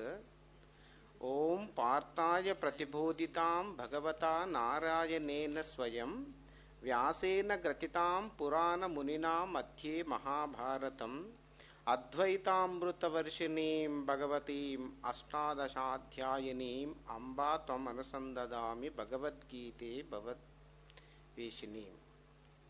अवतारिका मम पत्रम् अत्र धर्मार्थकाममोक्षाणां चतुर्विध पुरुषार्थानां साधनं मानवस्य लक्ष्यं भवति। यदा धर्मार्थकाममोक्षेषु वैचक्षण्यं कलासु च प्रीतिं करोति कीर्तिं च साधुकाव्यं तदेव अत्र वेदव्यासकृत एतत् भगवद्गीतायामपि धर्मार्थकाममोक्षां मोक्षस्य साधने तेषु पुरुषार्थेषु मोक्ष एव प्रधानो भवति। कठोपनिषदि अपि अर्थकामौ नचिकेताः न इच्छति स ब्रह्मविद्यामेव उपदिशतु इति यमधर्मराजं प्रार्थना करोति। अत्र मोक्षस्य प्राधान्यता प्रोक्ता। समस्तमपि वैदिकसाहित्यं मोक्षमार्गोपदेशेन विना नैव विश्राम्यति। उपनिषदः ब्रह्मसूत्राणि भगवद्गीता चेति प्रस्थानत्रयं मोक्षविषये चरमप्रमाणत्वेन विराजते। भगवद्गीता प्रस्थानत्रये अन्यतमा भगवद्गीता महाभारत अंतर्गत महाभारतस्य प्रणेता वेदव्यासः साक्षात् महाविष्णुरेव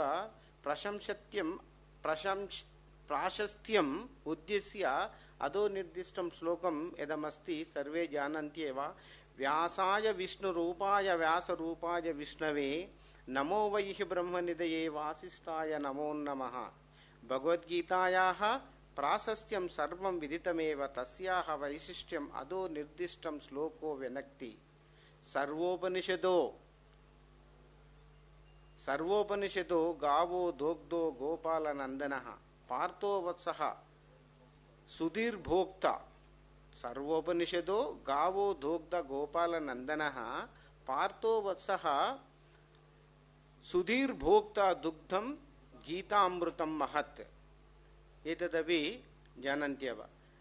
इदानीं रामानुजाचार्यमुद्दिश्य विशिष्टाद्वैतस्य प्रथमो व्याख्याता प्रवर्तकः श्री रामानुजाचार्य आसीत्।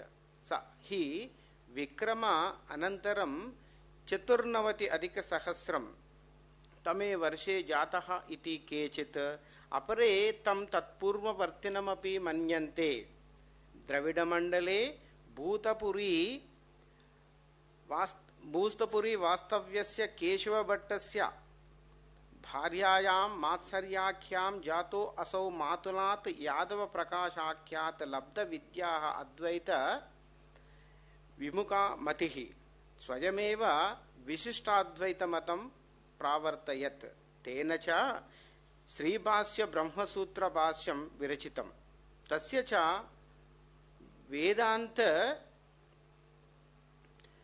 च वेदान्तदीप वेदान्तसारः वेदान्तदीपः वेदार्थसारः गद्यत्रय गीताभाष्य आदि ग्रन्थश्च प्रसिद्धाः। अनेन विरचितानि शरणागत वैकुंठ श्रीरंग गद्यानि भक्तिभावपूर्णानि भवन्ति। विशिष्टाद्वैत सिद्धान्तः इदानीम् ईश्वरस्य चित् अचित् विशिष्टत्वे विश्वस्तमिदं मतं भोक्तृभोग्य नियामकत्वेन व्यवस्थितान् त्रिविधान् पदार्थान् मन्यन्ते। तत्र चितो जीवाः अचित् दृश्यं जगत् चेति कथ्यन्ते। चित्संज्ञकाः जीवाः परमात्मनः सकाशात् भिन्नाः नित्याः अनुपरिणामाश्च। अचित् शब्दवाच्यं दृश्यं जडं जगत् त्रिविधं भोग्य भोगोपकारण भोग्यायतन भेदात्। तस्य कर्ता उपादानं च ईश्वरः पुरुषोत्तमो वासुदेव आदि पद वेदनीयाः। स च परम कारुणिकः भक्तवत्सलः स्व उपासक अनुगत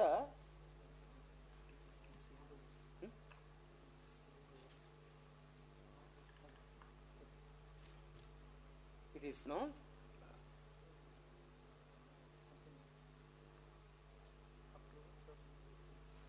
you go first page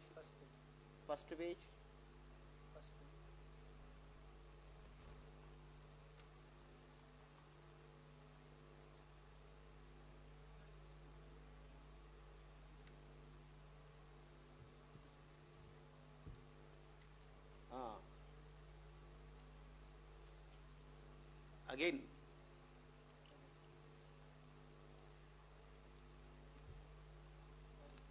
or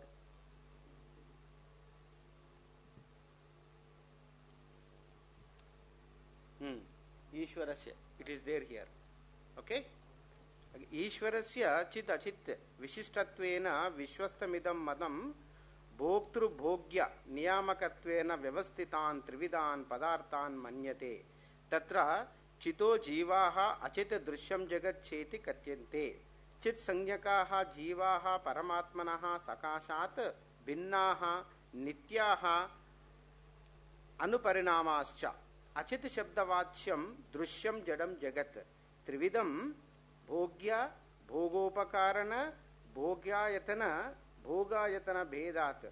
तस्य कर्ता उपादानं च ईश्वरः पुरुषोत्तमो वासुदेव आदि उपवेदनीयाः। स च परमकारुणिकः भक्तवत्सलः स उपासक अनुगत उपासना अनुगुण तत् फलदाता प्रदानाय स्वलीलावशात् आर्च विभाव व्यूहः सूक्ष्मान्तर्यामिद भेदेन पंचदा अवशिष्यते। भक्तिः भक्तिमुद्देश्य तत्रापि निरतिशय भक्तिमुद्देश्य अत्र ओके निरतिशयानंद प्रिया अनन्य निरतिशयानंद प्रिया अनन्य प्रयोजनक सकलेतर वैतुष्यवान् ज्ञान विशेष एव भक्तिः। अत्र भक्तिमुद्देश्य निरातिशय अपितु निरातिशय आनंद प्रिया अनन्य प्रयोजनक सकलेतर न इतर सकलेतर वैतृष्यवान् ज्ञान विशेष एव भक्तिः इति भक्तिमुद्देश्य दत्तवन्तः। मोक्ष साधन सामग्र्यायां भक्तिरेव गरीयसी इति आर्योक्तिः। भगवद्गीतायां श्रीकृष्णो अनन्य भक्तिं प्राकटयत्। अनन्य चिंतायन्तो मां ये जनाः पर्युपासते तेषां नित्याभियुक्तानां योगक्षेमं वहाम्यहम् इति एतत् नवम अध्याये 22 श्लोकमस्ति। सर्वधर्मान् परित्यज्य मामेकं शरणं व्रज अहं त्वां सर्वपापेभ्यो मोक्षयिष्यामि मा शुचः। एतदपि 16 अध्याये 660 श्लोकमस्ति। भक्तिरपि रसत्वेन परिगणितः रूपक गोस्वामिनः। भक्तिरस अमृत सिंधुरिति ग्रंथे रूप गोस्वामी भक्तिरसं प्रापंचिकं कृतवान्। अस्तु भक्तिरसस्य प्रस्तुतिः अखिल जगन्मंगल प्रासंगस्य अग्नेनापि मायस्य क्रियते सुहृदां प्रमोदाय अनन्याभिलाषी शून्यम्। अस्तु एतत् रूप गोस्वामी भक्तिरसः पंचधा भवति इति उवाच। मुख्यो भक्तिरसः पंचविधः शान्तादिरिति दीयते। अत्र श्रीरामानुज विरचित गीता भाष्य प्रोक्ता भक्तिधारा इदानीं नेक्स्ट पेज।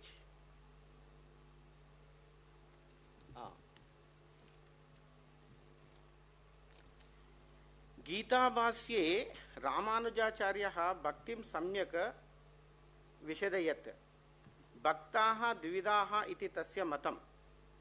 तौ भक्तौ केचन भक्ताः श्रीकृष्णं देवा सकल विभूतियुक्तम् अनवधिक अतिशय सौंदर्य सौशील्य सार्वज्ञः सत्य संकल्पादि अनंतगुण सागरं परिपूर्णम् उपासते। अपि द्वितीयः केचन भक्ताः देवं प्रत्यगात्मस्वरूपं तदेव च इन्द्रियाणाम् अगोचरम् उपासते। एतत् द्विविधं भक्तिविषयं। भगवन्तं त्वाम् एव परं प्राप्यं मन्वानः। एतत् अस्ति श्लोकं तत्र गीता भाष्यायां। तस्य रामानुजाचार्येण यद् उक्तं पूर्वोक्त द्विविध भक्तयोः कः स्वसाध्यां प्रति शीघ्रगामी भवतीति विषयं रामानुजाचार्यः एवम् अवदत्। अत्यर्थम् अप्रियत्वेन नित्ययोगं काङ्क्षमानः प्राप्य विषयं मनः देवे आवेश्य ये देवम् उपासते ते सुखेन अचिरान् मां प्राप्नुवन्ति इति। अत्यर्थं प्रियत्वेन इति तस्यापि व्याख्यानं भवति चेत् सम्यक् भवति इति। अत्यर्थस्य सर्वदा मनः देवे एव निक्षिप्यते। भागवत पुराणे ध्रुव प्रहलाद आदि भक्तानां चरितैः तद्विषयमेव बोध्यते। सर्वे जानन्ति भागवत पुराणे अपि प्रहलादचरितमस्ति, ध्रुवस्य अस्ति। देवोपासते तानहं मृत्युभूतात् संसारसागरात् अचिरेणैव कालेन समुद्धरिष्यामि इति एतत् विषयस्य अत्यर्थम् इति प्रियत्वेन एतत् गीतस्य व्याख्यानं दद्मः। ये तु लौकिकानि एतदपि अन्यदस्ति। अतः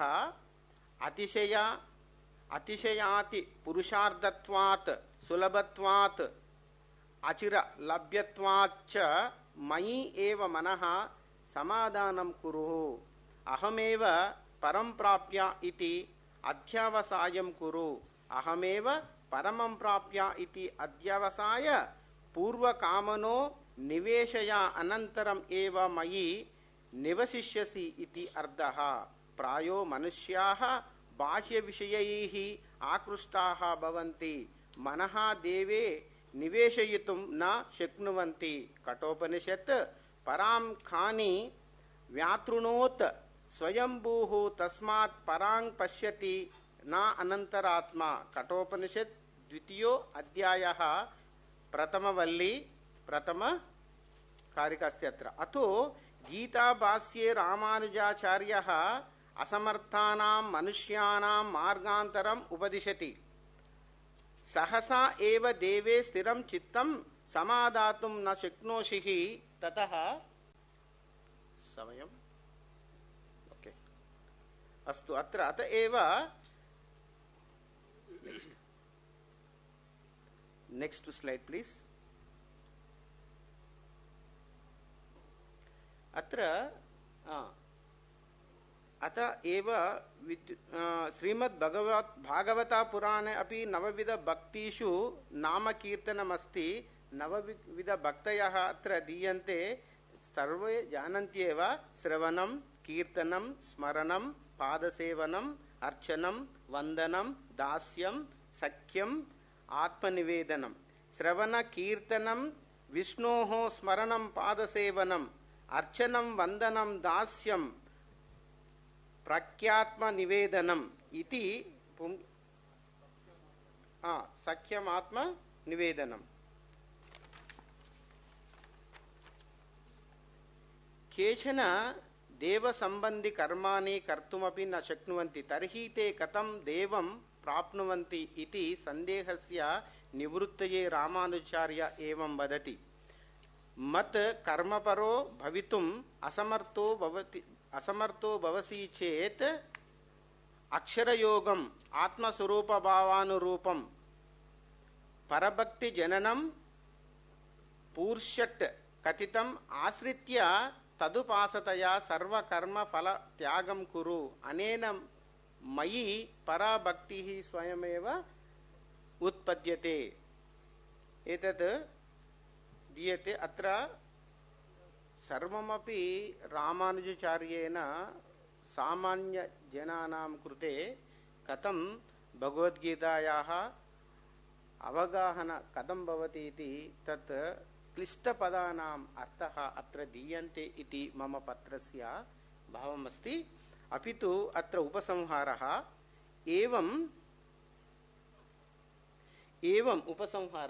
उपसंहारः एवं रामानुजाचार्यः मार्गान्तरानपि प्रोक्ता सुलभमार्गेणापि भक्तो भवितुम् उपदेशम् अदात्। गीताभाष्ये रामानुजाचार्य विश्चिते ये विषयाः प्रोक्तास्ते विषयाः सामान्यानपि सुलभतया आचरणयोग्याः भवन्ति। तथा हि सममैत्री करुणा समचित्ताः इत्यादय विषयानां व्याख्यानं सर्वेषां प्रयोजनकरं भवति। गीता व्याख्या सर्वापि आधुनिककाले सर्वविधजनानां प्रायो मनुष्याः सर्वकर्माणां विषये सुलभमार्गम् एवमिच्छति। अत्र रामानुजभाष्यं तादृशनराणां तादृश भक्तिमार्गं प्राप्तये अतीव प्रयोजनकरं भवति। येन केनापि मार्गोऽपि मनुष्ये भक्तिमेवं प्राप्नुयात्, यतो भक्त्या एव सः मोक्षं प्राप्नोति। एवं रामानुजाचार्यः गीताभाष्ये भक्तेः प्राधान्यं तत्प्राप्तिमार्गान् च सुलभशैल्याः सुस्पष्टमकरोत् को देवस्य प्रियः इति वदन् रामानुजाचार्यः शत्रोरपि परोपकारं कुर्यात् शत्रुमपि निद्वेषेत् इति अंशं विशदयत् अधुना सर्वे जनाः एतदेकमपि अंशम् अनुसरन्ति चेत् प्रपञ्चे युद्धाः न जायन्ते हिंसमार्गाः धर्ममार्गश्च न वर्धते एवं गीताभाष्य प्रोक्तया भक्तिदार रामानुजाचार्यः सर्वेषां दाहर्तिं प्रशंसम् अकरोत् एतत् पुनरेकवारं अहं धन्यवादान् समर्पयामि एतत् अवकाशं दत्तवतेभ्यः इस्कान् सर्वेषां कृते संस्कृत विश्वविद्यालयस्यापि नमस्कारं कृत्वा विरमामि धन्योऽस्मि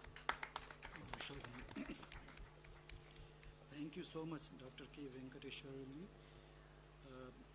for expounding this bhakti as per the Srimad Bhagavad Gita Bhashya by Sri Ramanujacharya ji, and your paper was sourced by a number of primary texts, and I hope that everybody would have enjoyed and learned a lot from your paper. Next speaker of this session will be Dr. Vaisakhi Das ji from Women's College, Kolkata.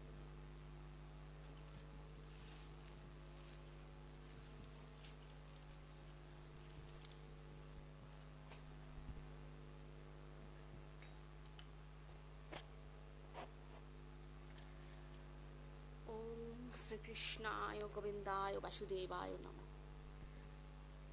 Namaskar to all.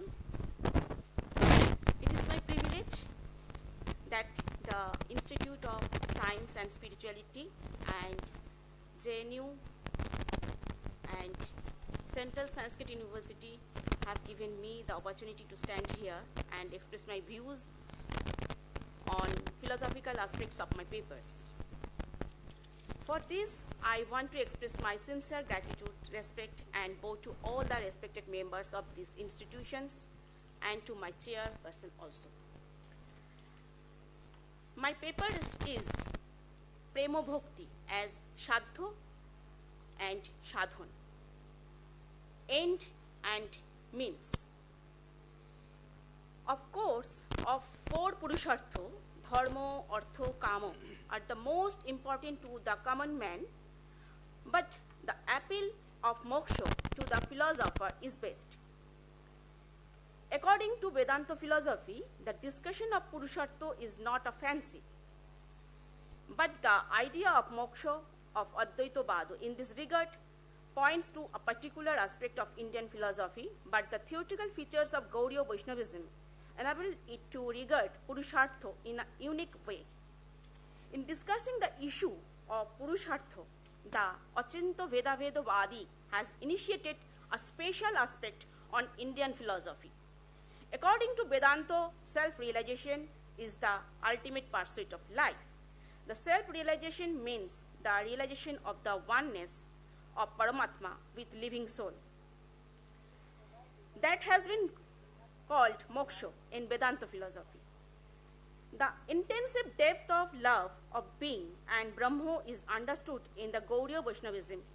Emancipation without love for Bhagavan, without devotional service to God, is not the desire of the Gaudiya Vaishnavism. Loveless Shebbo Shevak relationship with God, Gaudiya people does not admit. They only say Shamipo liberation, nearness to God, is the best state of liberation. According to Gaudiya Vaishnavism, the cessation of sorrow is not the ultimate goal of life. Gaudiya Vaishnavas have called Premo, love, most efficacious means above the four broad ways to the attaining perfect goal. Vaishnavism is Bhagavad-centric, Sri Krishna is God, love is the greatest form of devotion, and love is the best means, sadhan, of realizing Sri Krishna. The word bhakti originates from the root bhajo, bhajo dhatu. Root means to serve. What will be my happiness? It is not. What will make Sri Krishna happy? There will be mine that brings attention only, always. That is devotion. Vaishnavism preached by Sri Chaitanya Mahaprabhu seems to be the culmination of devotion. It is better known as Gauriya Vaishnavism. Beyond dharma, artho, kama and moksha, Bhagavat Prem is the Pancham Purushatto, Shaddho, for Gauriya Vaishnavas. Gauriya Vaishnavacharyas say that God is love, a lover, and the beloved. 3 in 1. God is bliss, He is Rasho, and Rashika Shiromani. Among the birds we know, the crow is called Or Ashokko, and the cuckoo is called Roshiko. Why? Crow eats bitter neem fruit, and cuckoo eats sweet chatur manjuri. That's mean mango birds. Like us, we are devotee. We like to eat chatur manjuri, mango birds. Gauriya Vaishnavas says that the path of devotional love, is the best way of attainment than knowledge and action. There are 2 wonderful sayings of Sri Chaitanya Bhagavat, Sarva Buddhi Hari Leko, Eko Nindapa, Anindugo Hoi Shabe, Bolo Krishna Nam. So the goal of devotee is to be a Trinadapi Shunichana Taro Rivo Shahishnina. It is said by Sri Krishnadas Kaviraj Goswami in his written work, Sri Chaitanya Charitamrita. It is said by Sri Chaitanya Mahaprabhu in his Ashtashlok. The Achinta Veda Vedo is philosophically different from the Madhya sect of Vaishnavism. According to Gauriya Vaishnavism, Brahma simultaneously both the distinction and the oneness of life. Jiva and Jagat are manifestation of the power of Brahma. The right relationship between the Shaktiman and his power is called inconceivable discrimination. Here, by the word Brahma, they have noticed a unique God with unimaginable power. According to Gauriya Vaishnavism, the cessation of sorrow is not the ultimate goal of life. They have called love above the 4 world ways to the goal of perfection. Bhakti is the name given to a part of the Ladini Shakti, which includes the Chit or Sharupa Shakti of Brahma or God. The Lord always throws his Ladini Shakti into the heart of the devotee, and when the mind is purified, the Rasho, aesthetic experience of Ladini Shakti, is realized, and the desire to love and serve Bhagavat awakens in the heart of the devotee. The turning point of this devotion is love. Sneho, Man, Pranay are the most complete expression of love. The ultimate state of love is called Mahabhava, and this Mahabhava is able to enchant God as well. The devotee does not think of his own well-being at the dawn of love. Although the devotee attains ecstasy or celestial bliss due to Sri Krishna's service, and it is superior to the realization of Brahma in the eternal quality and the fulfillment of the eternal happiness of the living being. He who enjoys the service of Sri Krishna has no other attainment.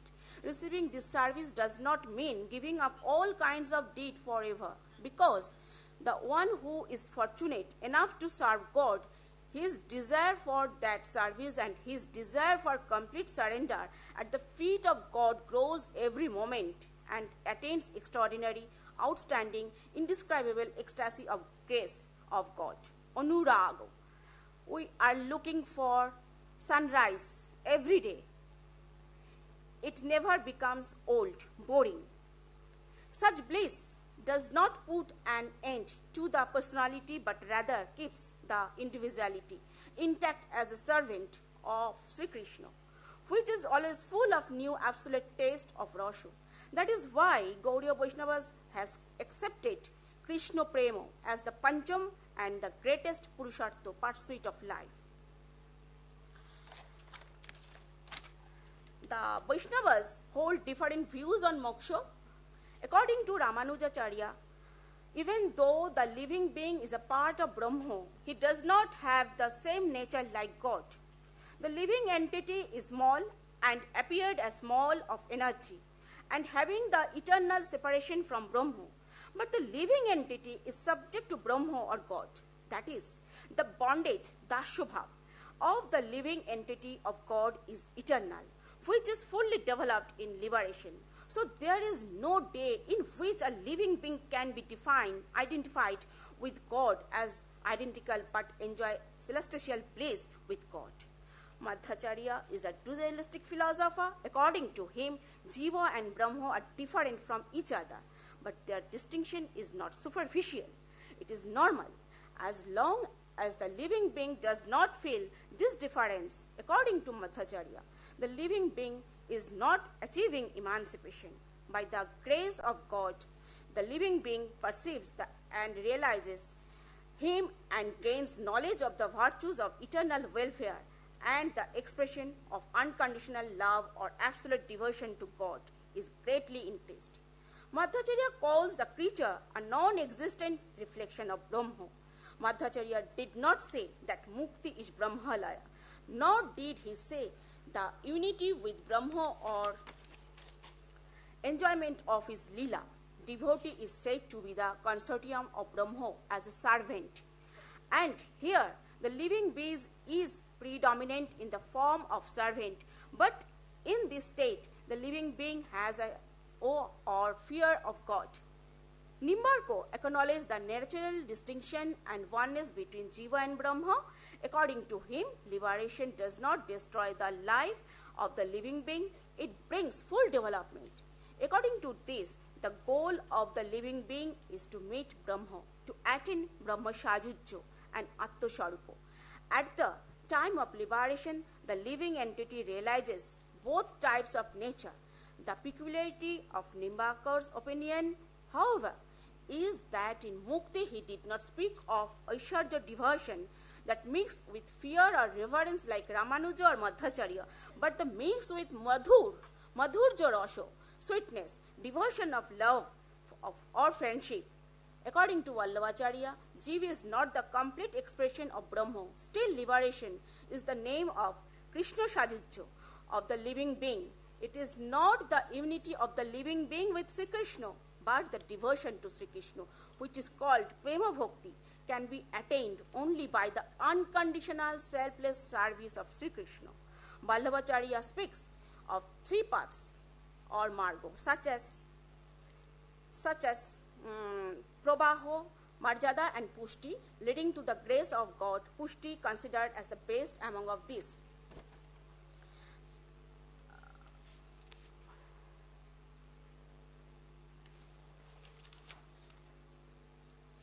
According to Gaudiya Vaishnavism, Shamipo is the best and they accepted it. Another five kinds of, among the 5 kinds of mukti, and they recognize the school of Vaishnavism, but they always emphasis laid on the service and love of the Bhagavat. According to Chaitanya Charitamrita, if mukti gives no scope to priti or devotional love, it is not acceptable because the direct revelation of the Lord can be expressed by priti alone. Shalokkadi chhari jodi hoy shebadar tobe kodachit bhakto kore angikar. Madhyalila 6th Parichet, written by Krishnadas Kaviraj in his Sri Chaitanya Charitamrita. Priti is higher than all forms of mukti, and without any kind of priti towards Bhagavat, devotee cannot attain true emancipation. Priti is associated with no desire for anything, not even mukti. If it is so not associated with loving deceit, tar moddhe mokkho bancha koitabo pradhan. Koitab means which can be accepted as leftover. Koitaba pradhan, jar hoite Krishna bhakti hoy antardhan.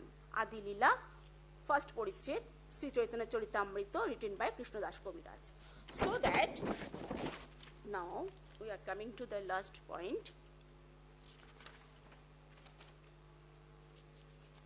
Where there is love, there is affection, because they are each other's constant companions.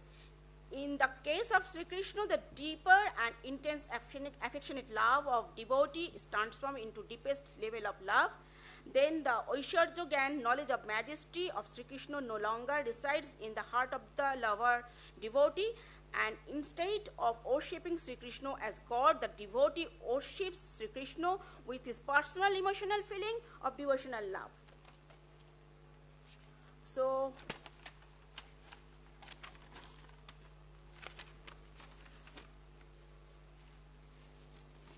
Gaudiya Vaishnavas has introduced innovative love, which is said to be the ultimate goal of human life. There is no conflict of sorrow, happiness, or self-realization with this love. According to Gaudiya Vaishnavas, love is called the ultimate goal because it combines sorrow, happiness, and self-realization. And according to Gaudiya Vaishnavism, Krishna Priti is called the Pancham Purushatva because the best happiness and the accompanying sorrows are relieved only when Bhagavat is made by love. Now we must practice this kind of unconditional love, prema, to our day-to-day life for the holistic development of the mankind. Thank you.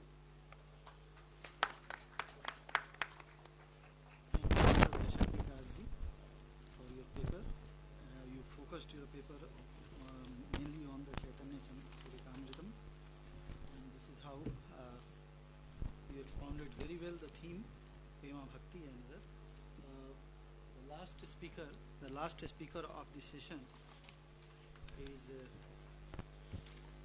Dr. Abhimanyu from Banaras Hindu University.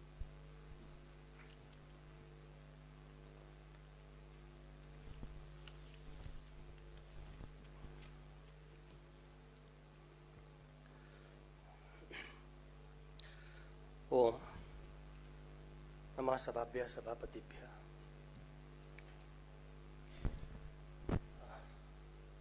मैं आभार प्रकट करता हूं आयोजकों का और माननीय मंच का कि उसने मुझे अवसर दिया।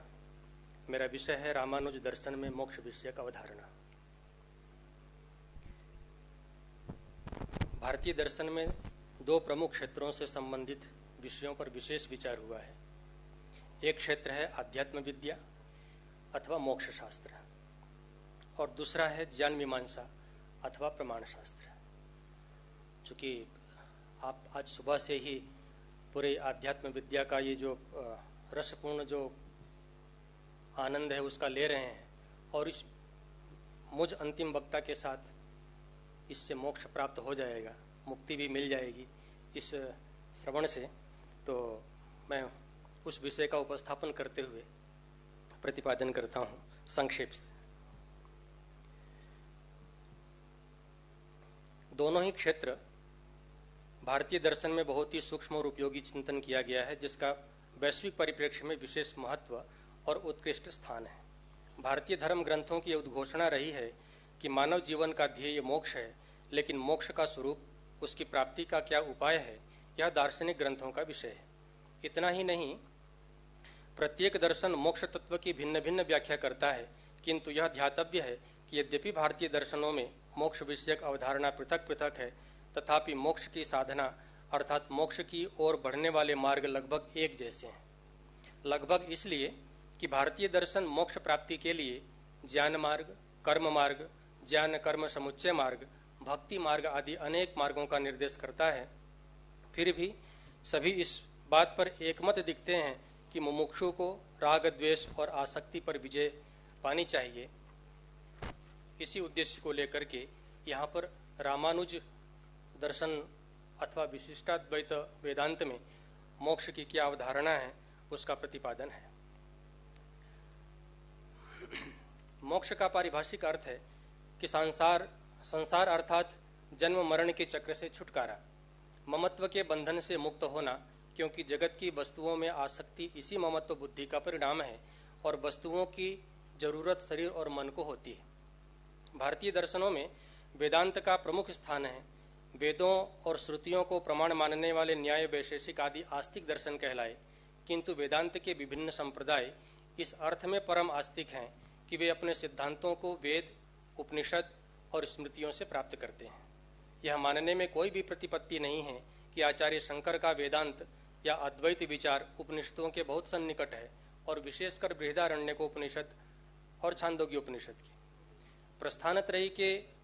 प्रस्थानत्रयी पर रचे गए भाष्यों में अपने अद्वैत चिंतन को प्रतिष्ठापित किया।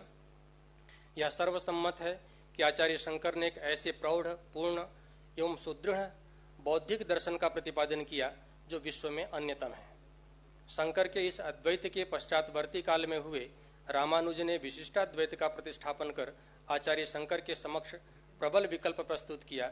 रामानुज का प्रमुख लक्ष्य अद्वैतवाद के सिद्धांतों का खंडन करके पुरातन वेदांत की सगुणवादी व्याख्या को सुदृढ़ करते हुए विशिष्टाद्वैत के सिद्धांतों का तार्किक आधार पर पुष्ट करना था। रामानुज का मुख्य योगदान अपनी परंपरा के सिद्धांतों को सुव्यवस्थित और प्रभावी रूप से प्रस्तुत करने में है। उन्होंने तार्किक चिंतन की अवज्ञा किए बिना अपने आध्यात्मिक अनुभव के आधार पर श्रुतियों का अर्थ किया तथा भक्ति के सिद्धांत को एक ठोस दार्शनिक आधार प्रदान किया। शंकर के अद्वैत में जगत को मिथ्या कहा गया है और कर्म को विशेष महत्व नहीं दिया गया है। इसके विपरीत रामानुज जगत को वास्तविक वर्णाश्रम धर्म को अनिवार्य और भक्ति, जो उनके अनुसार एक प्रकार का ज्ञान ही है, का मोक्ष का आवश्यक साधन मानते हैं। तत्व मीमांसा में वह भी एक प्रकार के अद्वैतवाद के समर्थक हैं, किंतु उनका अद्वैत विशिष्टाद्वैत है। रामानुज के अनुसार ब्रह्म तत्व निर्विशेष नहीं है, सविशेष है। जगत और जगत, जीव और जगत उसे विशेषित करते हैं और उसके शरीर जैसे हैं। संसार में कोई भी तत्व निर्विशेष नहीं है, निर्विशेष का ज्ञान संभव भी नहीं है। हमारे सारे वक्तव्य सविशेष विषयक होते हैं। रामानुज का कथन है कि यदि ब्रह्म को निर्विशेष माना जाए तो श्रुति के वाक्य उसके संबंध में कोई ज्ञान नहीं दे सकेंगे। वे यह भी मानते हैं कि ब्रह्म या ईश्वर की सत्ता प्रत्यक्ष अनुमान आदि से सिद्ध नहीं की जा सकती है, उसे जानने का साधन केवल श्रुति है। रामानुज की ज्ञान मीमांसा में तथाकथित निर्विकल्प प्रत्यक्ष का विषय भी निर्विशेष वस्तु नहीं होती, वहाँ सविशेष का ज्ञान ही होता है, किंतु सविशेष शब्द द्वारा कथित नहीं होता। रामानुज ने भक्तिवाद को परिपुष्ट किया। उनके पश्चात वेदांत के अनेक संप्रदाय बने। इन संप्रदायों पर रामानुज का प्रभाव परिलक्षित होता है। मौलिकता की दृष्टि से भक्तिपरक वेदांतीय संप्रदायों में विशिष्टाद्वैत सबसे मौलिक और दार्शनिक दृष्टि से सबसे अधिक महत्वपूर्ण है। मोक्ष का अर्थ है अपुनर्भव। पुनर्भव या पुनर्जन्म का न होना अथवा जन्म मरण के चक्र से छूट जाना या त्रिविध दुखों की आत्यंतिक निवृत्ति ही मोक्ष है। औपनिषदिक चिंतक संसार को बंधन मानते हैं और इस बंधन से मुक्त होने को मोक्ष कहते हैं। मोक्ष आत्मा का साक्षात या अपरोक्ष ज्ञान है। यह एकत्व दर्शन है। इस एकत्व को प्राप्त करने पर शोक मोह नहीं रह जाते, सारे बंधन और संशय और कर्म क्षीण हो जाते हैं। जो जीव ऐसा दर्शन प्राप्त करता है वह आप्तकाम, कृतकृत्य, आनंद घन और स्वराट हो जाता है। उसके लिए कोई वस्तु अप्राप्य नहीं रहती। जीवन में मोक्ष लाभ हो जाता है तो जीवन सफल है, अन्यथा जीवन व्यर्थ है। यह चेद वेदी दथ सत्यमस्ति न चेत यह वेदिन महती विनष्टि। बंधन की स्थिति दुखदायी है। इस दुख का अभाव का नाम ही मोक्ष है, किंतु मोक्ष अभावात्मक नहीं है, वह भावात्मक आनंद है। रसो वैसह कहकर उसका वर्णन किया जाता है। भारतीय दर्शनों में विशेषकर 6 आस्तिक दर्शनों और जैन मत में मोक्ष का अर्थ आत्मलाभ है, अर्थात आत्म या पुरुष की अपने स्वरूप में अवस्थिति। तदा द्रष्टुः स्वरूपे अवस्थानम, योग दर्शनकार जो कहते हैं, जब योगाभ्यासी असंप्रज्ञात समाधि को प्राप्त कर लेता है तब वह अपने स्वरूप को ठीक ठीक जान लेता है। यद्यपि संप्रज्ञात समाधि में भी जीवात्मा अपने स्वरूप को जान लेता है, परंतु असंप्रज्ञात समाधि में संप्रज्ञात समाधि की अपेक्षा जीवात्मा को अपने स्वरूप का अधिक स्पष्ट ज्ञान होता है। मैं सत्व, रजस, तमस्रूप प्रकृति और उससे बने शरीर इंद्रियादि कार्यों से पृथक हूँ, ऐसा जान लेता है। उस समय वह प्रकृति व प्राकृतिक पदार्थों की उपासना को छोड़कर ईश्वर के स्वरूप में मग्न हो जाता है। इसी शरीर में रहता हुआ समस्त क्लेशों से छूट जाता है। मोक्षानंद का अनुभव उसी प्रकार करता है जिस प्रकार मोक्तात्मा मोक्ष में अनुभव करता है। महर्षि व्यास लिखते हैं, स्वरूप प्रतिष्ठा तदानीम चिति शक्ति यथा कैवल्ये। मोक्षावस्था में जीवात्मा जिस प्रकार अपने स्वरूप शुद्ध स्वरूप को जानता हुआ परमात्मा के आनंद का अनुभव करता है, उसी प्रकार योगाभ्यासी इस शरीर में अपने शुद्ध स्वरूप को जानता हुआ ईश्वर में मग्न होकर उससे आनंद का अनुभव करता है। अर्थात इस स्थिति में जीवात्मा अपने तथा ईश्वर के स्वरूप को यथावत जानता है। यहाँ ध्यातव्य यह है कि तदाद्रष्टु स्वरूपे अवस्थानम का मुख्यार्थ परमेश्वर के स्वरूप में स्थित होना है, न कि केवल अपने स्वरूप में स्थित होना, क्योंकि केवल अपने स्वरूप में स्थित होने से जीव के समस्त क्लेशों की निवृत्ति एवं नित्यानंद की प्राप्ति नहीं हो सकती। वेद भी इसी तथ्य का प्रतिपादन करते हैं। उस परम पुरुष परमात्मा को ही जानकर जीवात्मा मृत्यु से छूट जाता है। मुक्ति के लिए कोई अन्य मार्ग नहीं है। तमेव विदित्वाति मृत्युमेति नान्यः पंथा विद्यते यनाय, यजुर्वेद का जो वचन है। अथर्ववेद में भी इसी तथ्य को पुष्ट करता हुआ एक मंत्र, अकामो धीरो अमृतः स्वयंभू रसेन तृप्तो न कुतश्चनो नः तमेव विद्वान न विभाय मृत्योर आत्मानं धीरम अजरम युवानम। न ऋते त्वदमृतः मादयन्ते, ऋग्वेद भी इसी तथ्य की पुष्टि करता है। तेरे बिना मुक्तात्मा आनंदित नहीं होते हैं। रसो वैसह रसम ही लब्ध्वा आनंदी भवति। अद्वैत वेदांत का मंतव्य सांख्य योग के विशेष सन्निकट है। अद्वैत में मुक्ति के कई पर्याय हैं, आत्मलाभ, आत्मज्ञान, अविद्या निवृत्ति, और सबका तात्पर्य एक ही है। आचार्य शंकर कहते हैं स्वात्मान्य अवस्थानम मोक्षः, अर्थात आत्मा की अपने स्वरूप में अवस्थिति ही मोक्ष है। बृहदारण्यक उपनिषद में भाष्य में कहते हैं अविद्या की निवृत्ति ही मोक्ष है, वही ब्रह्म की विद्या, वही ब्रह्म की प्राप्ति है। मोक्ष और अविद्या निवृत्ति एक ही है। यहाँ आत्मज्ञान ही आत्मलाभ है। अद्वैत में ज्ञान और ज्ञाता में भेद नहीं है, क्योंकि आत्मा ज्ञान स्वरूप है। आत्म प्राप्ति का ही दूसरा नाम ब्रह्म प्राप्ति है। आत्मा का आत्मस्वरूप बोध ही मोक्ष है। आचार्य रामानुज भी मोक्ष की उपर्युक्त धारणा से अधिकांश रूप से सहमत हैं। जगत की वास्तविकता को स्वीकार करते हुए भी संसार की अवस्था और इस प्राप्त तथाकथित सुख और आनंद को रामानुज क्षणिक एवं दुख रूप मानते हैं। इसलिए मनुष्य का लक्ष्य भवसागर को प्राप्त कर अमरत्व प्राप्त करना है, अर्थात जन्म मृत्यु से छूटना मोक्ष है। जन्म और मृत्यु शरीर के कारण है। जीवात्मा का प्राकृत शरीर के साथ संबंध कर्म फल के कारण होता है। यदि कर्म फल का नाश हो जाए तो शरीर संबंध की आवश्यकता नहीं रहेगी। इसीलिए कर्म और उसके फल का आत्यंतिक उच्छेद ही मोक्ष है।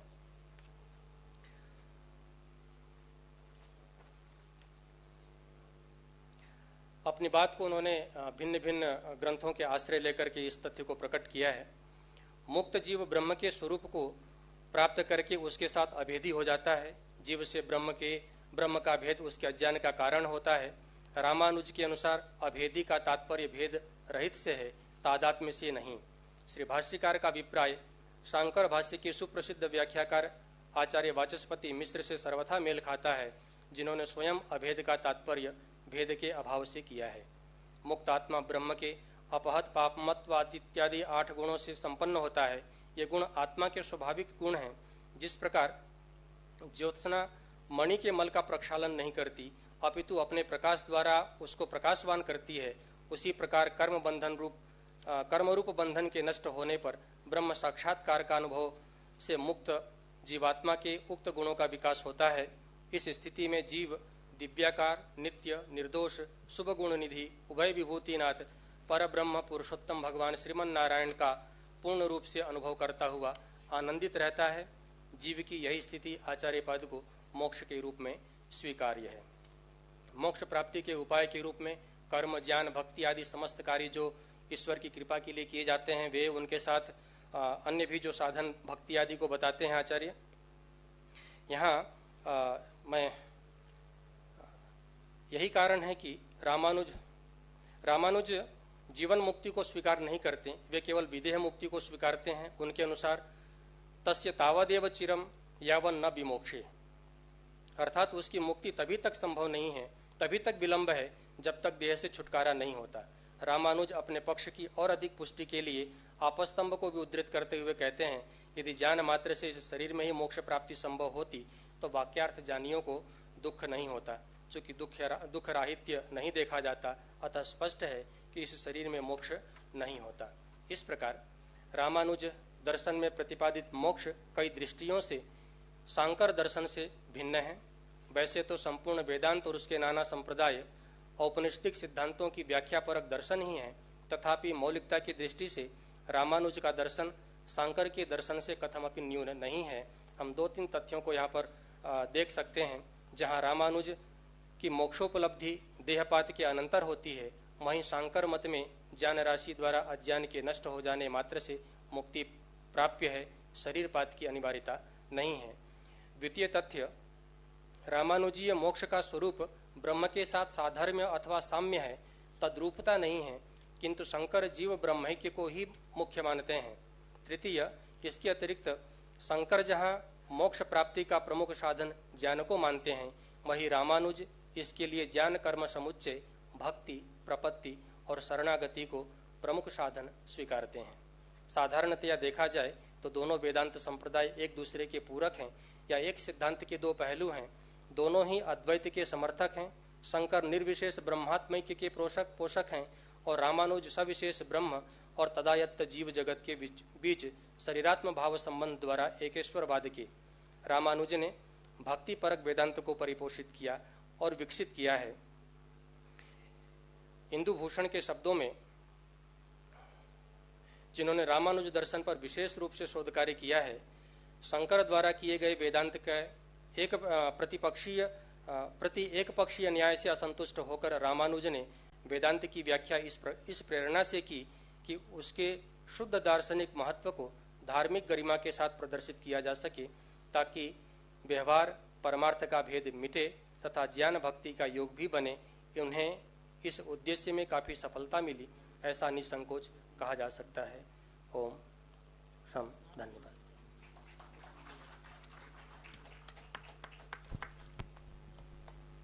बहुत बहुत धन्यवाद अभिमन्यु जी। आपने श्री रामानुजाचार्य के अनुसार मोक्ष की अवधारणा पर व्यापक रूप से प्रकाश डाला और साथ ही शांकर वेदांत से इसके वैशिष्ट्य को भी प्रतिपादित किया बहुत स्पष्टता से। आपका बहुत बहुत धन्यवाद।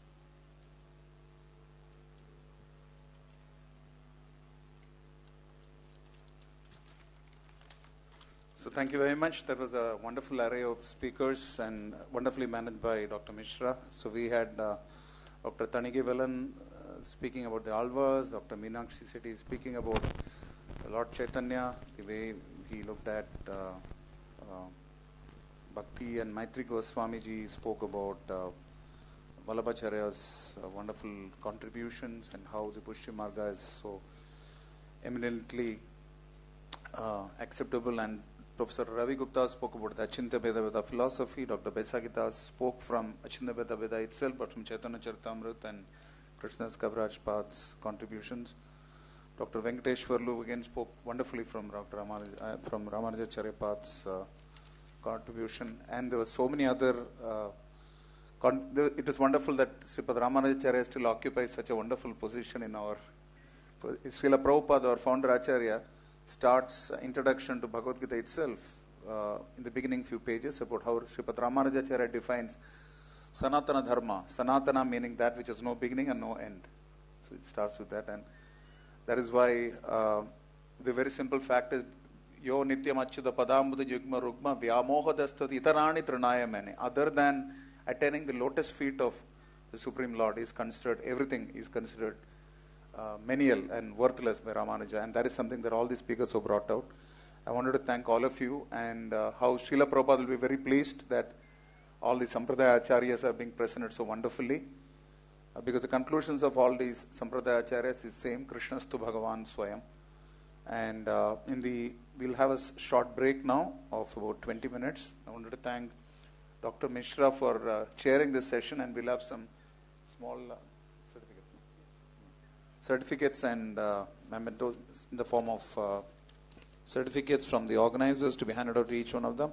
We'll start with Dr. S. Tanigevelan of Annamalai University. So Dr. Mishra would kindly please hand over the certificate. Thank you very much, Dr. Tanigevelan. And now Dr. Meenakshi Sethi of the Kamala Nehru College, Delhi University. Dr. Maitri Goswami of the Vallabhacharya Vidyapith, Gujarat.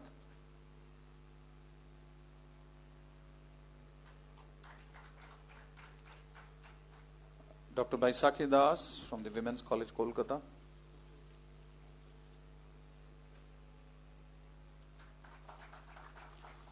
Dr. K. Venkateshwarlu of the Government Degree College for Women, Hyderabad.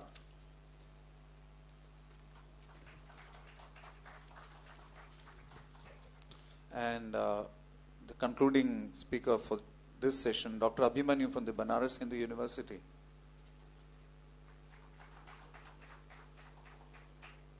And a very special note of thanks to Dr. Mishra for chairing this session very so ably.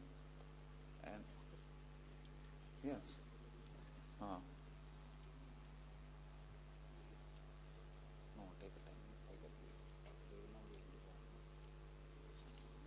Okay, so there is a, so this will be the concluding part of the session. Thank you very much, Dr. Mishra, and thank you very much all the wonderful speakers. So you could be seated because we have some wonderful two sessions coming up by Professor Ricardo Silvestre from the Federal University of Rio de Janeiro, Brazil, and Professor Guy Beck.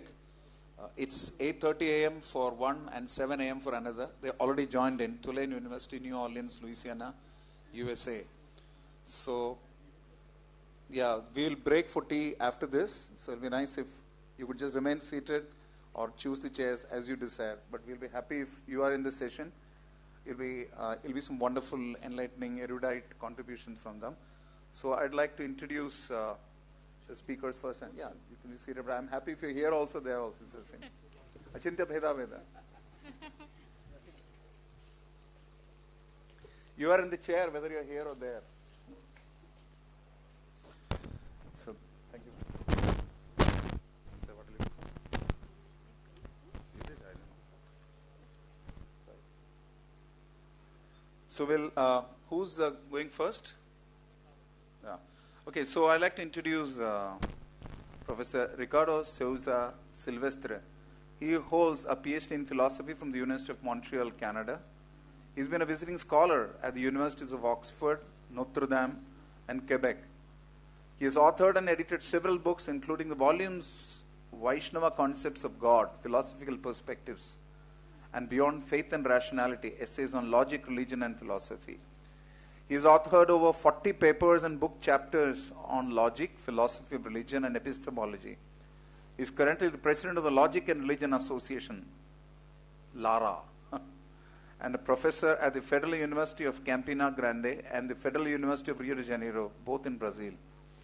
He was the principal investigator of the project, A Philosophical Approach to the Vaishnava Concept of God, and is the leader of the project Concepts of God and Varieties of Theisms in Indian Traditions towards the Theistic Theory of Consciousness, funded by the John Templeton Foundation. Great privilege for us. Without much delay, let me welcome Professor Ricardo Souza Silvestre.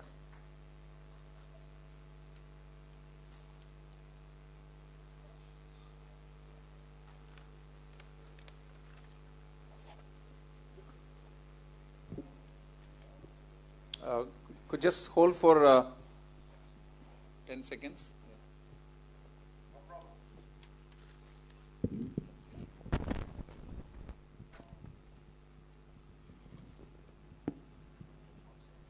Yeah, please carry on. Okay, cool.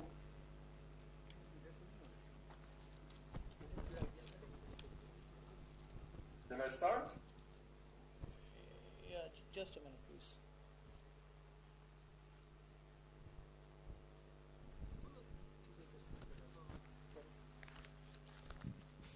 Yeah, please.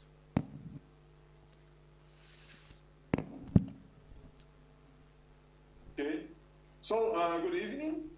First of all, I'd like to congratulate the organizers for organizing such an amazing conference, as well as thank them for inviting me. So, my goal today would be somewhat modest. Instead of talking about some of the few works I have written on Vaishnavism, I'd like to talk a little about a volume that will be published in December of this year by Routledge. It is called Vaishnava Concepts of God, Philosophical Perspectives. It is co-edited by myself, Alan Herbert, and Benedict Gog.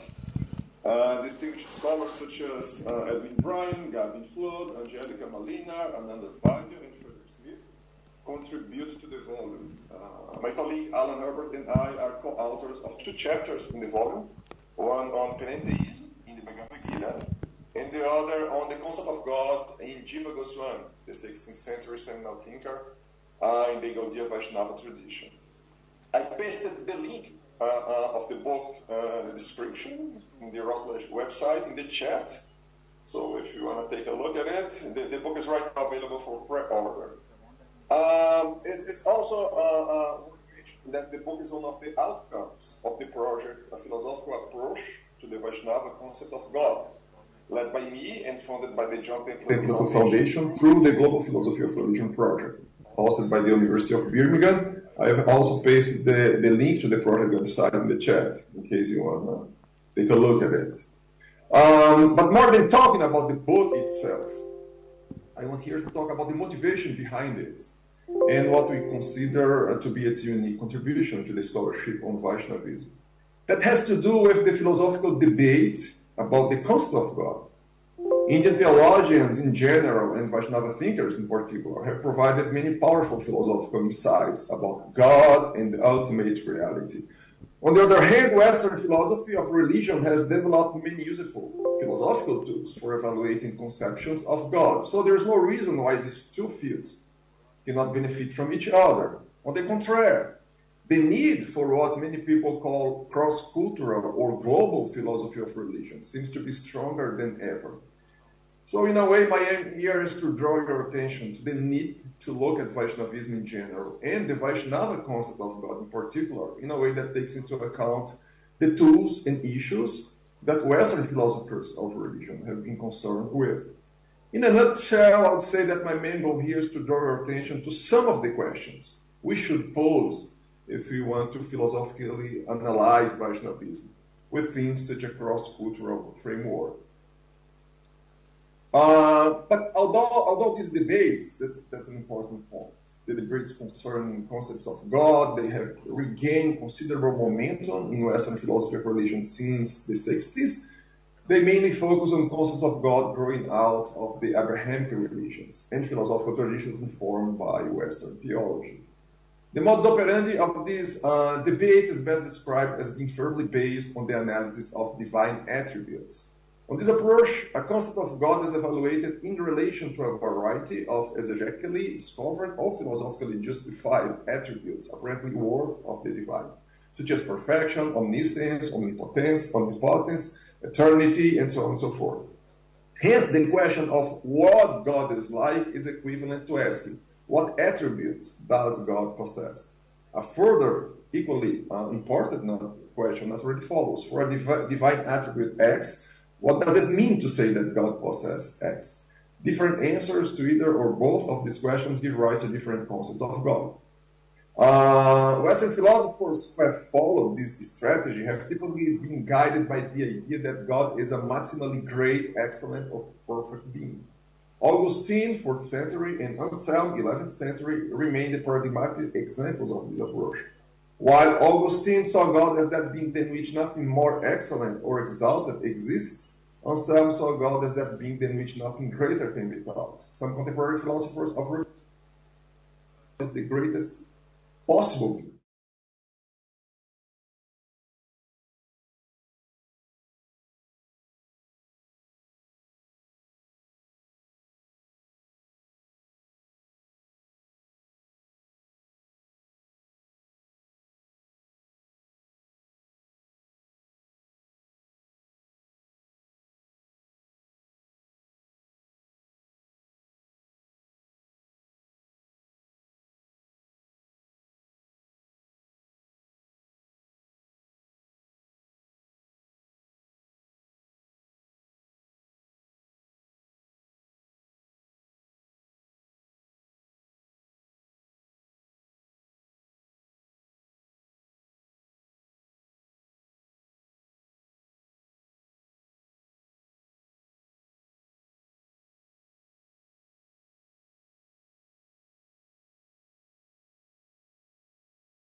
So there's some citations from the Bhagavad Purana, and you can see in my paper there.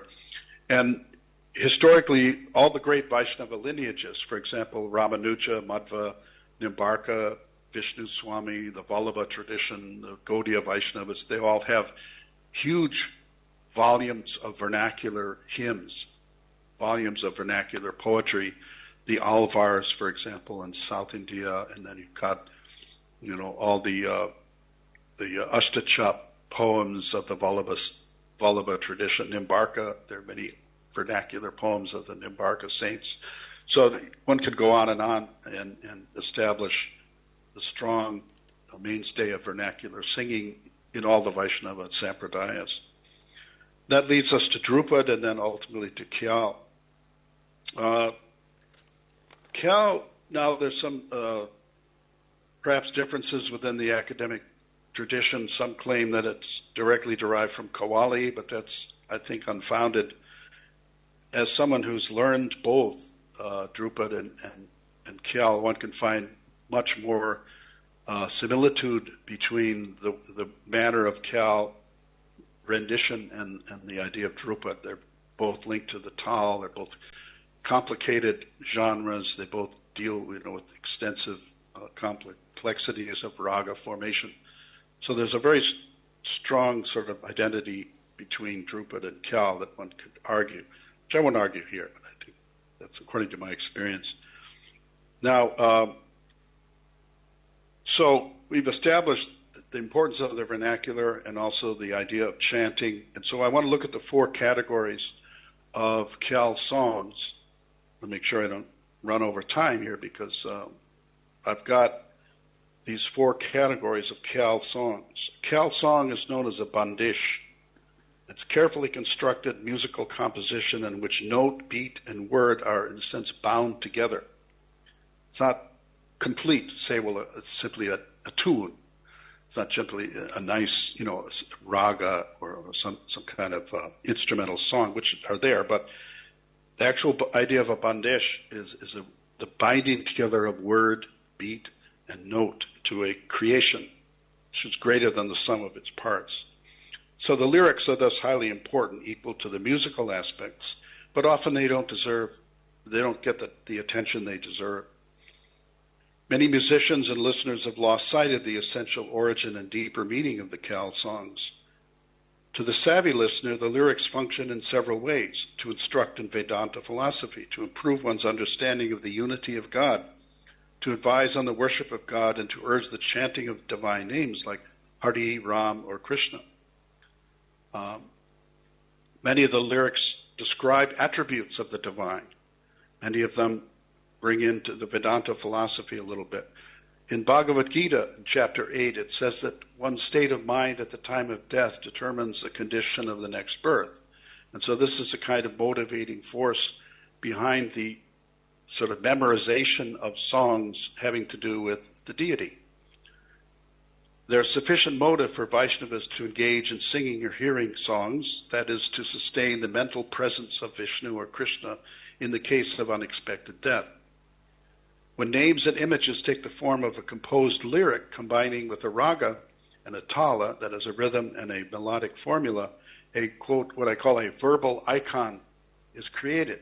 So one does not need to, let's say, be in the temple to think of God. One can simply imagine or remember the song, and then in the song the lyrics contain description of the deity, the names of the deity, so that one is remembering them as much as possible, and that's sufficient, for moksha.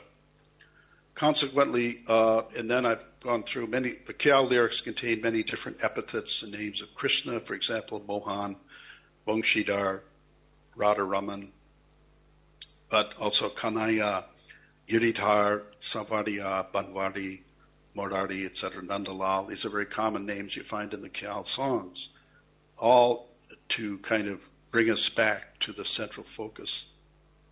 Now, some of the songs that I've collected, they're from the main songbooks. There's a repertoire of Bhatkande, which has the Kramik Pustak Malika, which is a large 6 or 7 volume collection of Khyal songs. Then you've got the Rag Vigyan of Patwardhan, which is another 7-volume collection, and then a few other smaller books that contain, one can say, the orthodox canon of the Khyal repertoire. So from those, from these volumes, I've selected songs. The first is from Rag Bihag, Bangsi Kesi Baji Nandalal, which is, O Lord Krishna, the sound of your flute by the side of the Jamuna River has captured my mind and made me lose all sense of comportment. You are the upholder of the universe and the shelter of devotees, yet you took birth in Braj and pleased the wives of the Nagas while defeating the Kaliya demon. Now, what a beautiful poem to kind of lodge into the mind and to reflect on. And the raga helps to keep that image in the mind because it's a beautiful tune. Bangsi Kesi Baji Dandalala, like this. My singing is not up to par at this time, but it has in the beautiful Bihag melody there, helps to install the image in the mind. That's the first, one of the first examples I've given. The next one teaches us that Indian philosophy, drawn from the Upanishads, the Gita, and the Brahma Sutras, tells us that life is suffering under Maya, and that we need to recognize the futility of material possessions and family attachments. Earnestly try to cross over to the other side and, wake up, as it were. And so here's a composition in Rag Malkosh, famous raga. Sunare mana muraka agyani, bhai bandhu sabha kutama kabila, sanga chalata ko nahi mohajala mein bilama raho hai. So that gives you a sense that, listen, O foolish and ignorant mind, brothers, friends, family, relatives, none of them will accompany you at the time of death. You are mired in the false illusion of affection, and no one is there for you. Will you be ready when the Lord calls on you? So this is a kind of wake-up call in the Rag Malkosh. It has a beautiful melody in that raga.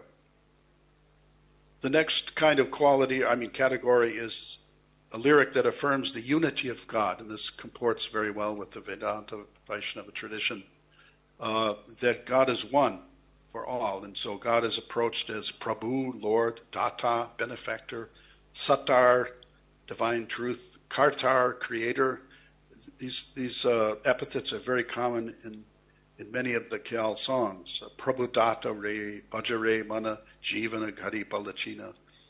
The Supreme Lord is the giver of everything, therefore worship Him every moment of your life. This is in Rag Bhairav for early morning meditation. There are several others in Rag Bhairav. Then we go to Rag Kafi. Prabhu Teri Daya He Apar, Tu Agama Agochara, Avikala Chara Achara Sakalaka. O Lord, your mercy has no limits. Though you are inaccessible and unknowable, you uplift the fallen and are the foundation of everything, moving and non-moving. I surrender to you, according to the poet. The next category talks about the principles of bhakti, how one should engage in worship, devotion. And here's a beautiful song in Rag Tilak Kamod from the Bhatkande collection. Hari ko bhajana nita utta mori manakara, Hari ko bhajana, sabake tarana Hari patita pavanakara. O mind, always worship Lord Hari, because He is the savior of all the fallen souls. If you know the truth of this, you will avoid future rebirths, etc. So, are we okay with time? Yes. In Rag Purvi, it talks about different ways of making offerings on the altar to Krishna. Arya Menko Sabha Sukatino, Duda Puta, Ora Anadana Lachami, etc. The last category, and we're just winding up here, is the idea of chanting. So I've collected a number of songs that talk about remembering the name of Ram, chanting the name of Ram, Jaba Rama Nama Kavi Gavaiga. In Vrindavani Sarang, there's Ratakara Rasana Rama Konam in Rag. Hello? I'm losing. Time is up? Okay. So that's essentially what I'm trying to say, is that through the lyrics of Khyal, one can imbibe the essential teachings of Vaishnava Vedanta. Thank you. Namaskar. Thank you very much, Professor Guy Beck. It was a little confusing how music, we all knew that music had intrinsic relationship with religion and spirituality, but didn't quite know that the extent of depth to which your Hello. research. Can you hear us?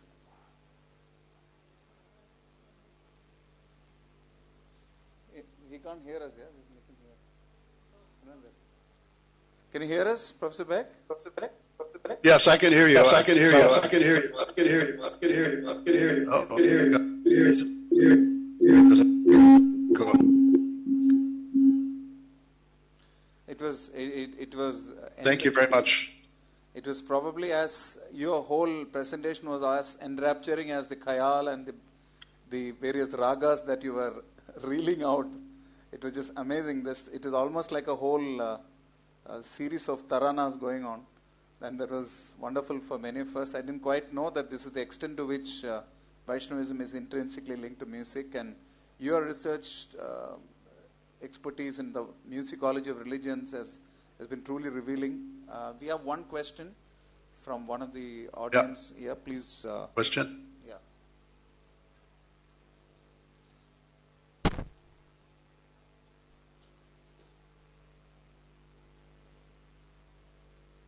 Thank you.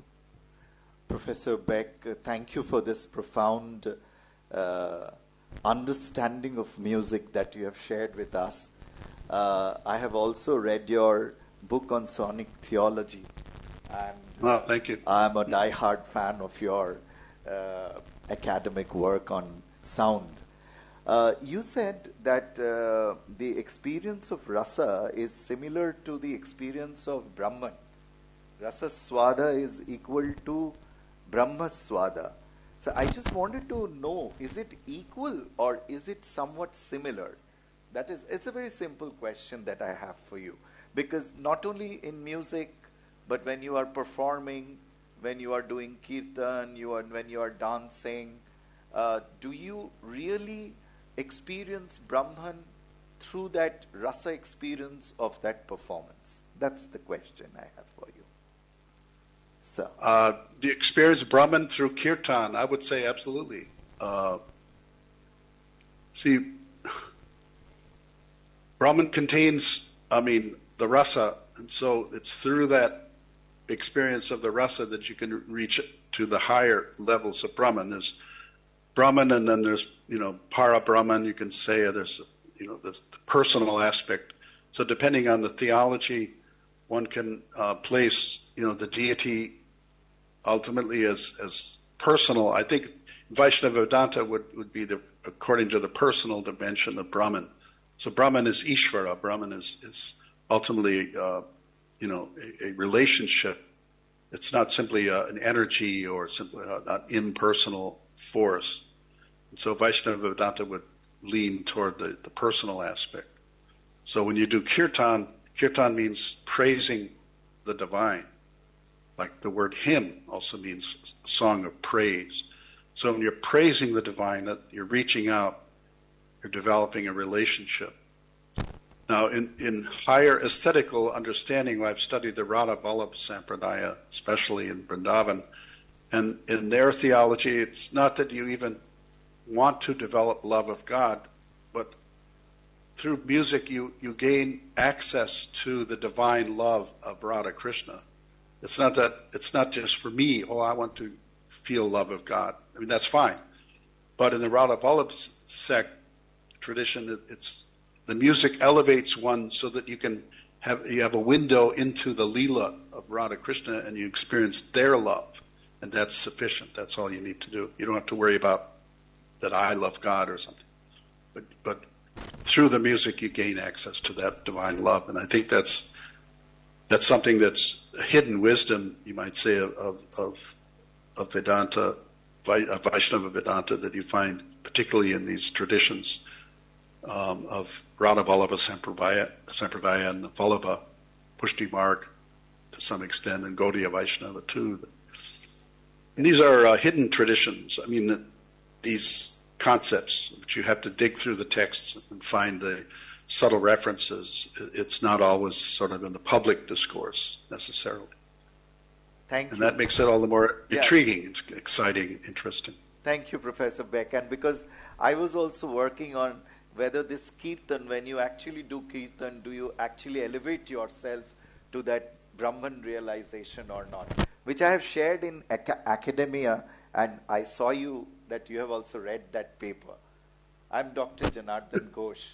You have read that paper. I've seen it from academia. Yes. Okay. Thank you, Professor Beck. Okay. Thank you.